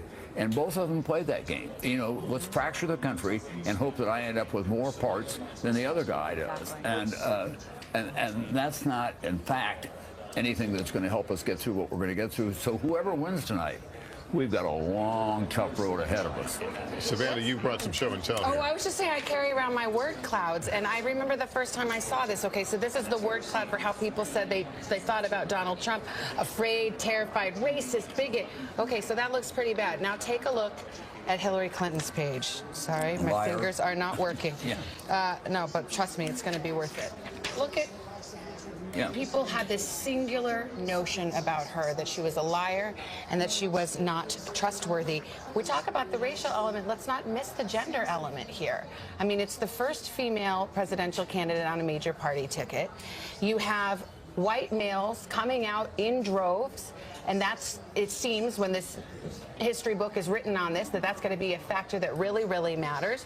And then you have also a lot of women who didn't support her either. So I think you're going to have a lot of reckoning in terms of what it means for race relations, but also for gender relations in this country. And young women. I mean, I remember sitting down at the Today Show early summer or late spring with Andrea Mitchell, talking about how young women felt absolutely no attraction to her candidacy, felt absolutely no, they were not compelled in any way, shape, or form to assist her in breaking this barrier. In fact, there were more millennials attracted to Bernie Sanders. So, you know, it's obviously going to take someone different if and when she doesn't break this barrier tonight. No one has talked about this, but the Republicans have been in charge of the Congress for the last 2 years. They won the House and the Senate.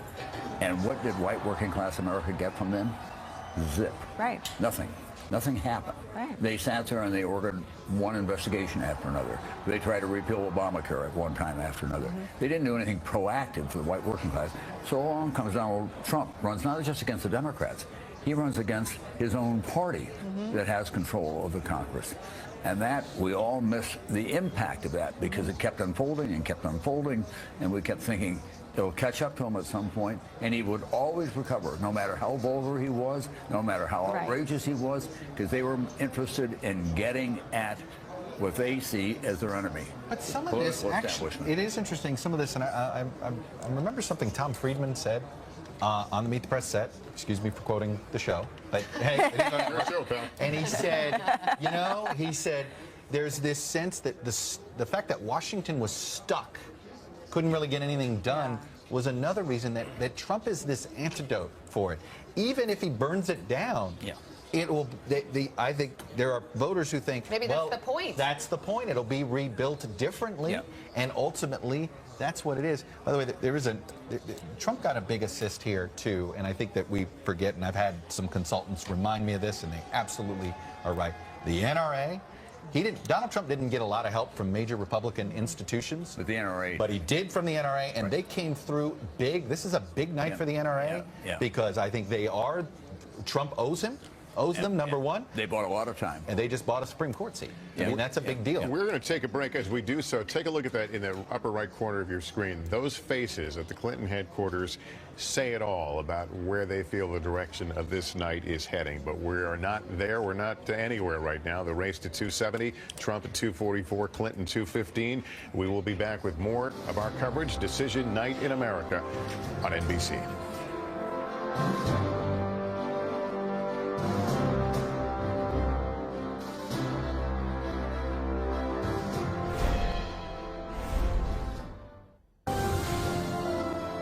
Welcome back. In yellow on that map, those are the states that have not yet been called, and those are the states that are going to be making this a very long night as we approach the 1 o'clock hour here very shortly on the East Coast. Right now, Donald Trump holds a lead. He's 26 electoral votes from being voted in as the next president of the United States. Welcome back to NBC Election Headquarters. Joined now again by James Carville. Good to have you here. You've been watching. I wish I could say it's good to be here.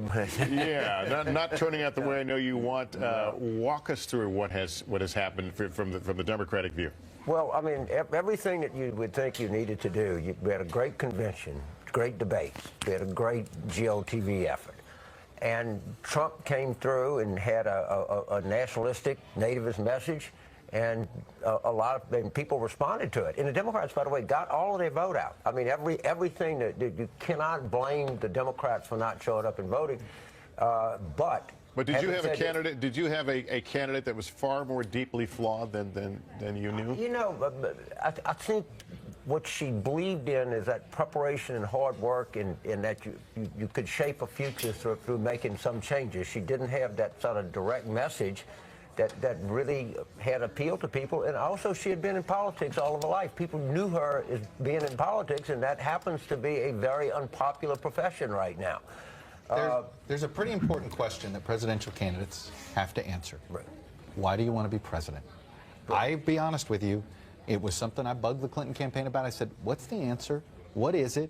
And I remember asking her what her big idea was, and she goes, that we're stronger together. Right. It wasn't an idea. That was a sentiment. Right. I get it. Why did she, do you think she ever or ever figured out a good answer? I think that her nature is that she believes that the country has multiple problems to attack. And there's just not one simple thing that you do. When Trump came in, he had a simple thing. He had a very simple thing that he was going to do. And the power of a message, overcame the power of a turnout operation. And I think, by the way, other people on the Democratic side voiced the same concern that you did. But and what they had is a masterful technical campaign, but it didn't have that sort of strong emotional message, and he had the change message. It's hard to be more change than Trump. Let me get down to Florida and bring in Jose Diaz-Balart, anchor at Telemundo and Weekend Edition of NBC Nightly News. Jose, the story of this election, win or lose for Hillary Clinton, will be the Latino vote. We saw it come out certainly in a strong way in Nevada. Yeah. What's the read on Florida, which of course went to Donald Trump tonight? Well, Lester, good evening. I think that what James was talking about the fact that the people who came out to vote for Hillary Clinton came out to vote en masse. In other words, the Hispanic community, for example, came out strong for Hillary Clinton on a national level. If we look at what happened in South Florida, specifically with the Cuban-American vote, which Donald Trump carried tonight, it's because in that group, even those that have supported President Obama's decision to open relations with the Cuban regime, see the last moves that the administration made vis-a-vis Cuba as being unilateral, that there was nothing in return from the Cuban government to, give the United States the reason to open up relations further. I think in the Cuban-American vote, that's what caused the support for Donald Trump. But throughout the country, we have seen record numbers of Latinos voting. Just in the state of Florida, Lester, 38% of the Latinos that voted in early voting had never voted before. And yet, it clearly wasn't enough in Florida, and it may not be enough in other states. Jose Diaz-Balart, good to see you, Jose. Thanks very much. We will take a break. We continue to watch and wait for the dramatic conclusion of Decision 2016 on this Decision Night in America. We'll be right back.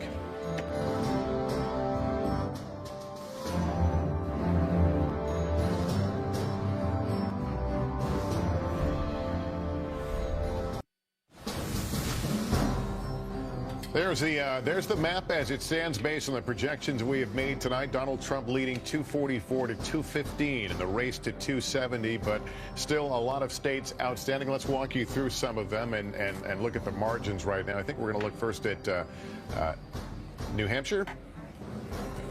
Well, let's see what we got.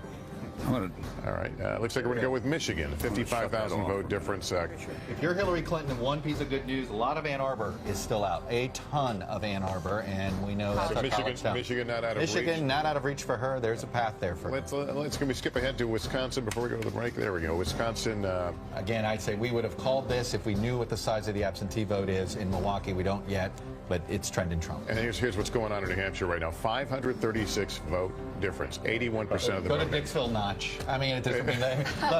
But the point is, this isn't about one area. This is just going to be a handful everywhere. All right. We are going to take a break. We will continue our coverage. Decision Night in America, as I like to call it, Decision Morning in America, right after this.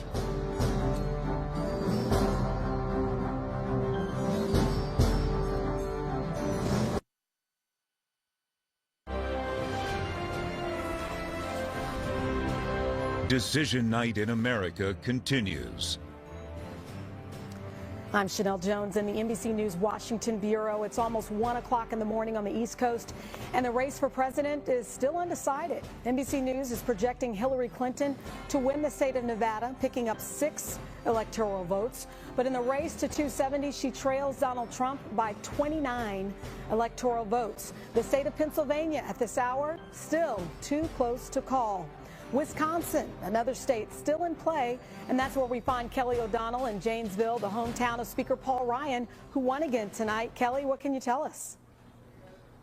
Well, Chanel, the speaker, it appears, has just gone home to bed because we watched as the security detail headed out the door after a night of surprises. He, of course, won his own seat, and Ron Johnson, the incumbent Republican senator, was really a dark horse to win a second term in the United States Senate, and he did. And now many Republican supporters who are still stragglers here are very excited about the prospects for a Republican victory in Wisconsin. It has not been called yet. The last time Republicans carried Wisconsin in a presidential election, Ronald Reagan was up for re-election. So if Republicans in this state have success tonight, you can bank on the fact that Governor Walker, Reince Priebus, the chairman of the RNC, and the House Speaker have a lot of credit in that because they brought together resources and ground game and strategy, and a lot of outside groups began to pour money into this state to try to save that Senate seat for Ron Johnson. And with that comes the boost, perhaps to other Republicans, perhaps to Donald Trump. He did not win Wisconsin in the primary. You may remember that. So this is a race people are still watching closely. And if Donald Trump is successful here, it is a part of that sort of Great Lakes industrial Midwest bloc that he was trying to tap into. Surprising for a Republican at this time, but we're watching to see what's happened. Now, I can tell you, we're watching, but they're tearing down this room behind me, Chanel. It's just about midnight Central Time, and the flags are gone down, and they're packing up all the supplies from what was a very happy party for Speaker Paul Ryan tonight. Chanel? I'm actually pretty surprised. I thought for sure they would still be sticking around, biting their fingernails. I thought there would be a little bit more excitement. We should probably mention, Obama carried it in 2008 with 56% of the vote, and then in 2012, Obama carried Wisconsin for 53% of the vote. So if it goes Donald Trump's way, there will be a lot of conversation in Wisconsin about what happened. Absolutely. And in strongholds for Democrats, like around Madison, where the university is, the state capitol, those are places where, from the operatives we've been talking to, the vote has not been fully tallied. And the strong parts of the state for Republicans, Waukesha County, that vote has come in. So this could be a nail biter. It is expected to go into the night. We expect that on big election nights. The fact that they're packing up the room, I guess they feel pretty good about it here, and so some of the supporters have decided to go home. But we will watch for this. Speaker Ryan did not respond to questions. I shouted sort of at him in the ballroom to try to get his attention. He declined to comment on Trump's strength tonight or the state of the race. We expect in the coming days, Speaker Ryan will have some comments about the next president he'll be working with from Capitol Hill. All Chanel? right. NBC's Kelly O'Donnell. Hopefully they keep the lights on so you can still do some live reporting for us. Thank you, Kelly. Thank you, Chanel. All right, joining us now is Jennifer Lawless from American University. What do you make of this? The night did not go as anybody planned. I mean, it's not over yet, but the path to 270 is looking incredibly difficult, if not impossible, for Hillary Clinton. Let's talk about the gender factor for a moment. Was it sexism when so many women, frankly, didn't vote for her? Especially if we look at some of the numbers here. She got 54% of the women vote? She did. She did get 90% of Democratic women, though. She got close to 90% of Democratic men. So really what it comes down to are those independents. And she did do better than Donald Trump among independent women, but he won by a substantial margin among independent men. I think this is interesting, too. Trump, did I read this right? He got 89% of Republican women. Yes, and 90% of Republican men. What does that say? It means that partisanship really trumps anything.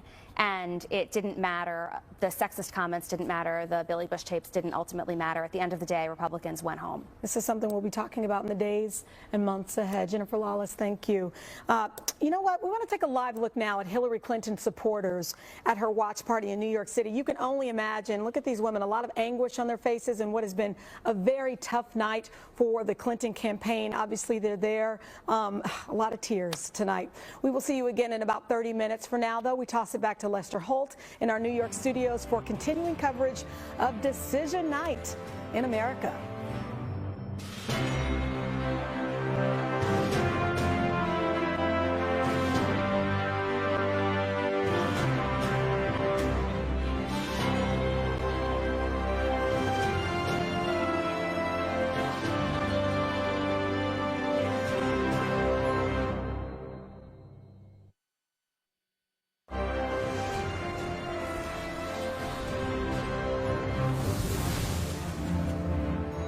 Welcome back. Our decision night in America has carried over into Wednesday morning here in the East Coast. And let's walk you through where we are. Alaska right now. We can say that is too early to call. We're looking at a slew of states that are too close, including New Hampshire right now, with 82 votes currently separating the two of them. Pennsylvania, right now it is too close to call, but Trump has moved out slightly in front. To Michigan right now, too close to call, a 58,000 vote difference. Minnesota, too close to call. You see the difference there. In Maine, 17,000 vote difference, too close to call. And the same story for Wisconsin and also Arizona. And these are the states that keep us all in suspense right now as we bring the camera down on the rink Watch the states pop up in red and blue, and look at that race to 270. Trump at 244, Clinton at 215, with what everyone agrees is an extraordinarily narrow path. Essentially needs to run the table to get there. She does, and right now she's behind in Pennsylvania, and I've run out of vote to see how she catches them in Pennsylvania. Wisconsin, unless there's absentee vote we don't know about, I've run out of vote there. That's game, set, and match. Yeah. We talked about Michigan earlier. I think she does. I think there's enough vote for her to win Michigan, but it may not matter. Pennsylvania and Wisconsin puts him over the top. There's no worrying about 269s. There's no worrying about Omaha. There's no worrying about Bangor. There's no even worrying about Arizona or Alaska at this point. Eugene Robinson is back with us. You noted you were here. I don't know. We've been here for all night. You've been a couple hours ago, and a couple hours ago. I leave for a couple of hours, and the world changes. So what? You know what? That was back on Tuesday. We're on Wednesday. Yeah. I mean, this is. Look, collectively, we here on this desk, we have covered and participated in a whole lot of political stories. I thought in 2008, with the election of President Obama, I said, well, that's it. You know, I'll never cover a political story as big as that. But this is, but I was wrong. I mean, this is a nuclear bomb of a political story. It's going to be interesting. It seems to me like, Chuck is the numbers expert, of course. It seems to me likely that Hillary Clinton's going to win the popular vote because there's a whole lot of votes to come out of California yet, so I think she may well end up with by winning the popular vote, but losing the electoral vote, perhaps more substantially if she does lose Wisconsin, if she does lose Pennsylvania, and Michigan is still in the balance. But think about it right where we are right now. I mean, he is on the cusp of winning the election based on a system that up until yesterday he was saying is rigged. Yeah. Right. Think about that for a moment. I mean, I don't think it's rigged anymore. Democracy. I mean, right? I mean, I think that's a good thing that the democracy is working. Votes are getting counted, and the one who gets the most votes wins. There's going to be a lot of Democrats that are going to complain about the WikiLeaks, and they're going to complain about Comey. And sure, they had some impacts. There's no doubt. But on the other hand, Trump's basic message never changed. You got to realize the Democratic Party has the least amount of power that you can imagine in this democracy. The Republicans have like 30 state legislators, governors. We're going to lose the federal courts, the Senate, the House, the presidency. I mean, it is a utter disaster if you're a Democrat in terms of having any political power in the country right now. Sure, but also the big question that comes out of this is, what does it mean to be in the Republican Party? Well, but the Republican Party is now led by someone who's not even a Republican. Well, that's my point. Right. It's like, so okay, Democrats are out of power, Republicans are in, but what define Republican? Yet the Republican Party, even though it's led by someone who's not a Republican, is absolutely right, has all this power, and if Trump does win, indeed, it's going to have to govern, right? But if Trump is elected, he will have been elected by a segment of the population. I mean, Latino voters came out, African American voters came out. They came out in robust numbers, but they voted for the other candidate, and it was not a rainbow coalition that will have elected Donald Trump. And it's not just a Rust Belt phenomenon, but it seems to be, the more diverse, cosmopolitan, plugged-in urban areas of the country versus the smaller towns, the rural areas that are not connected to the global economy, that have not felt they have done particularly well from globalization and from technological change. Eugene, can I ask you this, though? Can we sort of comprehend this fact? We're going to go from the first African-American president, and he's going to be replaced by somebody who questioned that president's legitimacy for more than half this man's term. Exactly. Well, not only what does that say? What is the message that rural America is sending about that? Well, the message is, I think a lot of the message is embedded in the phrase "take our country back." Yeah. And I've always kind of wondered, take it back from whom? And maybe that's the answer. And to where? To where? Yeah. Right. Well, listen, not only that, I mean, they voted for him because he touched a nerve, and he also came out of the celebrity culture. You know, we've been living at a time when you're known for being known in many ways. He was better known when he entered this race than anybody else. But the fact is that rural America and people who are feeling that the country is going in the wrong direction have selected a man to lead the country who engaged in outright vulgarities, in misogyny, the stuff that he's had to say about people in this country, and how they didn't, the handicapped, for example, how he mocked them at the panel. When he was in New Hampshire, a socially conservative state with low unemployment, and went on the stage and uttered the worst vulgarity that you can possibly say in public, and took great pride, and they cheered him on. 25,000 people. That's who he is. And, you know, they tried to change him halfway through the campaign. He wouldn't change because they said, look, I know what I'm doing. I'm putting on a show here. So does he continue that way as the President of the United States? And does that affect how he stands in this country as well once they get beyond the rush of having elected a guy who's going to take on the establishment? Then when they realize this is who he is at his core, and everybody who's been around him knows that's who he is. Now, there's a clumsy 30,000 feet theory of presidential elections, and see if you agree with me on this, Chuck. If you just look at temperament, and you look, for example, President Bush, the first one, is followed by someone totally different than him, Bill Clinton. Bill Clinton, with all his attendance scandals, is followed by someone totally different than him, Mr. Clean. So he was, as advertised, George W. Bush. George W. Bush, considered something of a hothead, you know, cowboy type, then replaced by the cool, intellectual, cerebral This is the Barack Obama. This is the Rahm Emanuel theory of presidential politics. Theory, it has always pointed to Trump, because if you looked up or tried to create in a lab someone completely the polar opposite of Barack Obama in every way, you would come up with a picture of Donald Trump.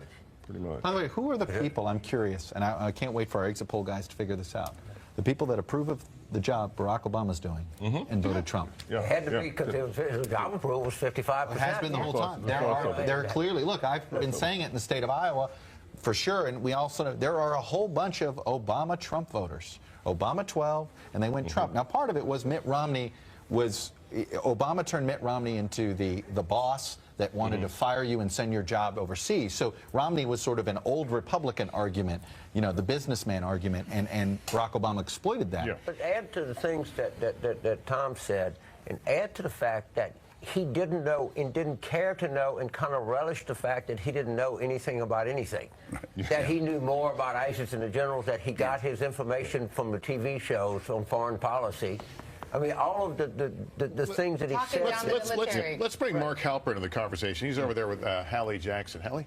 Hey there, Lester. Yeah, we're actually over in the area where we're getting all of our video and images in from all around the country in battleground states, including at campaign headquarters. My colleague Peter Alexander is reporting a sense of real euphoria inside Trump Tower right now. Mark, you just came over here from, I think, Peninsula, right? You were spending some time with Clinton folks. Yeah, I mean, What's the mood? Manhattan is you know, big giant country, and Manhattan is the center of the universe tonight for a change.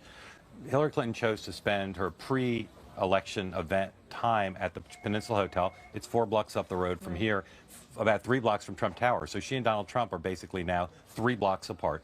I'm told she's in the hotel with President Clinton, Chelsea Clinton, John Podesta, Robbie Mook, Jennifer Palmieri, Huma Abedin. These are her closest advisors, her closest aides. They've been with her from the beginning. And you can only imagine, when you think about 8 years ago when they lost the Iowa caucuses, there was a similar meeting, a time in a hotel in Des Moines where they were grappling with how to deal with loss. So this is a much more complicated, bigger situation. The Javits Center, where I was earlier, where her event is supposed to be, earlier in the evening, the mood couldn't have been more jubilant. It's the biggest election night event I've ever seen. It's like a theme park over there. And as the results started to come in, you saw the mood deflate. People have laughed, some in tears. There's a game of chicken now of what's going to happen. Is anyone going to speak tonight? We've seen in some of these past 2000 being the most prime example. What do you do if it's the end of the night? It's well after midnight, and no one has spoken. I can play with the Electoral College map and get her to a majority still, over 270. This is not done, even if no state that's been projected flips. But the mood over at the Peninsula, I didn't talk to any of them, I should be clear, but it's grim over there. I saw more junior aides coming and going. It's a tough situation for the Clintons. They've got to figure out what to do. I don't think Trump wants to speak first but I think he might, based on what I've been picking up. You and I were on the air together this morning at around 8:30 talking with Michigan Governor, former Jennifer Granholm, who was euphoric, frankly, almost giddy. Do you think that Clinton and her team and her confidants got too overconfident? I saw Governor Granholm over at the Javits Center, and I reminded her of how giddy she was this morning, and she did another little jig. I think that tape from Morning Joe is going to be iconic if Hillary Clinton loses this race, because she was the epitome of, I won't say overconfidence, but extreme confidence that they were going to win. This is unlike any race we've ever had. Hillary Clinton, if she has to give a concession speech, it's impossible for me to imagine how you write that speech, because her view of Donald Trump as president was apocalyptic. It wasn't just he's bad on policy. Lester, we'll toss it back to you. Thanks, Mark.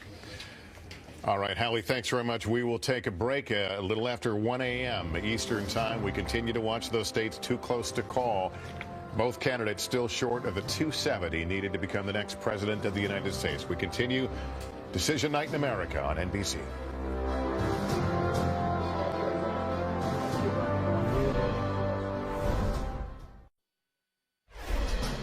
We're back to Decision Night in America. Rockefeller Center towering above Democracy Plaza, where we continue to watch the race to 270. I want to bring in Doris Kearns-Goodwin, presidential historian, to get some flavor and perspective on the night.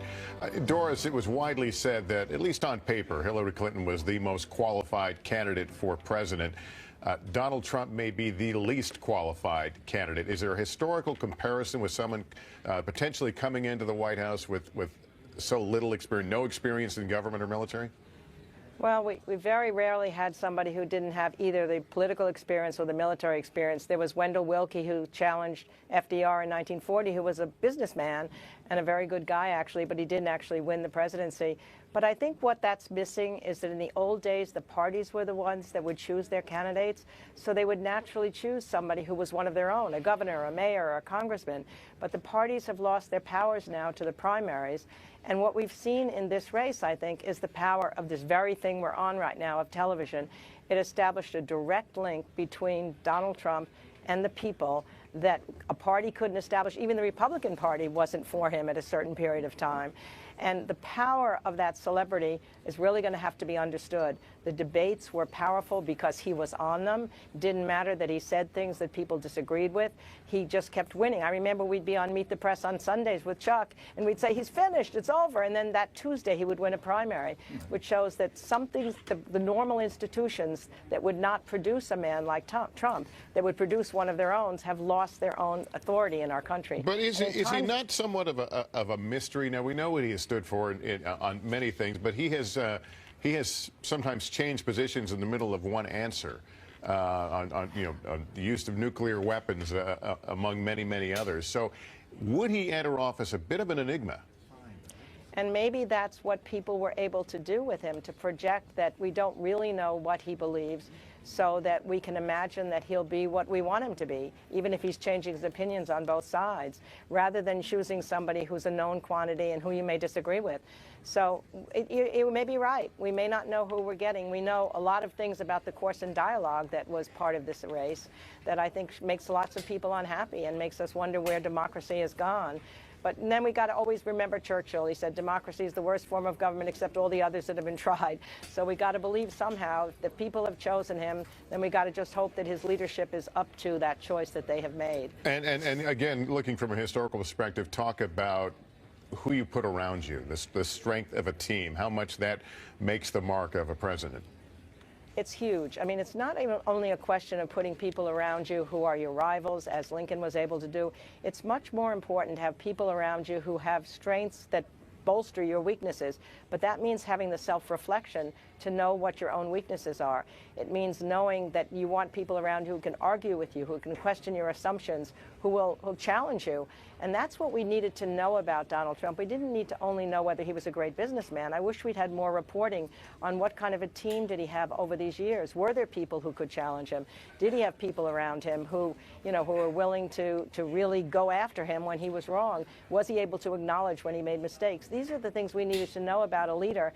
And unfortunately, the way our race turned out, we were spending so much time on what was said, on who was ahead and what the debates were and who had the zinger, that the kind of qualities that we really need to know about him, we're going to find out in reality rather than through the race itself. All right, Doris Kearns-Goodwin, always good to have you on. Thank you so much for your perspective tonight. And I want to broaden out that notion, let you guys weigh into this idea that Donald Trump, if elected president, would not have any previous political or military experience. And do we know how he would govern? Do we have any clues, Savannah, as to, we know what he has stood for?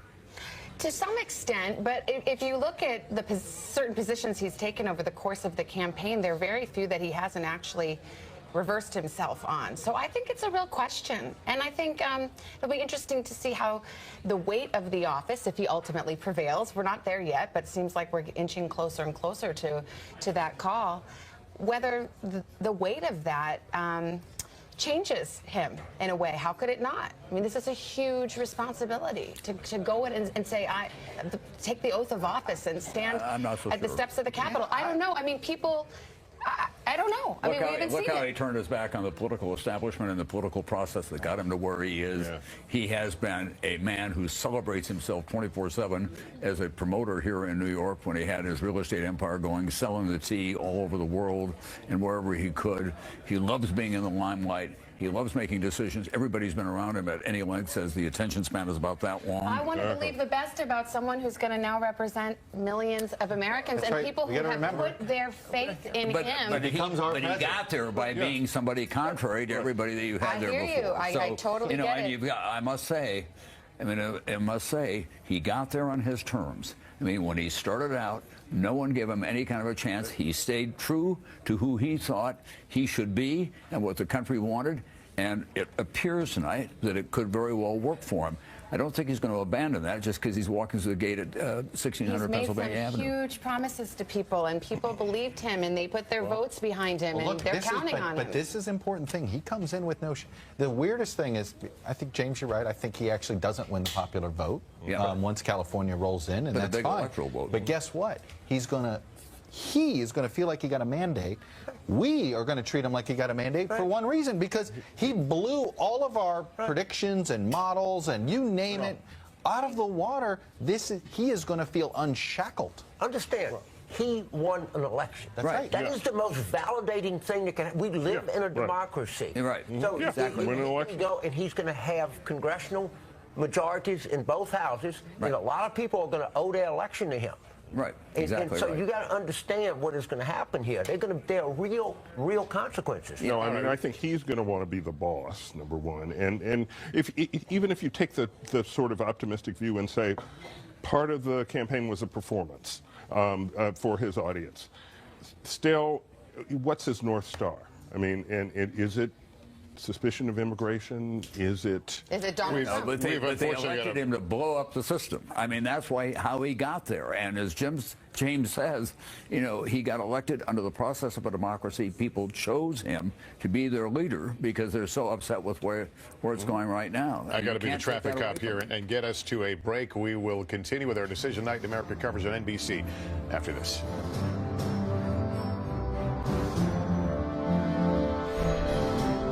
There's nothing more important than your health or the freedom to choose what doctor you want to see. So if you're on Medicare, consider an AARP Medicare Supplement Insurance Plan insured by United Healthcare Insurance Company. Like any standardized Medicare supplement plan, you'll be able to stay with a doctor or specialist you trust, or look for someone new as long as they accept Medicare patients. And you're not stuck in a network, because there aren't any. So why wait? Call now to request your free decision guide and learn more. The roses are blooming in herbal essences. Hair is delightfully fragranced with notes of Moroccan rose and the freshness of springtime. Unforgettable wherever you go. The scents you can't forget from herbal essences, blooming now. We're non-stop. We gotta have our extra protein. Oikos Triple Zero Greek non-fat yogurt has 15 grams of protein, 0 added sugar, 0 artificial sweetener, and 0 fat, and 0 holding me back. Oikos Triple Zero. Be unstoppable. The Thursday on the Med Fall finale. Purposely giving someone HIV. To save a patient, The least we could do is give him a chance. they'll give him a deadly disease. You've been put into an impossible situation. A special Chicago Med, Thursday at 9/8 Central on NBC. Thursday, the Blacklist Fall finale has arrived. And the answer you've been waiting for is here. Are you her father? What do you want me to say? The Blacklist Fall finale, Thursday on NBC. Welcome back to our continuing coverage of this historic election. We want to take you right down to the Donald Trump headquarters here in Midtown Manhattan. Peter Alexander is with a crowd that is growing restless and with expectations of things going their way.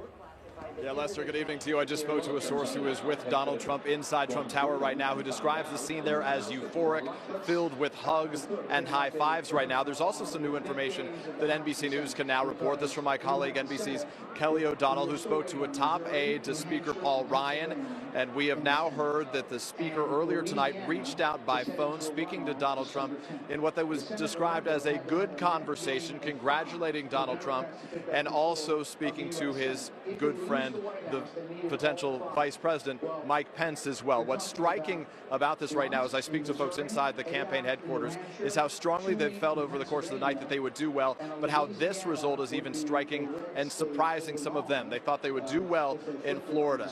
They thought they'd have a shot in Pennsylvania, but they thought Wisconsin would be too tough. They have a chance to win all three of them.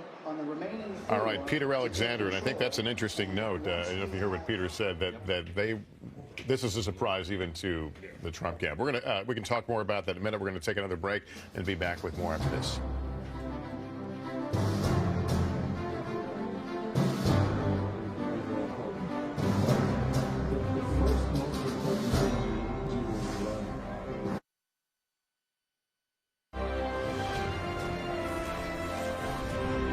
Decision Night in America continues.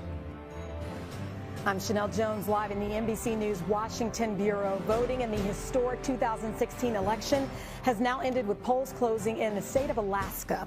The vote there is not yet in, and the presidential race at this hour is still not decided, but Donald Trump seems to have a clear path to victory in what has been a dramatic upending of the polls that had tilted toward Hillary Clinton.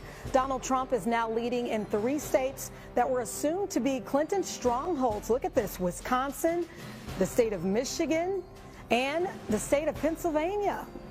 Clinton was also hoping to flip the state of Arizona, but is trailing there as well. That's where we find Gotti Schwartz. Gotti, I don't need to ask you how the mood is there. Well, Chanel, it should have been jubilant here. This was the scene of a very tremendous victory. A lot of the people in this room, a lot of the people that have been working out of this office have been working for 4 years to remove the sheriff of Maricopa County here in Arizona from office. Tonight, they did that with a lot of grassroots organizing. This is Mi Familia Vota. They're here, but you can see the mood is definitely subdued tonight. I want to take you through a little bit of what they've been doing over the last few years, because it's very important, very, very fascinating. This is one of about 13 or 14 different Latino organizations that have been doing a lot of the canvassing out in these areas, a lot of the voter registration drives. They've been targeting Maricopa County. That's what this map is right here. It shows Maricopa County, and they were able to register 150,000 new voters in Maricopa County. And then we are starting to see those returns come in. Clearly, Sheriff Joe Arpaio seems to be losing to his challenger. So the people here are saying that seems to be their work coming to fruition. But when it comes to the presidential debate or the presidential election here, let me just pull this up. This is the Maricopa County site. It's showing 84% of precincts reporting right now, and you see Trump ahead 49%, Clinton trailing behind 45%. That's with 84% reporting here. This is from the Maricopa County's website. So those are some of the latest results that we're seeing. Clearly not enough to bridge that gap so far, but those results are still coming in here in Arizona. Chanel? Gotti, this is fantastic, very revealing. I'm looking at all of that work there behind you. It almost looks like they just evaporated. Where are they, and what are they saying right now? Well, a lot of them have gone home to talk to their family. It was a very sobering time to be here when they started to realize that Trump looked like he was pulling ahead of Clinton. And, you know, after talking to a lot of them, the reason why became very evident. A lot of these people joined this particular campaign. A lot of them called it the Basta Arpaio campaign, or Arpaio has to go campaign. And the reason why they did that is because family members had been deported. Family members had been targeted by the sheriff's department. So they wanted to get involved to see if they could undo some of that. They did so on the local level, but now watching the polls, they fear that they did not do that on the national level. All right. Gotti Schwartz, thank you. Right over your shoulder there, it says, vote for your future. I don't have any words on that one. Thank you, Gotti. Joining me once again is Jennifer Lawless from American University. That live shot was unbelievable. It's serious. I said evaporated, but it's true. It's just everybody disappeared. Yeah, I mean, I think the Hillary Clinton campaign and her supporters and her surrogates are ending the night a lot differently than they began the day. We saw pictures of women taking their daughters to vote, wearing pantsuits, wearing white to celebrate the likelihood of electing the first female president. And it seems like that's not going to happen. We have a little bit of time left. If we can, let's take a live look at what's going on right now at Hillary Clinton's party there at the Javits Center in New York City. Look at this. There were so many people who thought that they were going to see the first woman president tonight. Right, and the Javits Center actually has a glass ceiling, so there was symbolism behind the location as well, and it just doesn't look like it's going to be shattered. I remembered, I'm looking at a quote here. She said when she was conceding to Barack Obama in 2008, she said, you know, although we weren't able to shatter that hardest glass ceiling at this time, she said, thanks to you, it's got about 18 million cracks in it. Then she went on to say, and the light is shining through like never before, filling us with all the hope and the sure knowledge that the path will be a little easier next time. That next time is tonight. Well, it was. She won the nomination this time, which she did not win in 2008, but it seems like she fell short and is not going to be occupying the Oval Office. Jennifer, you've had a long day with us. Thank you for talking with me this evening. Tonight, in the only poll that counts, Election Day, the voters have spoken, giving Donald Trump a clear edge in the race for the presidency, giving Republicans control of the House and the Senate, also leaning towards a Republican majority. We now throw it back to Lester Holt in our New York studios for continuing coverage of Decision Night in America.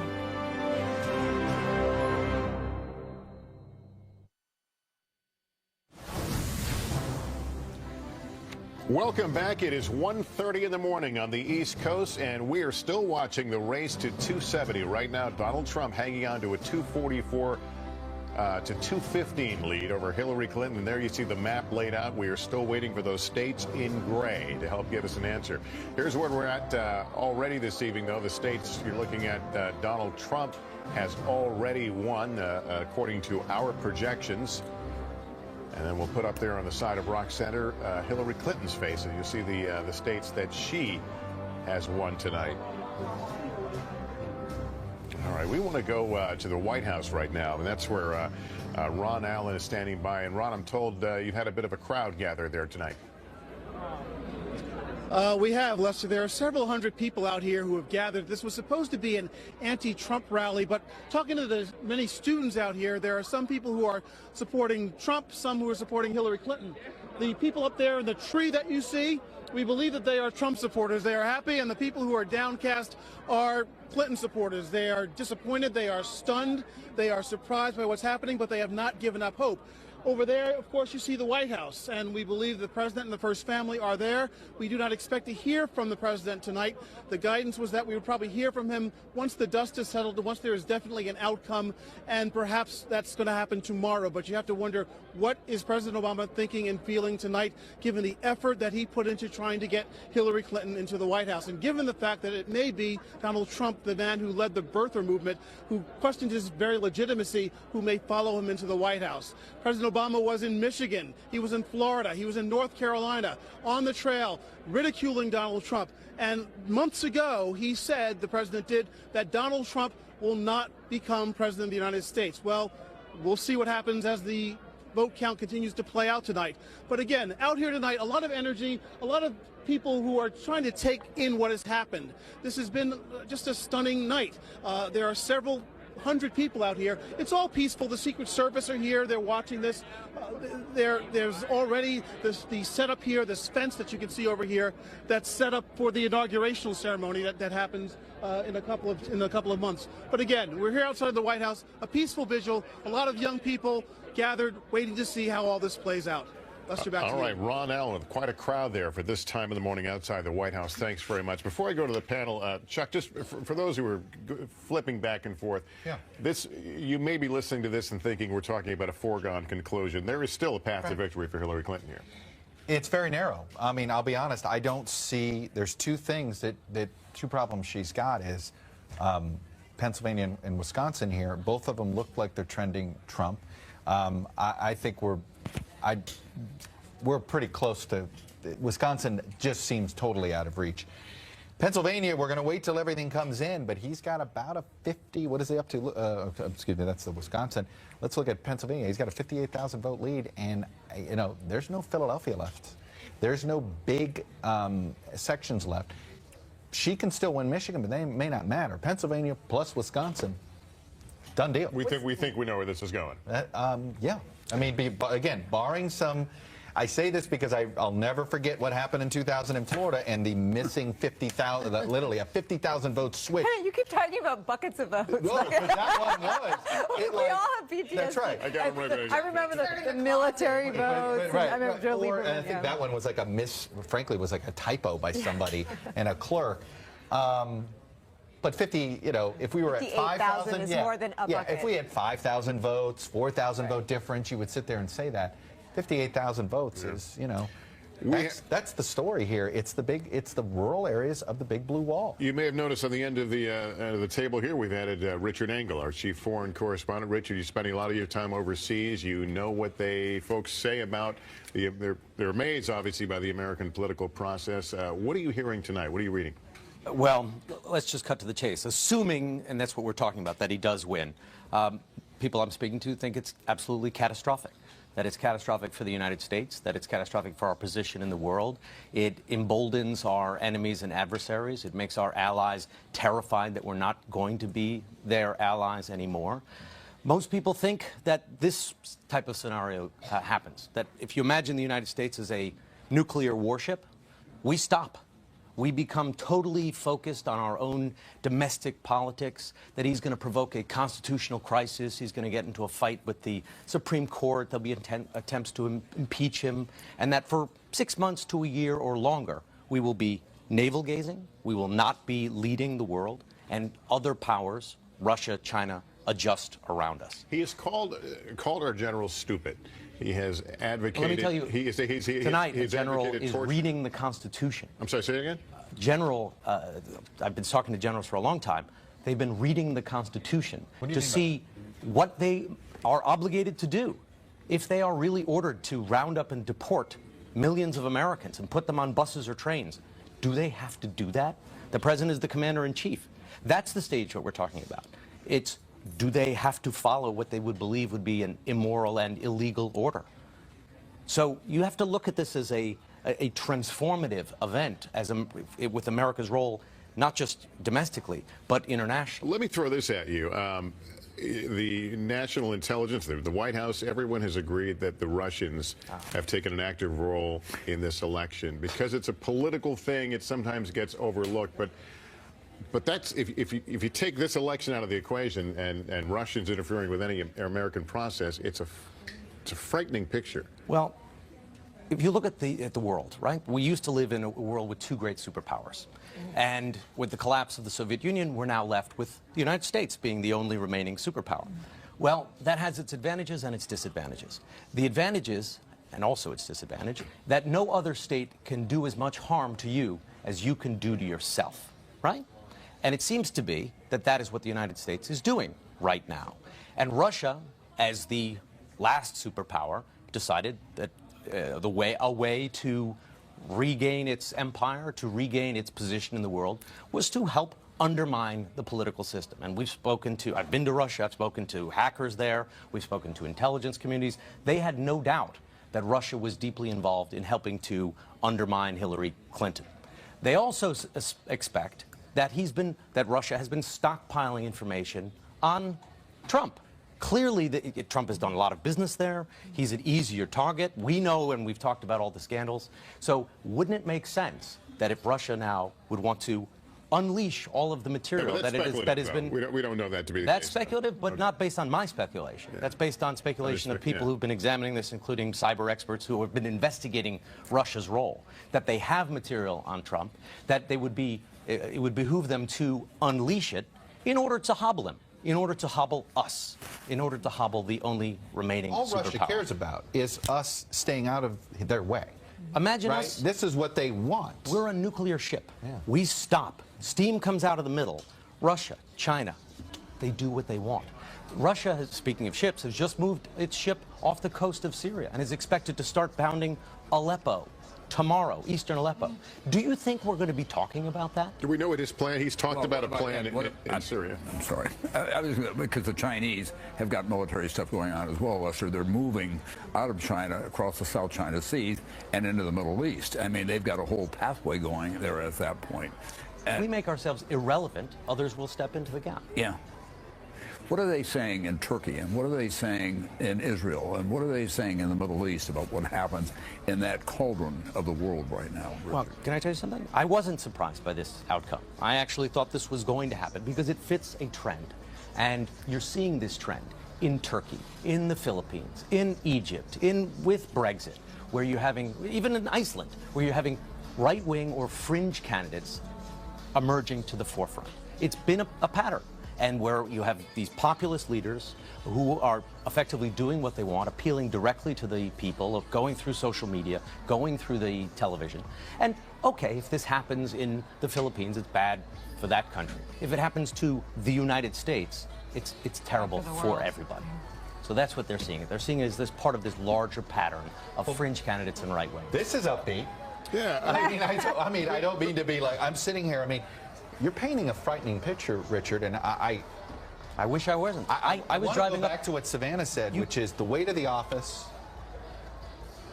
Will he understand the responsibility he has as... I'm not a psychiatrist, but I don't think as Europe's safety net. I mean, Europe right now has got to be freaking out.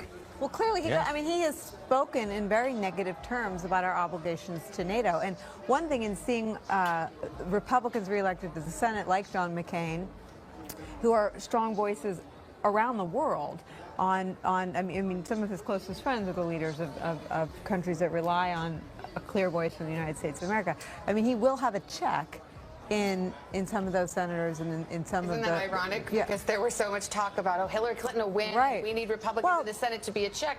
It may fall to a John McCain, on foreign policy, Lindsey Graham, on a lot of these. On foreign policy, Hillary Clinton was much more in line with a foreign policy view of the Republican establishment. She understood and valued our commitments around the world. She understood and valued the importance of... what Republican establishment?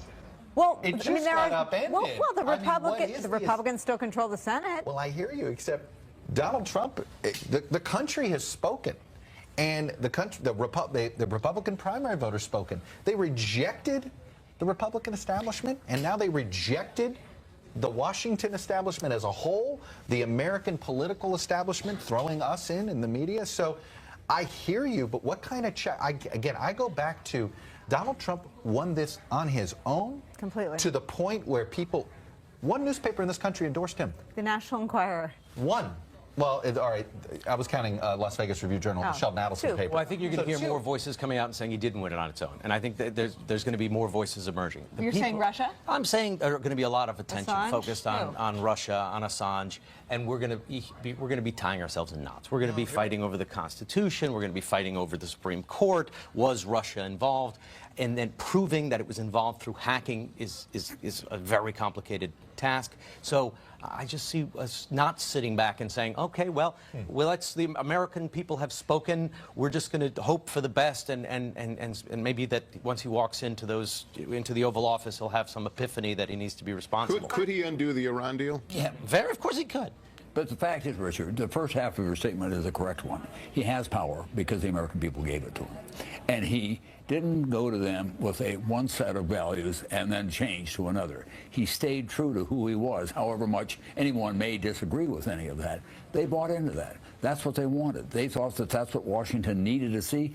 They also thought it's what the world needed to see. Well, they keep seeing that when the market crashes and when other things happen. There was the Brexit regret that happened afterwards. I understand that. I get that. But I'm telling you, that's the reality of where we are. That's the system that we have. People get to make a choice about who their leaders are. Then the leaders have to decide what kind of leaders they want to be. And it doesn't come from outside.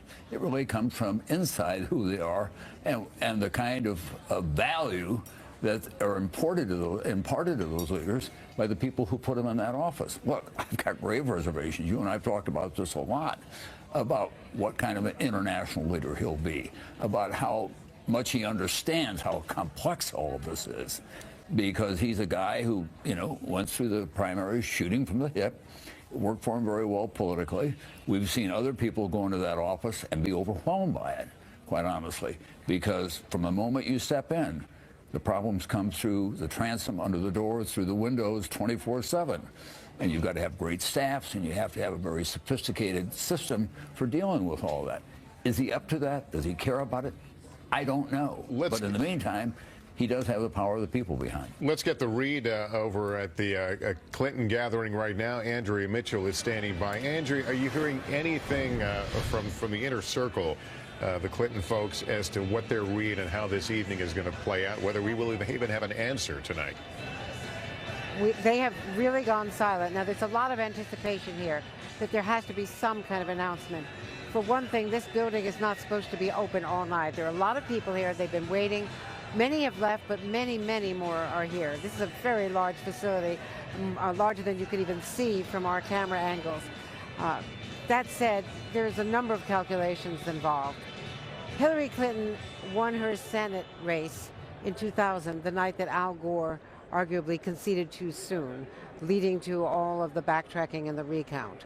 I was with her that night. There was a lot of drama and a lot of second guessing about whether Al Gore should not have said what he said initially, and then, of course, he took it back. And then he was incredibly gracious, of course, when it was all over.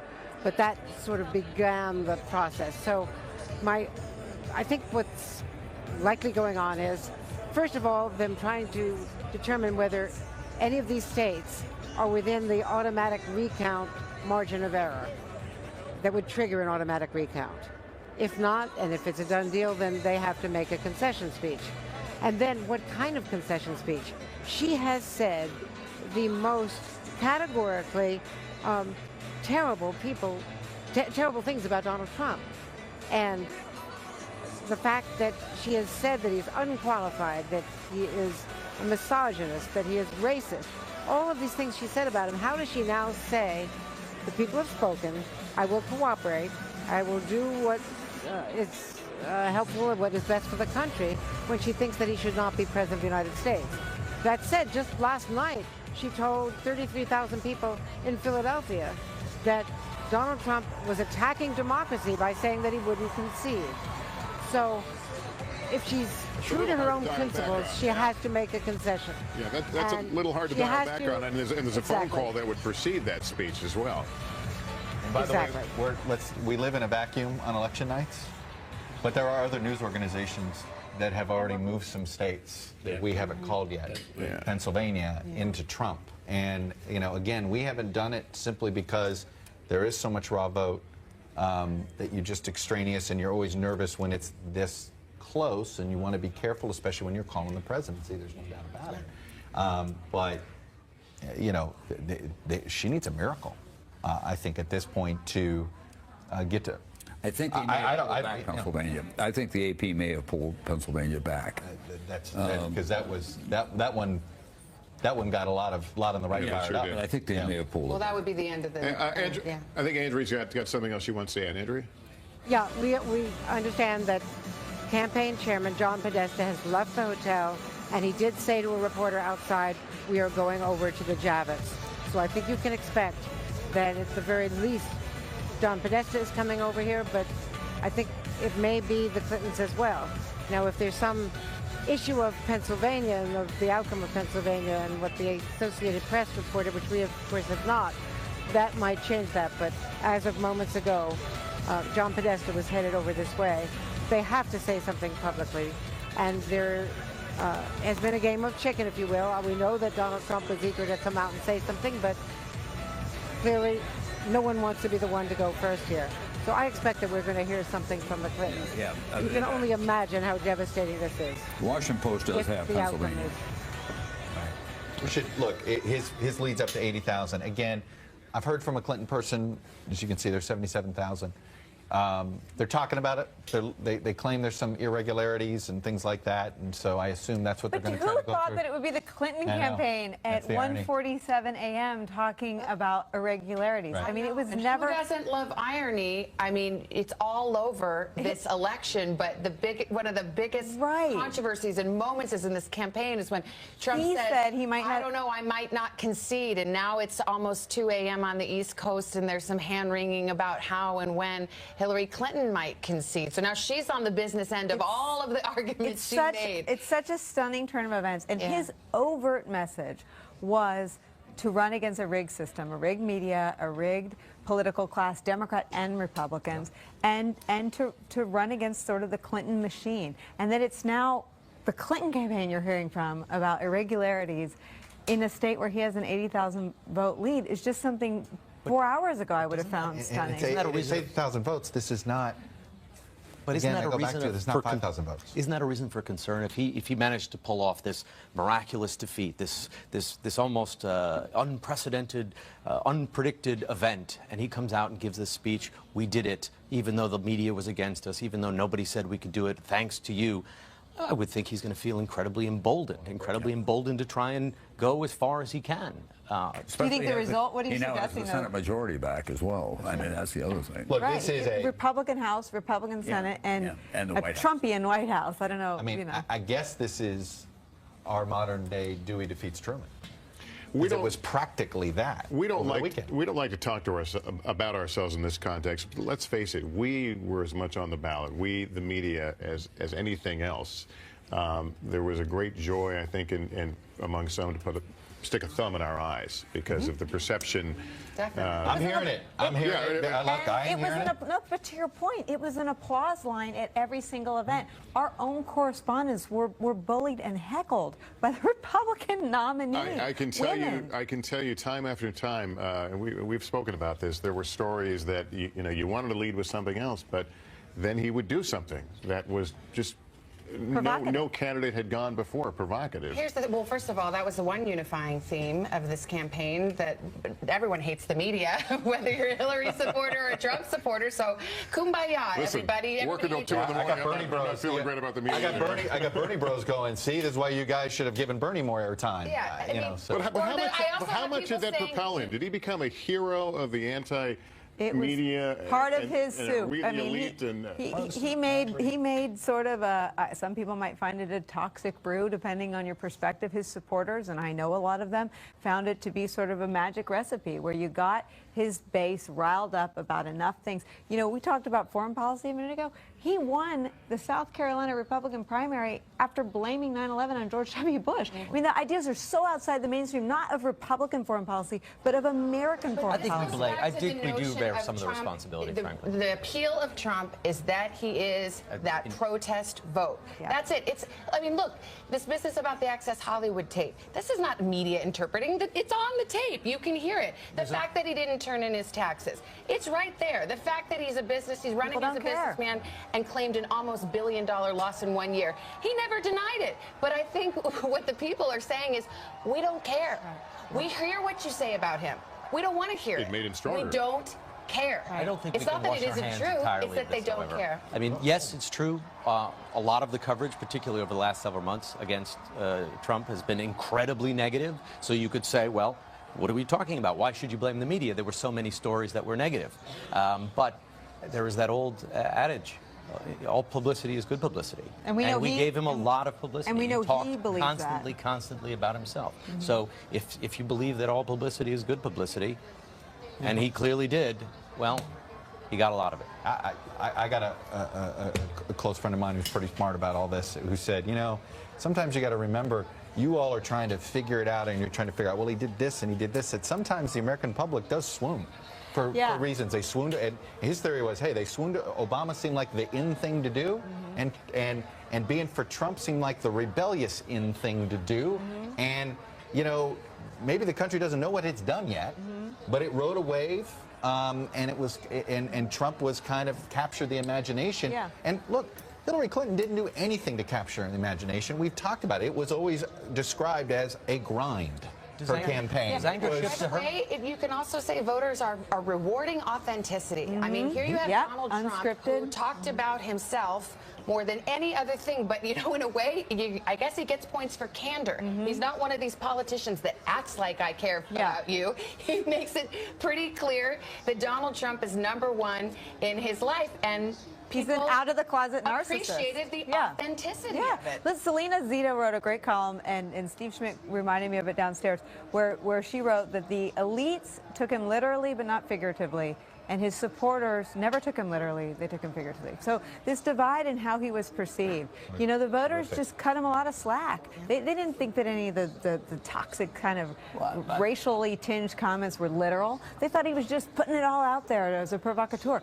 We all had, you know, our hair on fire. We still do. But I think that he sort of mainlined his message to the voters. He totally bypassed the media, and they delivered tonight's result, what we think will be tonight's result. Savannah, you got a Senate call? I do actually have a couple of them. Okay, so we're going to start in Pennsylvania, I believe. Senator Pat Toomey returns. So this is a hold for Republicans. Big deal, because we're watching Pennsylvania so closely. So read that tea leaf if you like. Katie McGinty went down to defeat. And in Missouri, let's take a look. Another hold. Roy Blunt did not beat an upstart Democrat that a lot of folks were hoping would make a move in a deep red state. Jason Kander, who arguably had the best television ad, a veteran. I think we all remember the ad in Missouri where he was blindfolded and assembled an automatic rifle to say, hey, I've got the same bona fides that you care about in this state, but he goes down to defeat. So here we go. We called early on an Illinois pickup for Democrats, and that was many hours ago. And yes, it looks like senators are going to hang on. We still have this close race in New Hampshire. Chuck, you're the one who does the math so well. Oh, vote margin, it's there for us. Put it up there for you. Okay, thank you. Yeah. Please don't make me do math at this hour. That's right. We're not making you do it. Let's put it up on the New Hampshire Senate. Maggie Hassan, the governor, Kelly Ayotte, one of the most hotly contested races, one of the most expensive ones, 1,000-vote margin. By the way, presidential and this race are essentially identical. So Hillary Clinton has about I think, 2,000 vote lead in New Hampshire right now. But everybody at this table who thought at this part of the evening, we would be saying tonight is a slam dunk for the Republicans. Raise your hands, please. Nobody said No one did.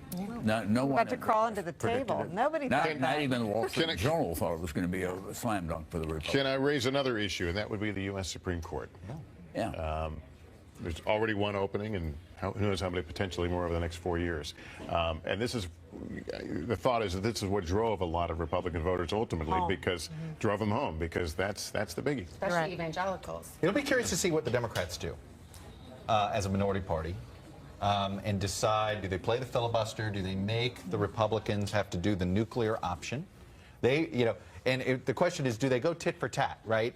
On one hand, they criticize the Republicans for playing this game for a year. Now that the shoes are on the other foot, what do the Democrats semi-cooperate? Or do they say, no, you know what, you held up our guy, we're going to hold up yours.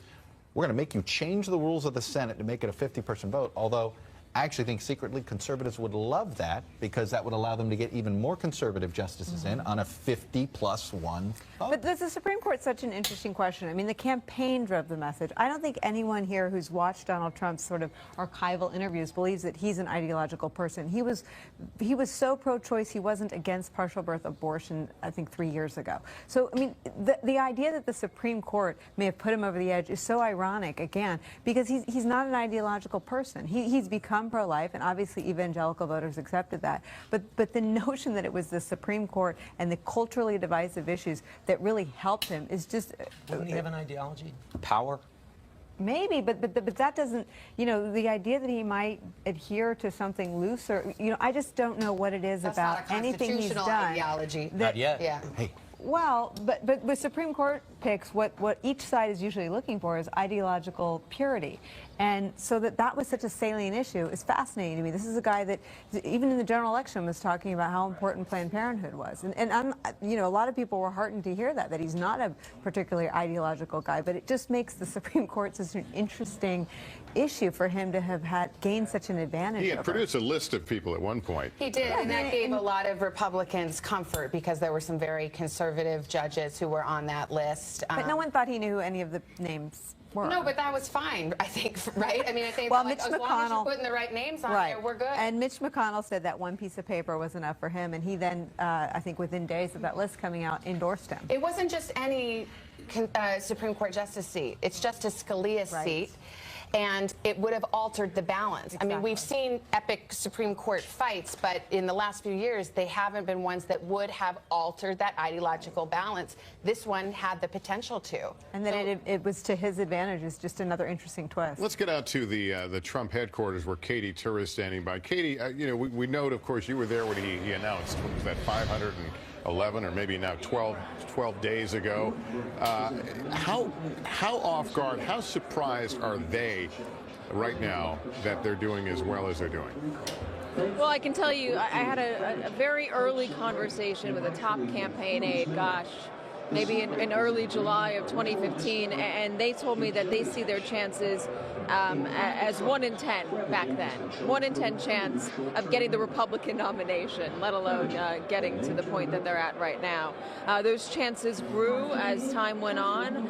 Certainly from what I could see, the first rally, the really big rally that I went to was in Phoenix, Arizona, where 5,000 people showed up. Donald Trump said 7,000, 10,000, 20,000, which wasn't true, but it was still quite a large crowd. And then when he criticized John McCain, called him not a war hero, criticized an American veteran who had been revered by so many, and then didn't drop in the polls, that's when a lot of Republicans started to wonder what was going on. And it's also when the Trump campaign was starting to feel like, wait a minute, we might actually be tapping into something here. We might really have a chance. That's when the protest campaign, which is really how this started to become something more real, something that would move forward. And Donald Trump kept getting those large rallies in state after state. By November, he had Secret Service protection right after Thanksgiving, and that was a real indication that he was a serious contender who was being taken very seriously, at least on one end of the political spectrum. Republicans were still wanting to count him out. They believed that ultimately the silly season would end, that Republican voters would come around and choose somebody more serious. They talked about Ted Cruz's ground game. They talked about Marco Rubio's perceived depth on foreign policy, Jeb's legacy and his vaulted infrastructure that he had around him, and the funding that he had, Jeb Bush, that is. But none of those happened, and Donald Trump won the nomination and is now primed to potentially win the presidency.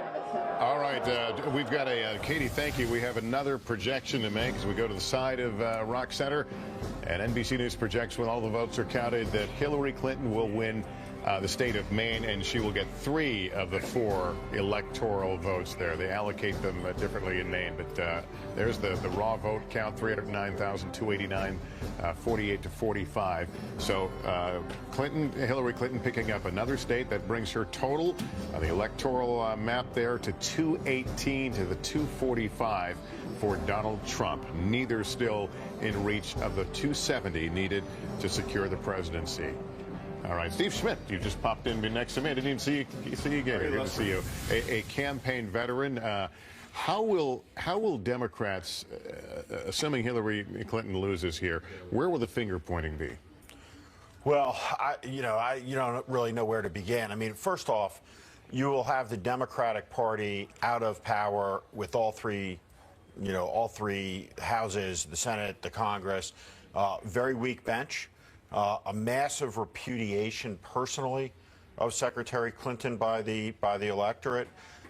It will have been a close election, but Republicans will have 100% of the political power here. And right away, they're going to have the votes to repeal and replace Obamacare, to dismantle Dodd-Frank. And I think you're going to see really fast action. You'll see Donald Trump on day one dismantle the architecture of the executive orders. Let me cut you off a second. We need to go back to the Clinton headquarters. We understand John Podesta has just walked in the room. Andrea Mitchell, is he going to speak? Yes, he is going to speak. We understand that this is not going to be a final statement.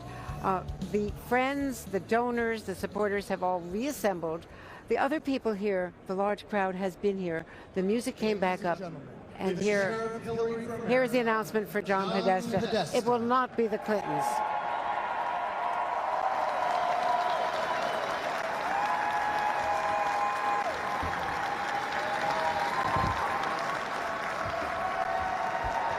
Thank you. Well, folks, I know you've been here a long time, and it's been a long night, and it's been a long campaign. But I could say we can wait a little longer, can't we? They're still counting votes, and every vote should count. Several states are too close to call, so we're not going to have anything more to say tonight. So listen to me. Everybody should head home. You should get some sleep. We'll have more to say tomorrow. I want you to know, I want every person in this hall to know, and I want every person across the country who supported Hillary to know that your voices and your enthusiasm means so much to her and to Tim and to all of us. We are so proud of you.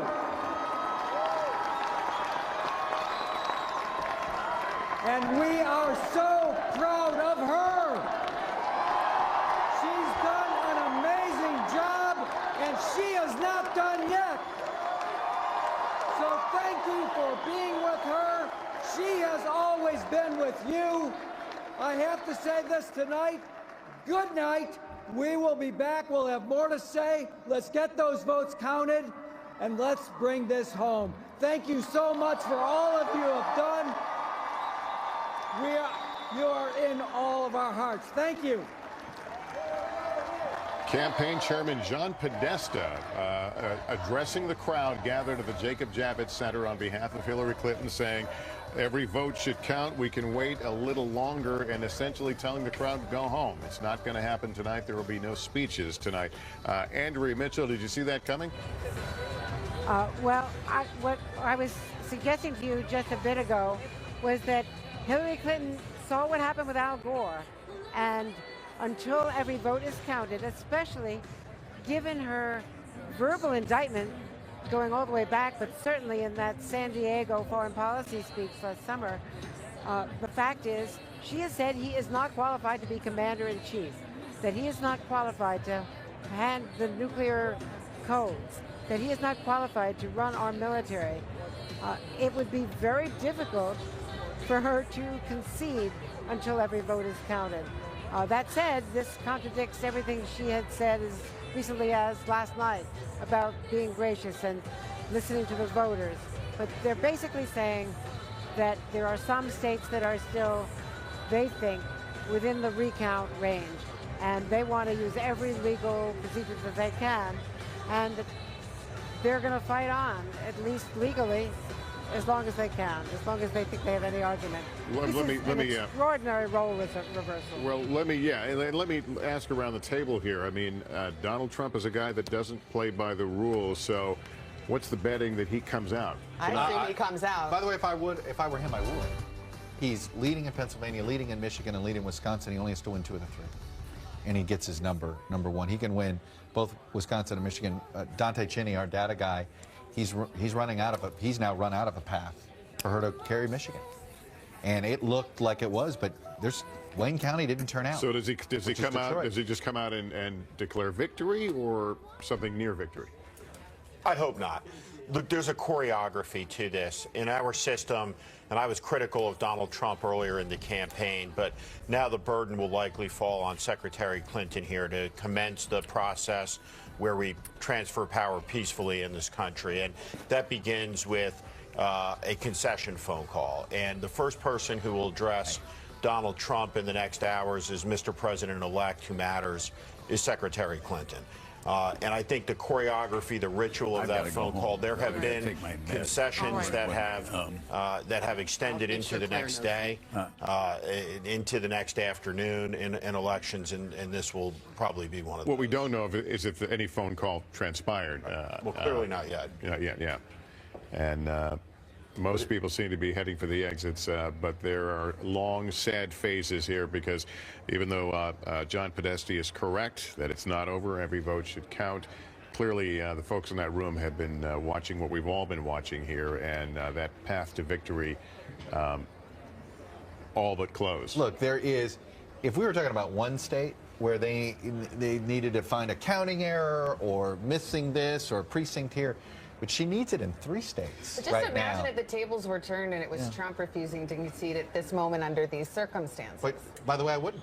You wouldn't actually expect him. I mean, look, it is the presidency.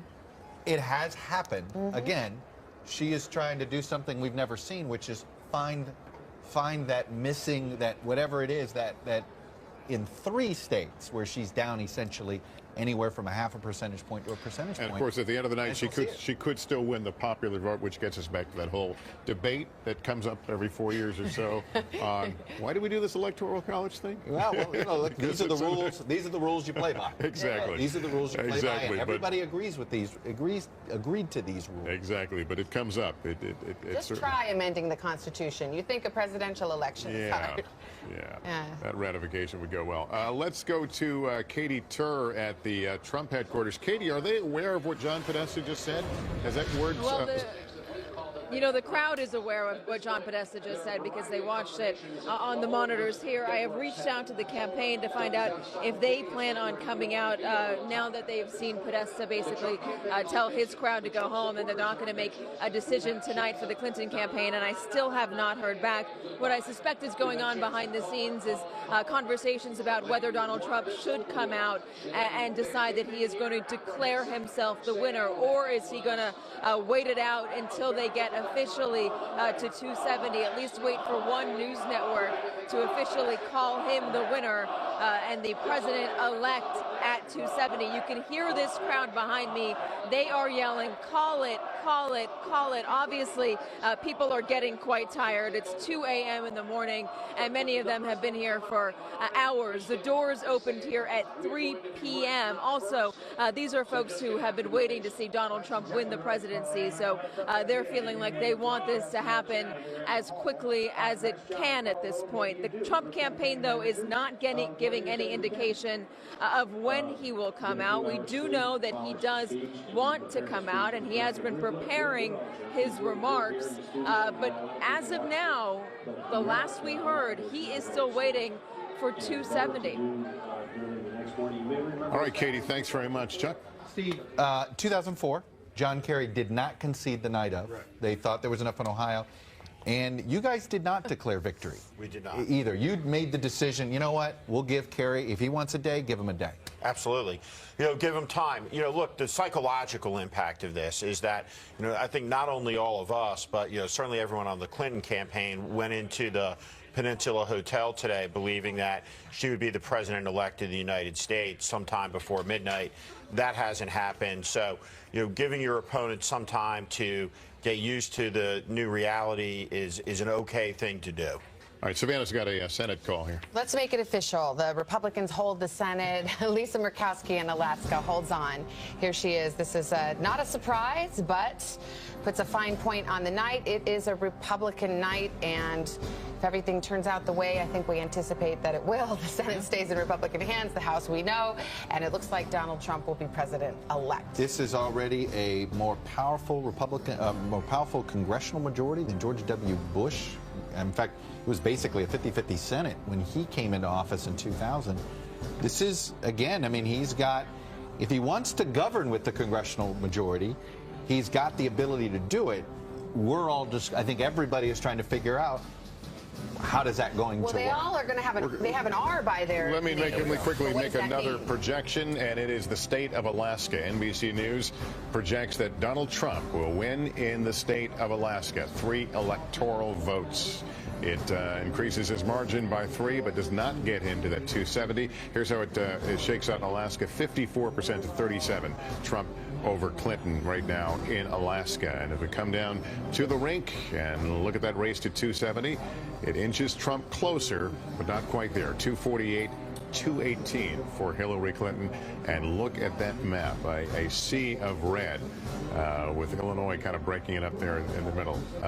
Lester, he leads in Arizona, 11. He leads in Pennsylvania. He leads in Michigan. He leads in Wisconsin.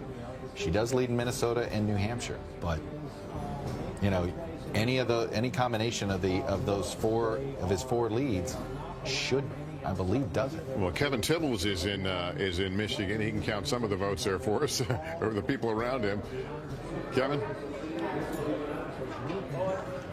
Well, you know, Lester, this has been such an incredible roller coaster ride evening here in Grand Rapids. Yes, we are in Gerald Ford country here, but I can tell you from talking to the several hundred people who were here earlier, obviously the crowd has thinned out as it is right across the country. But people here are just sort of flabbergasted by what has taken place with regards to this election this evening. I spoke to some people who said when they had their first sort of Trump organizational meeting, you know, you could have held it in a phone booth here in Grand Rapids. And now this evening, last night, Mr. Trump had more than 4,000 people in the local convention center here after midnight. So things have really changed here. I can honestly say, and I'm looking across the room, that people are very surprised, and I'm getting a nod that it has gone down this way. But at the end of the day, I think that people here are flat out exhausted, Lester, with the you know, it reminds me of the Cubs last week, to be honest with you. I mean, how many innings is this thing going to go tonight, Lester? And in the same week, we saw the end of daylight saving time, so none of us is getting enough sleep right now, at least on this end. Savannah, I was going to say the morning papers, they're probably being produced even as we speak, but we'll hear a lot of talk about Brexit. Yes. And drawing the comparison. Well, on a couple of levels. I mean, first, because Brexit was a complete rejection of conventional wisdom and what the establishment thought should happen. This is the voters of Great Britain deciding to pull out of the European Union, and that was a political earthquake. And then also, many people felt that the polls got it wrong. I think if you look a little more deeply into that, it might have been the analysis of the polls that was in error. So we have a lot in common in the sense of if this election turns out tonight as we are thinking it might, rejection of the establishment, polls that aren't getting it right, media conventional wisdom being rejected. It's all there if you want to make those connections, and Donald Trump has been making that connection himself, actually, from the stump quite a bit, saying we got a Brexit situation. He's been using it as something of a shorthand, a way of saying this is a moment where everything that all the people who are supposed to know everything assume is going to be turned on its head. And of course, all of Brexit hasn't played out yet, but people could look over there and say, well, nothing seems like it's been upended. Well, there was like this immediate regret that people felt palpably, and you did see the financial markets, and we already are seeing some of that happen, the Dow futures crashing, and you're seeing some of the overseas stock markets that are already open dropping significantly. But then there's also, as the months go on, you start to see that life goes on. The world didn't end. Yeah. And I think we're about to witness this in our own country. Yeah. By the way, I find it fascinating. We talk about this rejection of the establishment. In every state, even the makeup of these states, Steve, if you've noticed, they're slightly different. Yeah. And, you know, it is very rural, urban. I mean, it's like, you know, I look at Texas. She actually did it better than Texas because she did well in urban areas. Right. But it's the rural vote that came out. It is every state essentially shows those that feel as if they were being left behind or condescended to or overlooked were totally, by whatever the big city is in that state, they voted Clinton, and rural of X of that state said no. By the way, we saw some establishment senators get returned to office, Burr and Blunt, to name a couple. So it's not just as simple as that. We're going to take a break, and if you've been flipping by, just to be clear that the party is essentially ended at the what was the viewing party for the Clinton folks. John Podesta came out and said, go home, this isn't over. We want all the votes to be counted, but we're not going to do anything more tonight. So that's where we stand. We're still waiting on a number of states too close to call. We'll update you where we are right after this short break.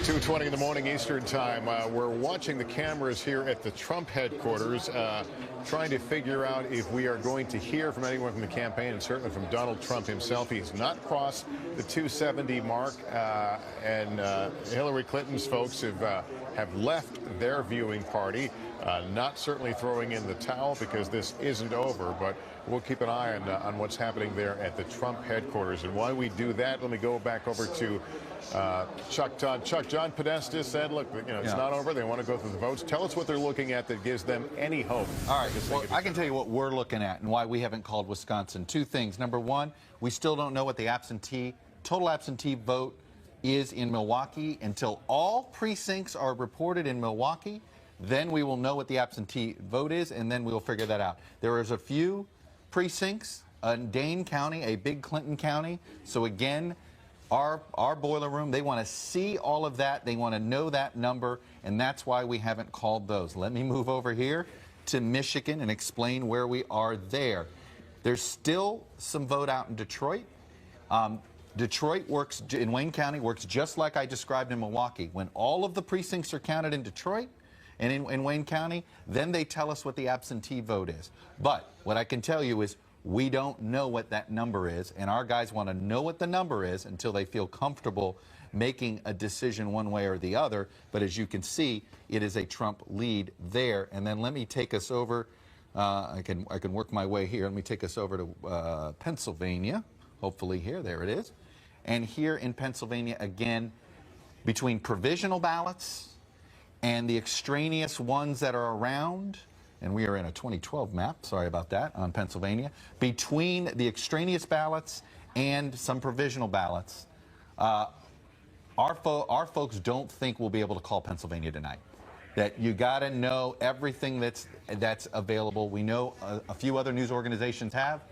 Our guys don't want to do it, considering how many provisionals are out there. Can Trump win without Pennsylvania, based on what's left? My point is this. He can win, and let me back up here. He can win with any pairing, any combination. Look, he can win with just Pennsylvania and Arizona at this point. Look, he's 22 short. Okay, so both Wisconsin and Michigan would do it. I think Wisconsin looks a lot of all these. I think the biggest reach for Clinton is Wisconsin. We'll throw 10 in there. That's 258. So, Michigan would put him over. I think he's come one short if he gets that one or Pennsylvania. So, look, I'll get to the what if here for us here in a minute, make sure it's all working well. But, he doesn't need, she's got to win all of them, as we said. He only needs one of them at this point. And look, Pennsylvania puts him there. He just needs that. And Arizona would put him over the top, and he could lose both Wisconsin and Michigan. Or let's do that. Let's give her both of those, and then he could win Michigan and Wisconsin. The point is now we've talked about all those paths that she had.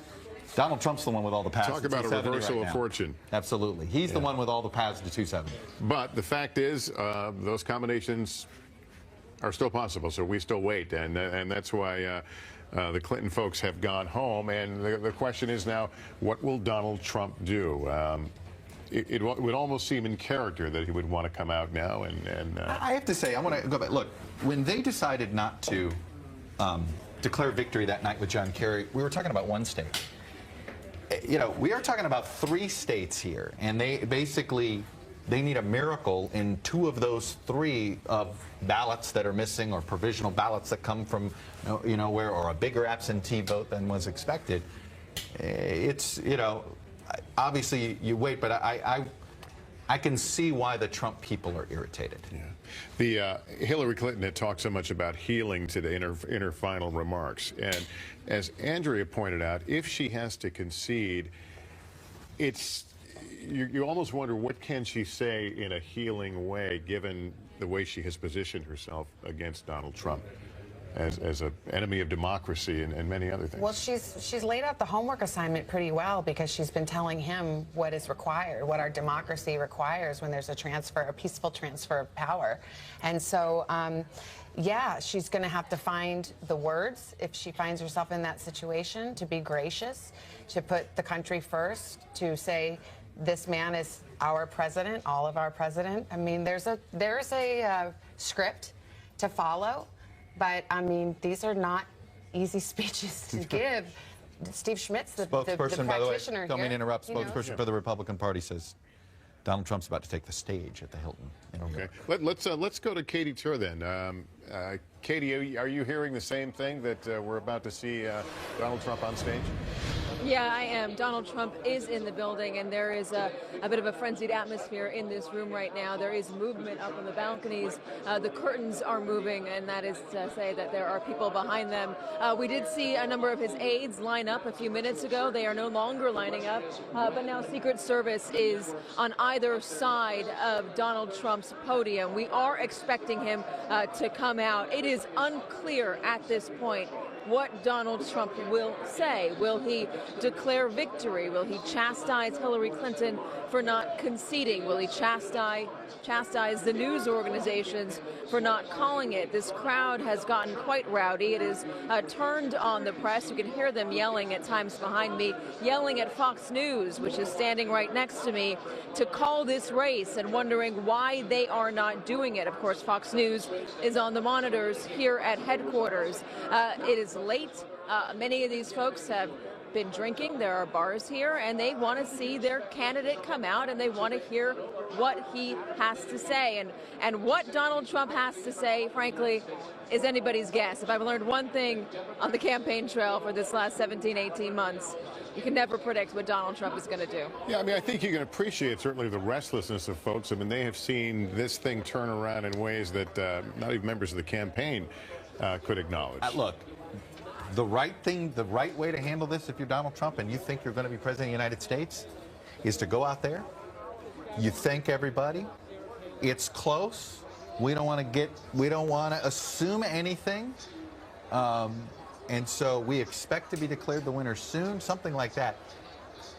Can he restrain himself? Call for a moment of grace. That's right. This is his first presidential moment. How he handles this, it'll be an interesting test. I remember having a conversation with him in New Hampshire at the beginning of all this, and I forget, he had said something that had raised eyebrows, and I remember asking the question that at some point will you switch into a presidential mode? I said it's hard for people to think of you saying what you said there with the presidential seal, you know, in front of you. And he acknowledged that, you know, there's a certain amount of showmanship, but that he in fact would. And we've seen moments along the campaign where he has, but then he reverts, you know, back to primary Donald Trump. Right. So, you know, you're right. He says, I know how to be presidential. There's just no question. I mean, he's treated this as a steel cage death match from the first hour that he descended the escalator. But now, is he capable of showing that level of restraint? And what Chuck is saying, this could be that moment. This could be. Look, he's got a very divided country on his hands. He's going to have, in the same way, no matter which one of these candidates won tonight, they had a divided country on their hands. But he's got one, and that's going to feel more divided by race than perhaps there was an expectation. So look, he has got to realize he's president of 330 million people, not the 122 that may be voting for him. You know, one of the interviews we saw earlier down in the plaza was with someone who said, you know, you got to remember, this is in many ways more about Hillary Clinton than it was Donald Trump. The vote against. I hear you. I'm not fully convinced. Listen, I mean, there was a lot of hate, you know, generated toward her. You don't think that would have? There's no doubt, but these folks were gravitating towards Trump. Look who voted If this were always anti-Hillary, then I think he would have done better in the suburbs. This was different. This is rural America. This is saying, you know what? Stop trying to leave us behind. Yeah, it's like in some way it almost is beyond any one candidate. It's like who most effectively sends the message that we've had enough. And whoever that candidate is Whatever the candidate that prevails. By the way, what is enough? It's just a massive. You got to define that. It's just a massive repudiation of institutions in this country. Yeah, Katie, are you seeing any further movement? We are seeing a number of his staff trickling in, staff from both Donald Trump's campaign and Governor Pence's campaign, also Donald Trump's organization. We really could be waiting any minute now for Donald Trump to take the stage. Just to reflect a little bit on how he has gotten here and the questions that still remain around Donald Trump, I think it's worth noting that he still hasn't addressed the conflict of interest between himself and his business. He said that he would hand it over to his kids and give it to them in a blind trust, but that's not quite how a blind trust works, especially since many of his holdings are so public, and it's very clear to find out what would be going on with them. There's also an open investigation that Donald Trump still faces, and fraud charges having to do with his university. There are also questions surrounding his conduct with women alleging that he has groped them. He has gotten this far by defying political norms, by defying the system, by breaking the rules, not despite it, but by doing it. That's what his supporters have liked about him. Now, the question is, he has made some very big promises to them. He's promised that he is going to build a wall. He's promised that he would immediately end Obamacare. He's promised that he would tear up the Iran deal, get rid of the EPA. These are difficult things to get done alone. But Donald Trump could potentially, and does actually have, a Republican-controlled Senate and a Republican-controlled House. If he were to win, that certainly would help him. But guys, this is a divided country right now. As much as he energized his own supporters, he revolted millions of Americans, and we saw this from city to city, especially in the more urban areas, especially the areas that were closer to the border with Mexico. Large crowds of people that would come out and protest defiantly, refusing to accept Donald Trump as a legitimate candidate and getting into confrontations with his supporters. We saw riot police in city after city in this country in the lead up to Donald Trump's nomination for the Republican Party. That died down a little bit after he won the nomination, and after it seemed that many folks who supported Hillary Clinton just didn't see the prospect of Donald Trump actually winning to be plausible. I wonder what happens tomorrow if Donald Trump does in fact get to 270. What sort of reaction will those who felt disenfranchised by Donald Trump, or targeted, by Donald Trump, what sort of reaction will they have tomorrow? Yeah, there is so many ways this could fall out. I mean, think of all the Republican running for Senate who distanced themselves from him, those who publicly were part of the Stop Trump movement. There's a saying about payback. How much will they see? Look, I think one of the things that's extraordinary about tonight, he's the first candidate poised to win who defeated two parties. Right? So he defeated the Democratic Party tonight, but also the Republican Party, the establishment of it. It lays in ruins. This is the party of Ronald Reagan and both President Bush's. It no longer exists in America. It's something new. It's something very different. And as Katie said, that campaign has functioned far outside the normal boundaries of what's said, what's done, what's talked about in American politics. By the way, he now is going to have a rationale to give a victory speech. There is one major news organization that has called the presidency. And so that is all he may be looking for, is one major news organization to do it, and one has in the Associated Press. And we are guided by our decision desk, and they're not there. We still have a number of states I stick by my guys. I stick by our guys because we've been, After going through the ringer in 2000, we are very careful. The one thing John Podesta had right, we can wait until we see how this plays out. No reason why you don't count the votes. So, but clearly there is a high sense of expectation. We do expect to hear from Donald Trump in some form or fashion here tonight. That party is just getting started. A lot of those folks who walked to that room tonight, they had seen the reports that we all had, the confidence in the Clinton campaign, the poll numbers that had her anywhere from 3 to 6 points ahead, multiple paths to 270, and we have watched here, 7-8 hours we've been out here, watch that all crumble apart in a reversal of fortune. It is Clinton who's been left with a singular path, if you will, to the 270. And right now we watch and wait. We look at the numbers. You keep seeing that these are the states that are all too close to call. Clinton holding on to a slight lead there in Minnesota. There's Wisconsin. Trump ahead, 49 to 46. By the way, Trump didn't plan a big lavish bash for tonight. In fact, his aides were saying he didn't want to have a big bang-up party because he didn't want to jinx it. Meanwhile, the Javits Center is a huge convention center. Hillary Clinton, I mean, for a moment, I don't know what happened, but they were even going to have fireworks. And their transition was in full gear. Yeah. I mean, there was coordination beginning with the White House already about how the rest of this week would play out. Who would speak first, when she would have her. I mean, they were measuring the drapes. And there's been certainly discussion about what a Trump cabinet would look like. We had Rudy Giuliani on a couple of hours ago, and he didn't bite when I asked him about what role he might have. Is Christie in charge, at least nominally, of the Trump transition? Oh, he's distanced himself somewhat.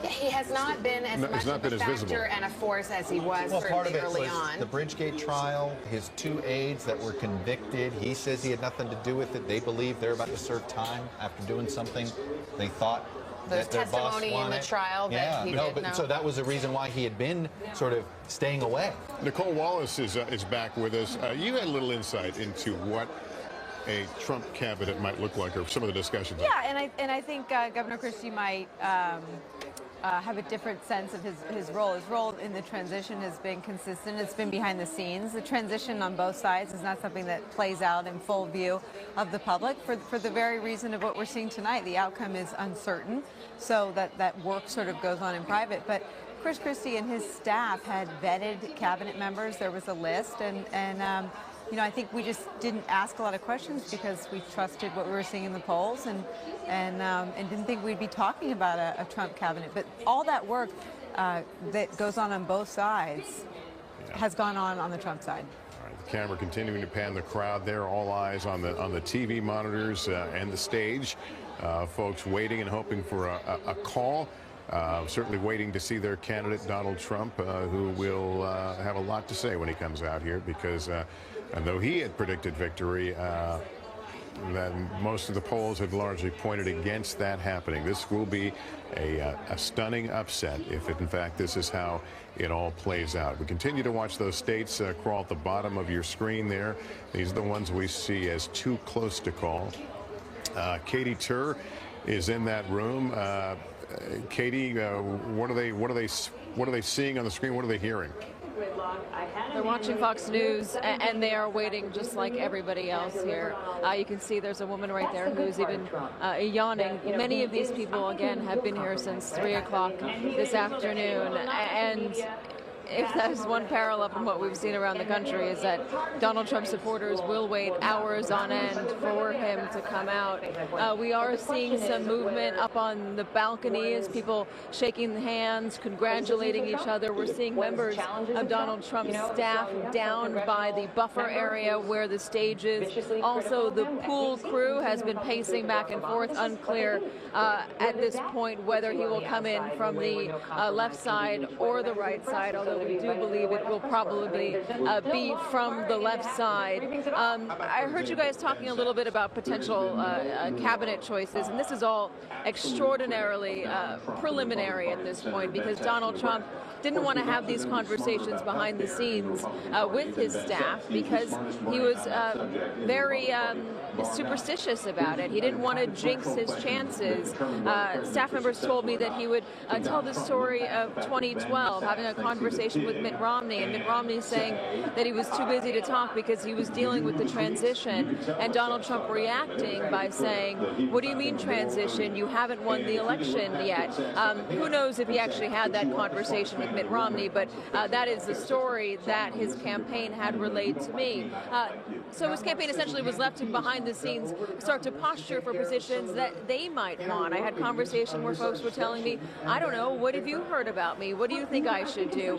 I think I'd like to do this, that, or the other." But the names that I did hear from a number of sources, both inside the campaign and even one in the national security realm, NBC News heard, was that General Mike Flynn, retired General Mike Flynn, potentially for National Security Advisor. We got that from a few different sources.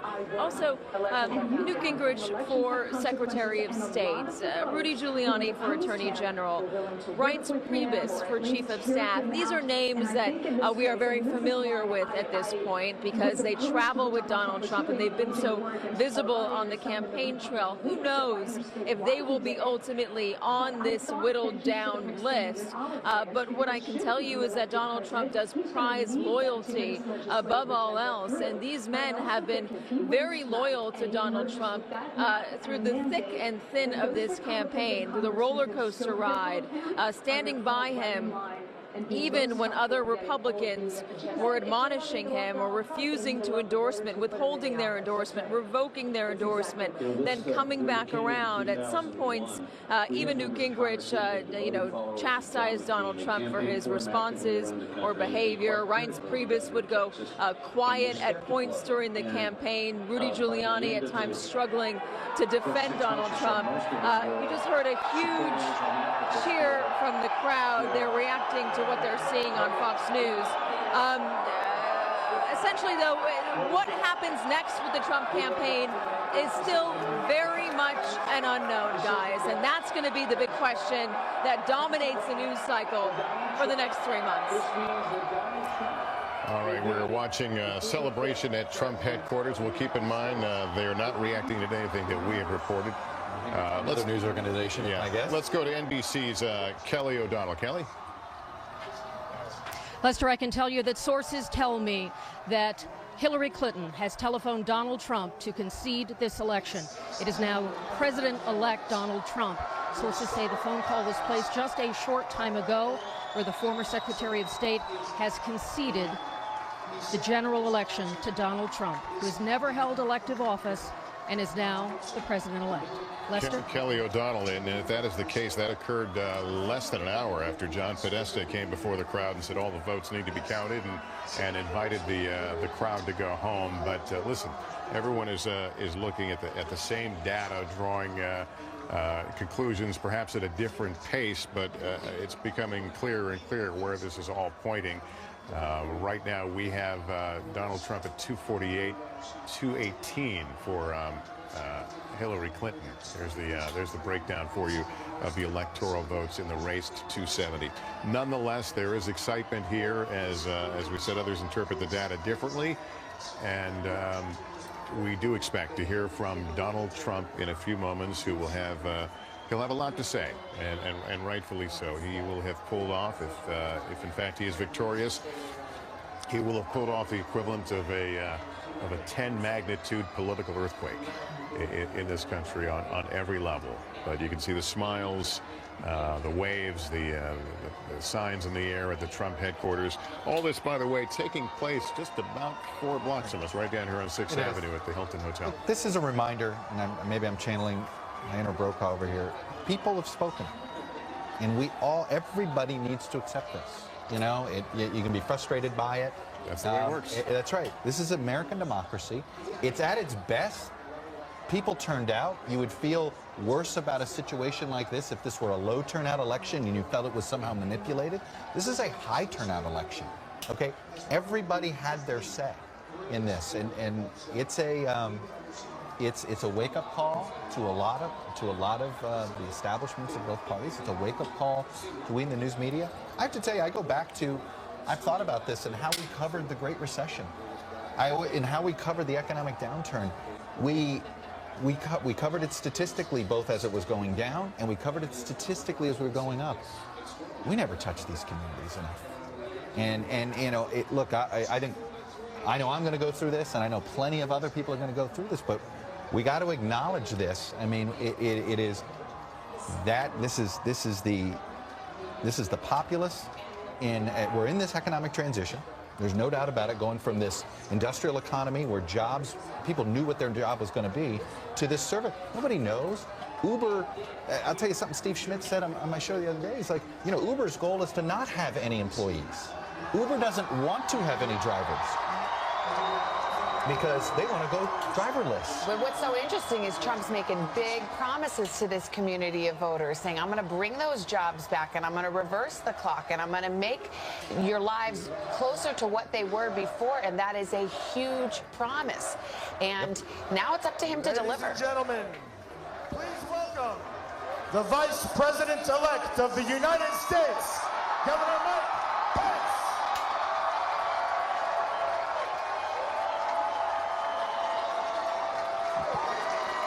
And you heard the words Vice President-elect in that introduction to Mike Pence, Governor Mike Pence.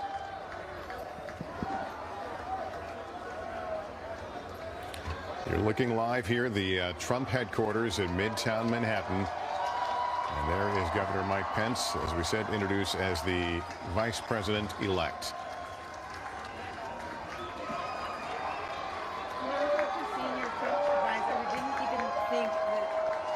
Even in this close inner circle, didn't know how tonight was going to turn out. So I doubt that all these speeches were ready when the polls closed tonight. I talked to a top Trump source today who made it pretty clear it wasn't one of those situations where we've got two drafts ready to go. They're sitting on the printer. Right. And the headline, Kelly O'Donnell reporting a source saying that Clinton has called Trump to concede the election. And I've talked to somebody in the Clinton campaign. They've confirmed that piece of great reporting. Here's Governor Pence, who didn't often seem on the same page with his running mate, but he is about to give the remarks. This is a historic night.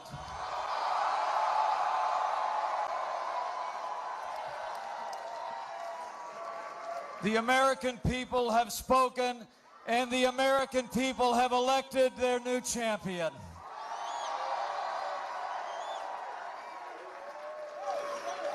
America has elected a new president, and it's almost hard for me to express the honor that I and my family feel that we will have the privilege to serve as your Vice President of the United States of America.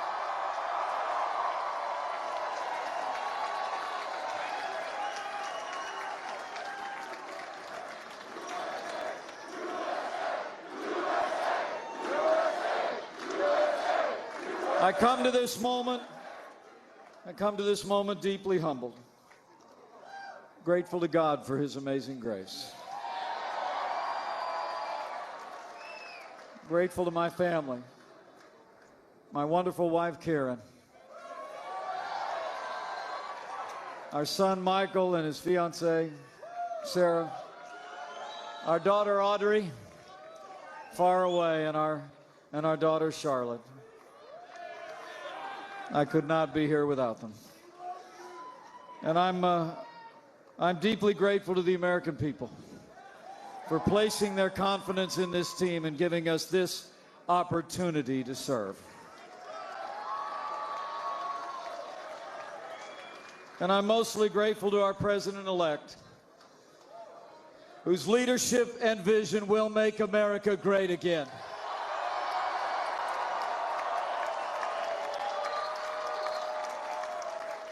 So let me say, it is my high honor and distinct privilege to introduce to you the President-elect of the United States of America, Donald Trump.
Thank you.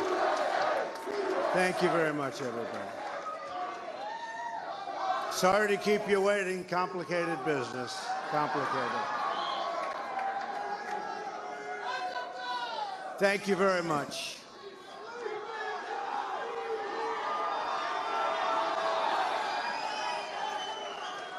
I've just received a call from Secretary Clinton.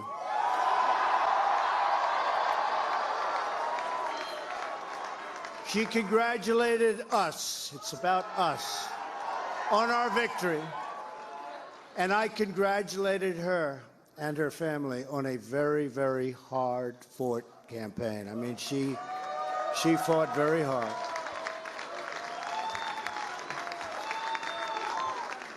Hillary has worked very long and very hard over a long period of time, and we owe her a major debt of gratitude for her service to our country.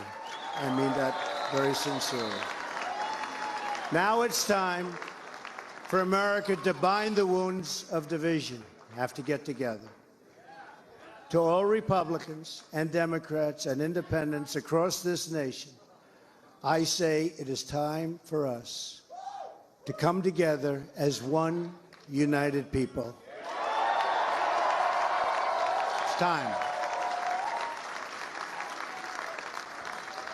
I pledge to every citizen of our land that I will be president for all Americans, and this is so important to me.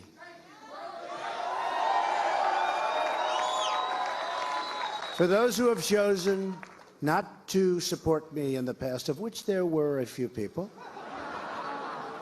I'm reaching out to you for your guidance and your help so that we can work together and unify our great country.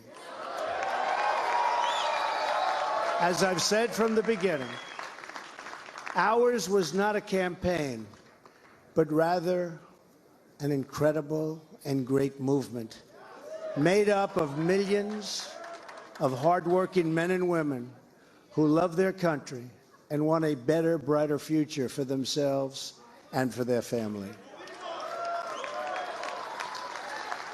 It's a movement comprised of Americans from all races, religions, backgrounds, and beliefs who want and expect our government to serve the people, and serve the people it will.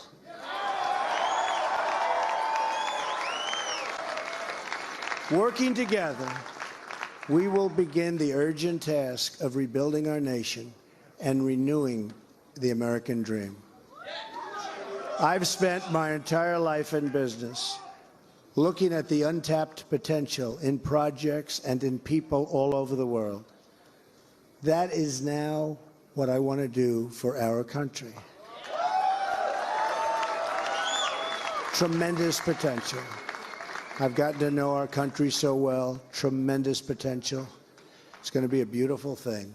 Every single American will have the opportunity to realize his or her fullest potential. The forgotten men and women of our country will be forgotten no longer.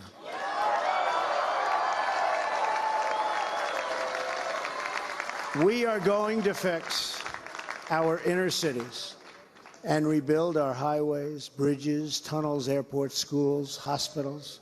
We're going to rebuild our infrastructure, which will become, by the way, second to none. And we will put millions of our people to work as we rebuild it. We will also finally take care of our great veterans. We've been so loyal, and I've gotten to know so many over this 18-month journey. The time I've spent with them during this campaign has been among my greatest honors. Our veterans are incredible people. We will embark upon a project of national growth and renewal. I will harness the creative talents of our people, and we will call upon the best and brightest to leverage their tremendous talent for the benefit of all. It's going to happen. We have a great economic plan. We will double our growth and have the strongest economy anywhere in the world. At the same time, we will get along with all other nations willing to get along with us. We will be. We'll have great relationships. We expect to have great relationships. No dream is too big, no challenge is too great. Nothing we want for our future is beyond our reach. America will no longer settle for anything less than the best. We must reclaim our country's destiny and dream big and bold. To see Donald Trump. We have to do that. We're going to dream of things for our country and beautiful things and successful things once again. I want to tell the world community that while we will always put America's interests first, we will deal fairly with everyone, all people and all other nations. We will seek common ground, not hostility, partnership, not conflict. And now, I'd like to take this moment to thank some of the people who really helped me with this, what they are calling tonight, very, very historic victory. First, I want to thank my parents, who I know are looking down on me right now. Great people. I've learned so much from them. They were wonderful in every regard. I had truly great parents. I also want to thank my sisters, Marianne and Elizabeth, who are here with us tonight. And where are they? They're here someplace. They're very shy, actually. And my brother Robert, my great friend. Where is Robert? Where is Robert? My brother Robert. And they should all be on this stage, but that's okay. They are great. And also my late brother, Fred, great guy, fantastic guy. Fantastic family. I was very lucky. Great brothers, sisters, great, unbelievable parents. To Melania and Don.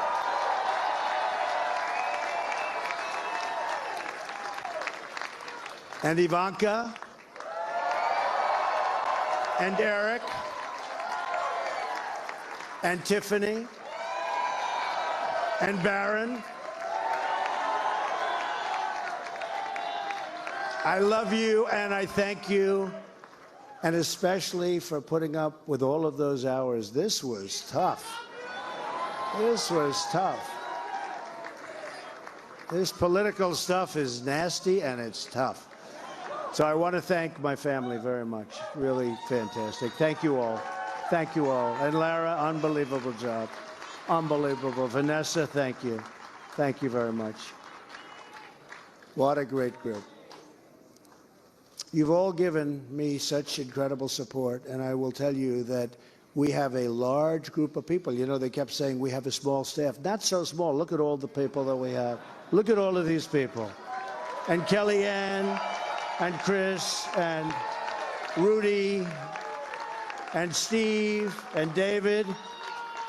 We have got tremendously talented people up here, and I want to tell you, it's been very, very special. I want to give a very special thanks to our former mayor, Rudy Giuliani.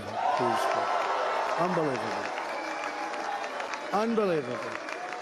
He traveled with us and he went through meetings. And see that Rudy never changes. Where's Rudy? Where is he? Rudy. Governor Chris Christie, folks, was unbelievable.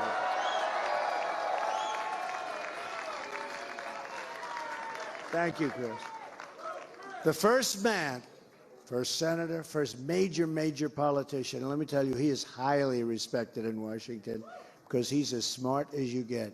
Senator Jeff Sessions. Where's Jeff?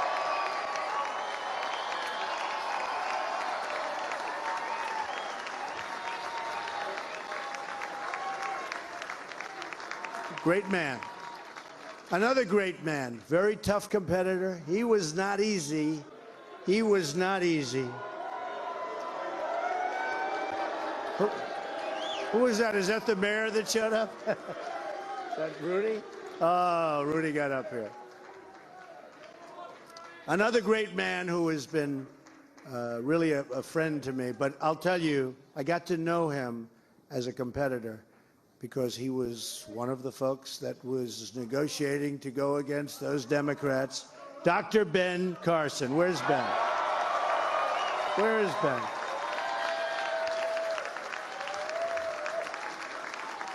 And by the way, Mike Huckabee is here someplace, and he is fantastic. Mike and his family, Sarah, thank you very much. General Mike Flynn. Where is Mike? And General Kellogg. We have over 200 generals and admirals that have endorsed our campaign. And they're special people, and it's really an honor. We have 22 Congressional Medal of Honor recipients. We have just tremendous people. A very special person who believed me, and, you know, I'd read reports that I wasn't getting along with him. I never had a bad second with him. He's an unbelievable star. He is, that's right, how did you possibly guess? So let me tell you about Reince. And I've said this. I said, Reince, and I know it. I know it. Look at all those people over there. I know it. Reince is a superstar. But I said, they can't call you a superstar, Reince, unless we win. Because you can't be called a superstar like Secretariat. If Secretariat came in second, Secretariat would not have that big, beautiful bronze bus at the track at Belmont. But I'll tell you, Reince is really a star. And he is the hardest working guy. And in a certain way, I did this. Reince, come up here. Where is Reince? Get over here, Reince. Boy, oh boy, oh boy. It's about time you did this, Reince. Huh? My God. Yeah, say a few words. No, come on. Say something. Ladies and gentlemen, the next president of the United States, Donald Trump. Thank you. It's been an honor. God bless. Thank God. Amazing guy.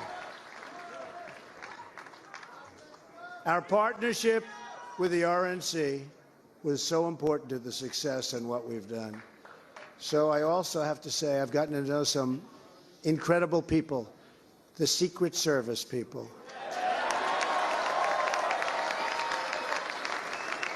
They're tough, and they're smart, and they're sharp, and I don't want to mess around with them, I can tell you. And when I want to go and wave to a big group of people and they rip me down and put me back down in the seat. But they are fantastic people, so I want to thank the Secret Service.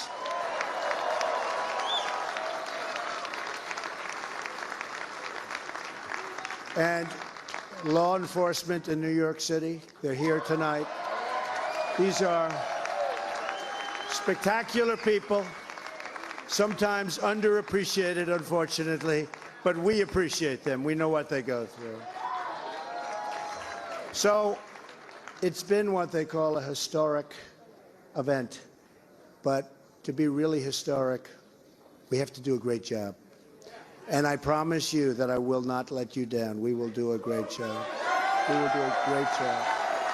I look very much forward to being your president. And hopefully at the end of 2 years or 3 years or 4 years or maybe even 8 years, you will say, so many of you work so hard for us, as but you will Donald say Trump that continues to speak to the excited crowd here in New York, we can tell you our decision desk has now put Wisconsin and Pennsylvania in the Trump column. He's the apparent winner. And I can only say it makes Trump the president-elect. And of course, as he noted, Secretary Clinton has already called and conceded. Let's listen now to Donald Trump. We're going to get to work immediately for the American people. And we're going to be doing a job that hopefully you will be so proud of your president. You'll be so proud. Again, it's my honor. It was an amazing evening. It's been an amazing 2-year period. And I love this country. Thank you. Thank you very much. Thank you to Mike Pence. Thank you, everybody.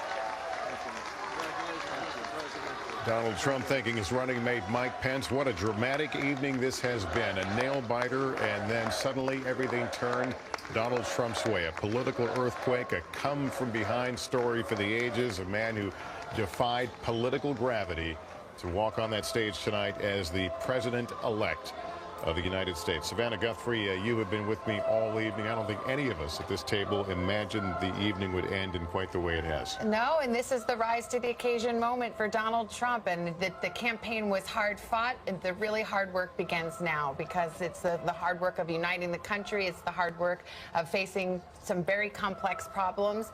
And I think he struck the right tone in his remarks there, and said Secretary Clinton had called and graciously conceded. And now I think, you know, all Americans are exhausted by this campaign and hoping that somehow, some way, we can find a way to move forward and unite. And we're gonna wake that's up the order of business now. We're going to wake up in the morning to a Brexit-like reaction in the stock market. That's going to rattle a lot of Americans. So President-elect Trump, you know, that was, I agree. I think he rose to the occasion tonight and did what you do for your supporters. Secretary Clinton did the right thing and what she needed to do.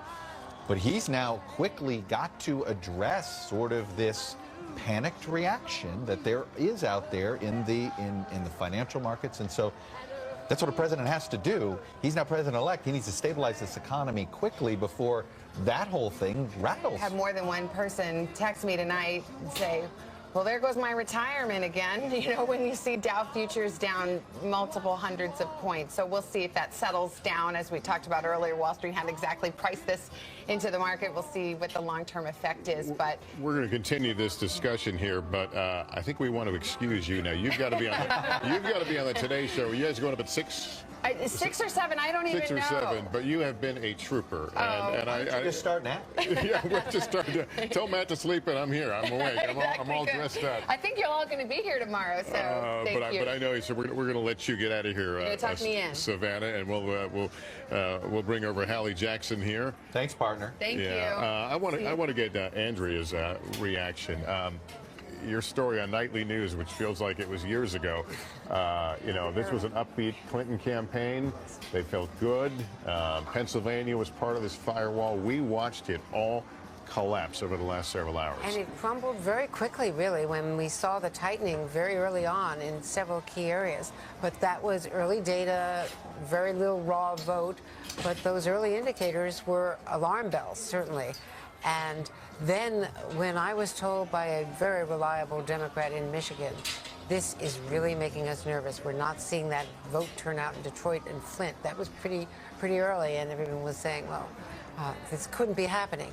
Look, Chuck just alluded to the markets. It's global markets that have been collapsing overnight. And the fact is that Donald Trump has to rectify that. He could be facing the kind of economic collapse that Barack Obama inherited when he took office. He's got to face this and come up with a plan that is completely different from his economic plan.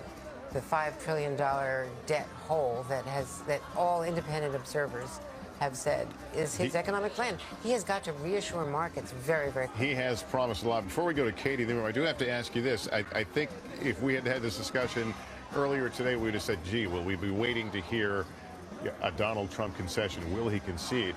Barely an hour ago, John Podesta came out to the crowd and said, look, it's not done. You guys go home. We're not giving up. And then we found out that she makes the call to Donald Trump. What happened? Over from the inner sanctum at the hotel was sent out with that message.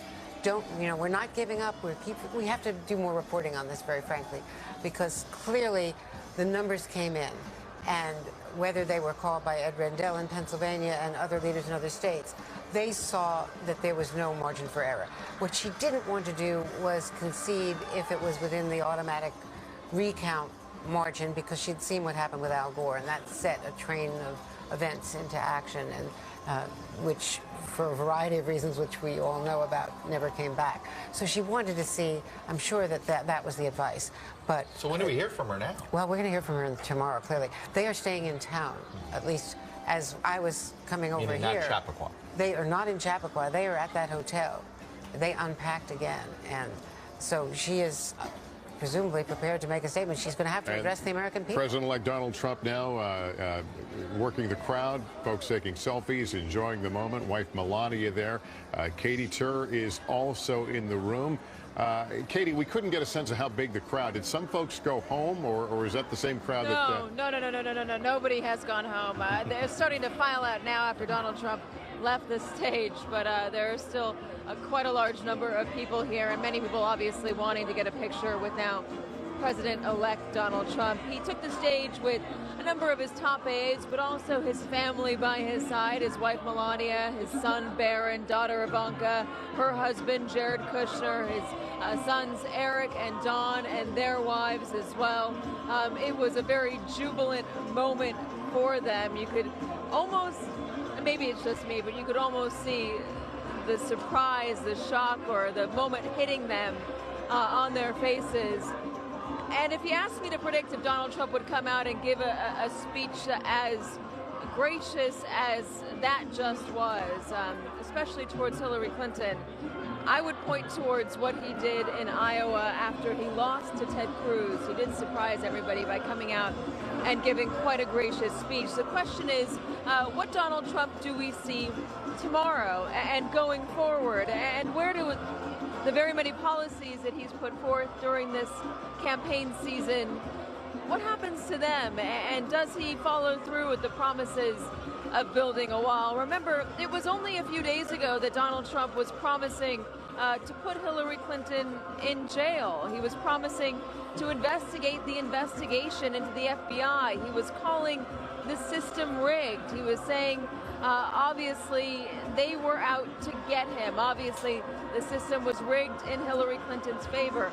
That is no longer the case for Donald Trump as he has won this election. I wonder how he continues to react towards Hillary Clinton and how he reacts to whether or not Hillary Clinton does take some sort of stage tomorrow to address the American public. It is quite a reversal. For the past few months, everybody had been wondering if Donald Trump were to lose this election, how would he concede? A lot of scrutiny around him about whether he would concede graciously as the polls showed him behind.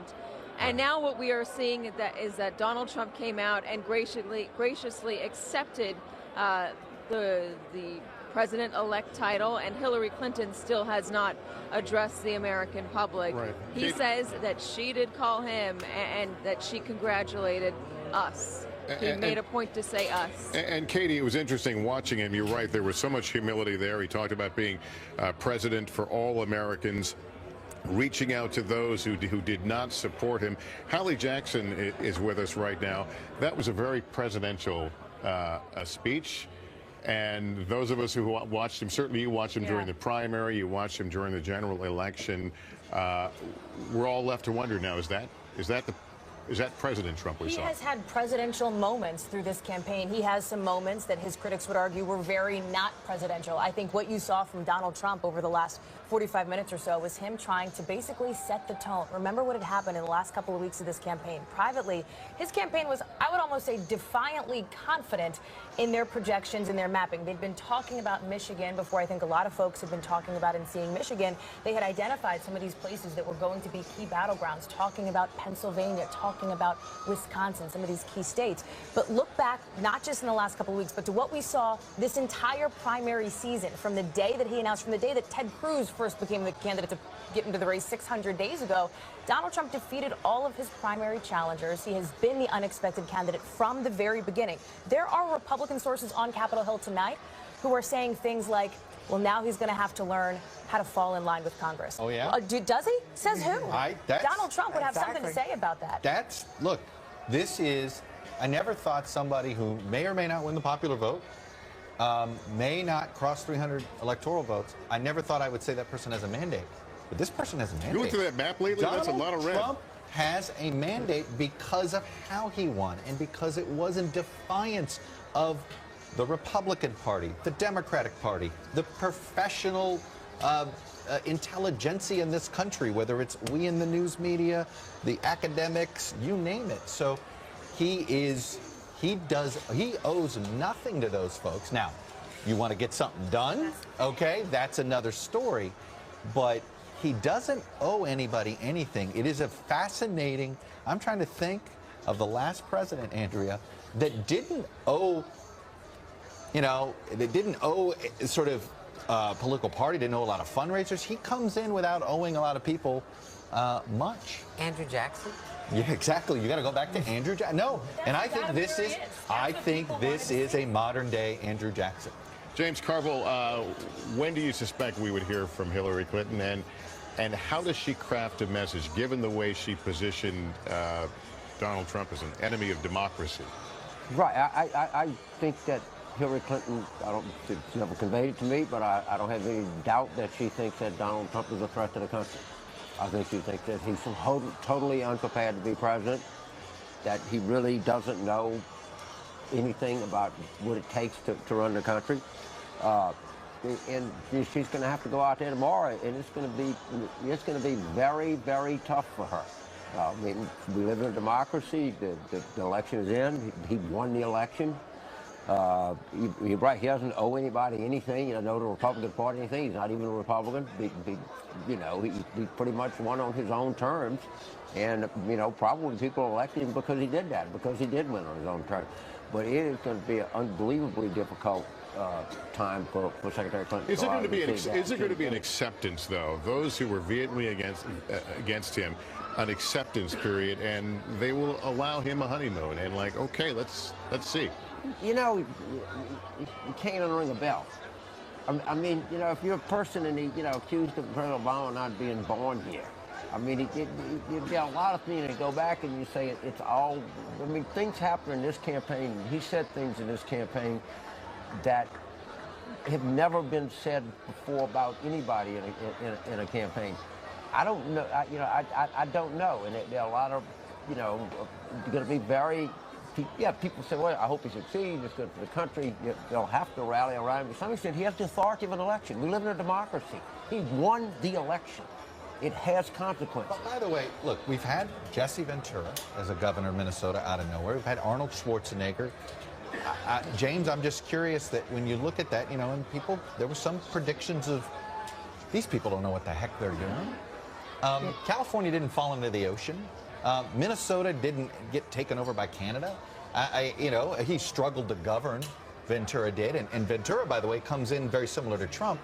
Ventura struggled. He didn't get along with either party, couldn't get along with his legislature. It was tough to get things done, and that's something Trump, you got to look at that and say, hey, be careful when you come in with owing nobody anything. You still need to figure out how to work with your legislature, but. We've gone through no state falls off the face of the earth. Right. All right. I mean, it's a little bit different when we talk about a country. The last time we had a president, people would say, gee, we had a disastrous war. We had a catastrophic recession. I mean, there was some real consequences here.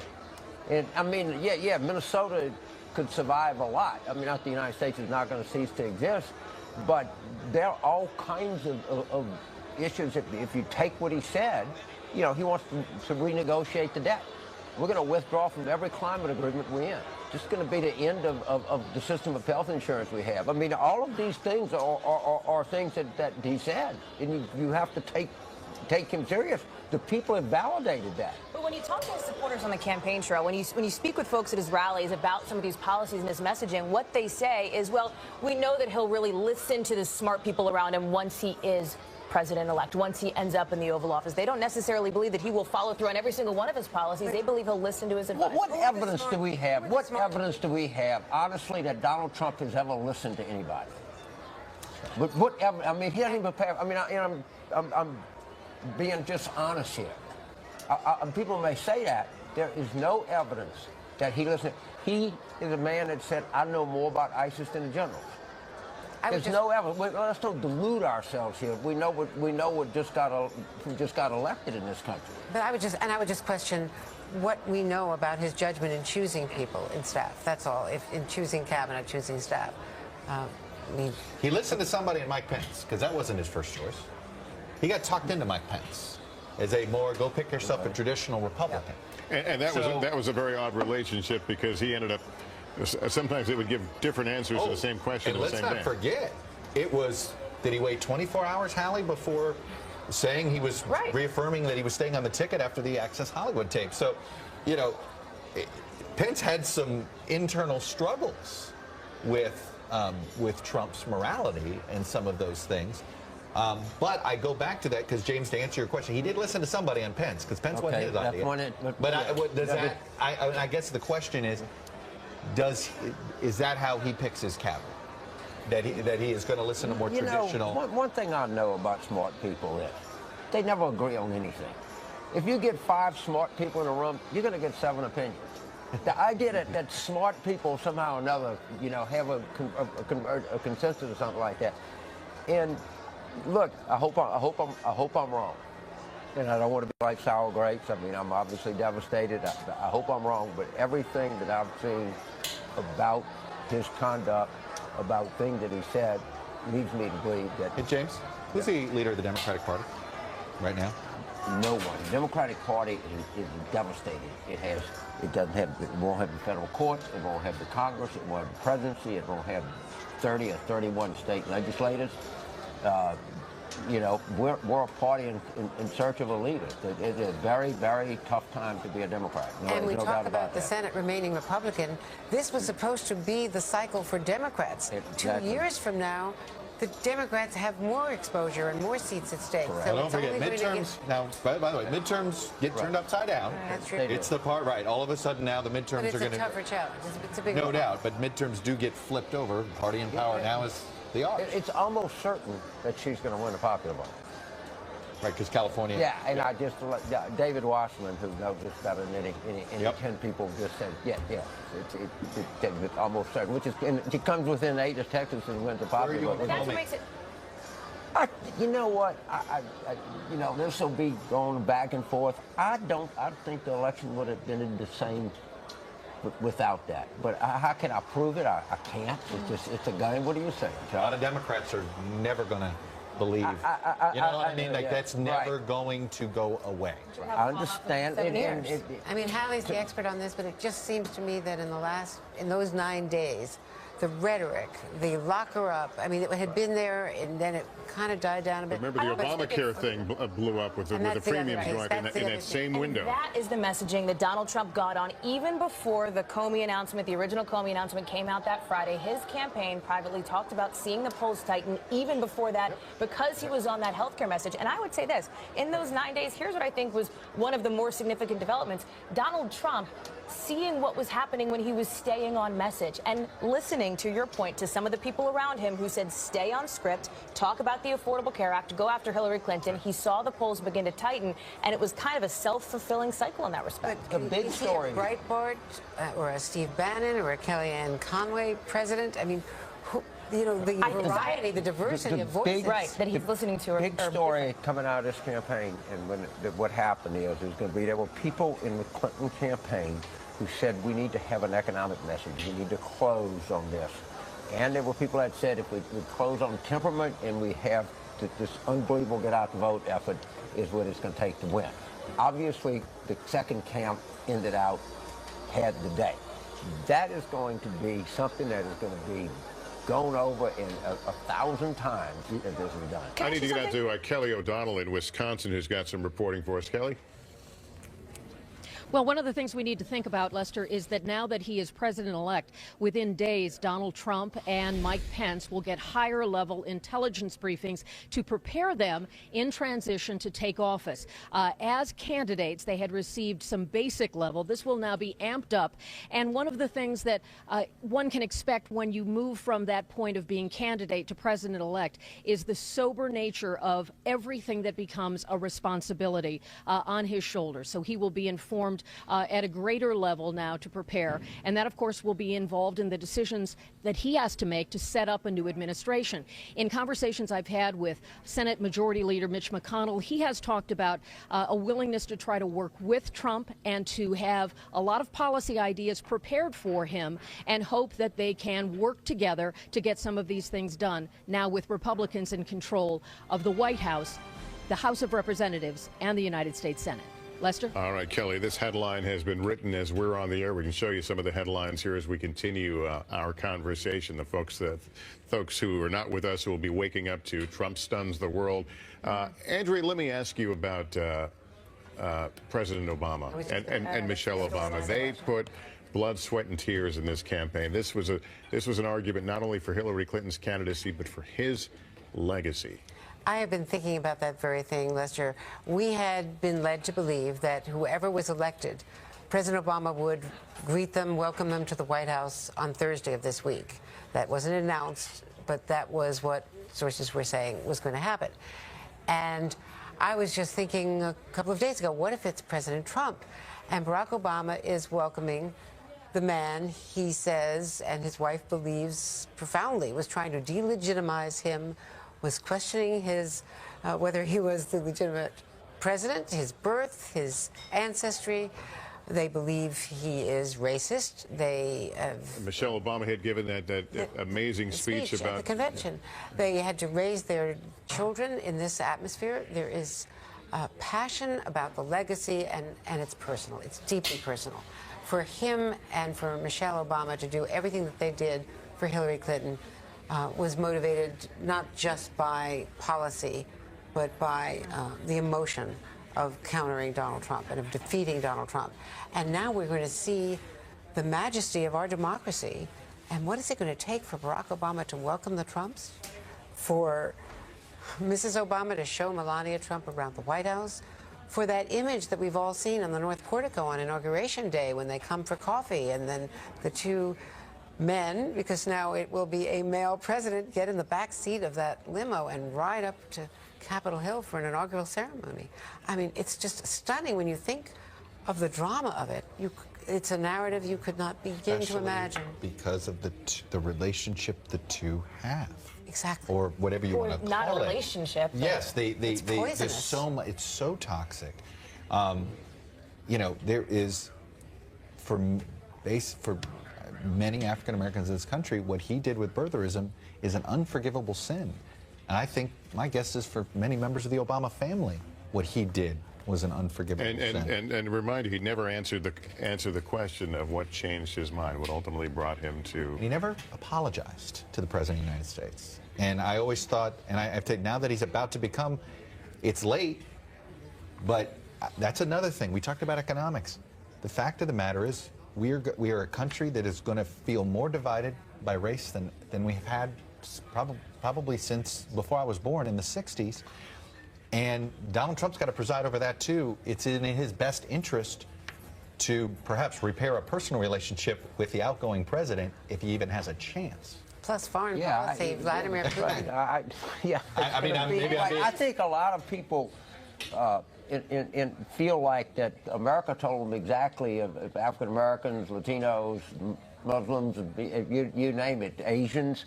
I think a lot of people tonight are feeling like, you know, the United States told me exactly what they think of me.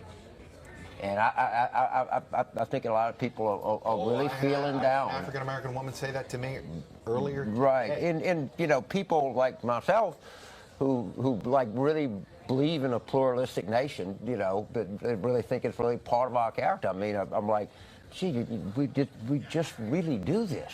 And you know, I'll be fine. I'll come to grips with it. But it is hard. It is impossible to overestimate the magnitude of this as a political story. It just cannot be overestimated. And I can't underscore enough, Andrew, your point, too, that this is not just about policy. This is deeply personal for a lot of Americans, for probably half of Americans out there, members of the African American community, members of the Hispanic community who are looking at their neighbors wondering what happens now.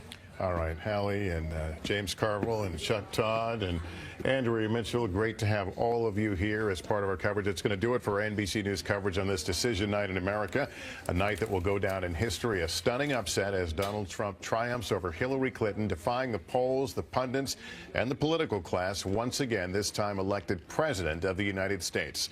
Coverage continues on many of these NBC stations, on MSNBC on cable, and at NBCNews.com. And all the reaction coming in just a few hours from now with Matt and Savannah on Today.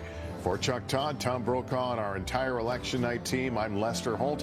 Good night, everyone, from New York.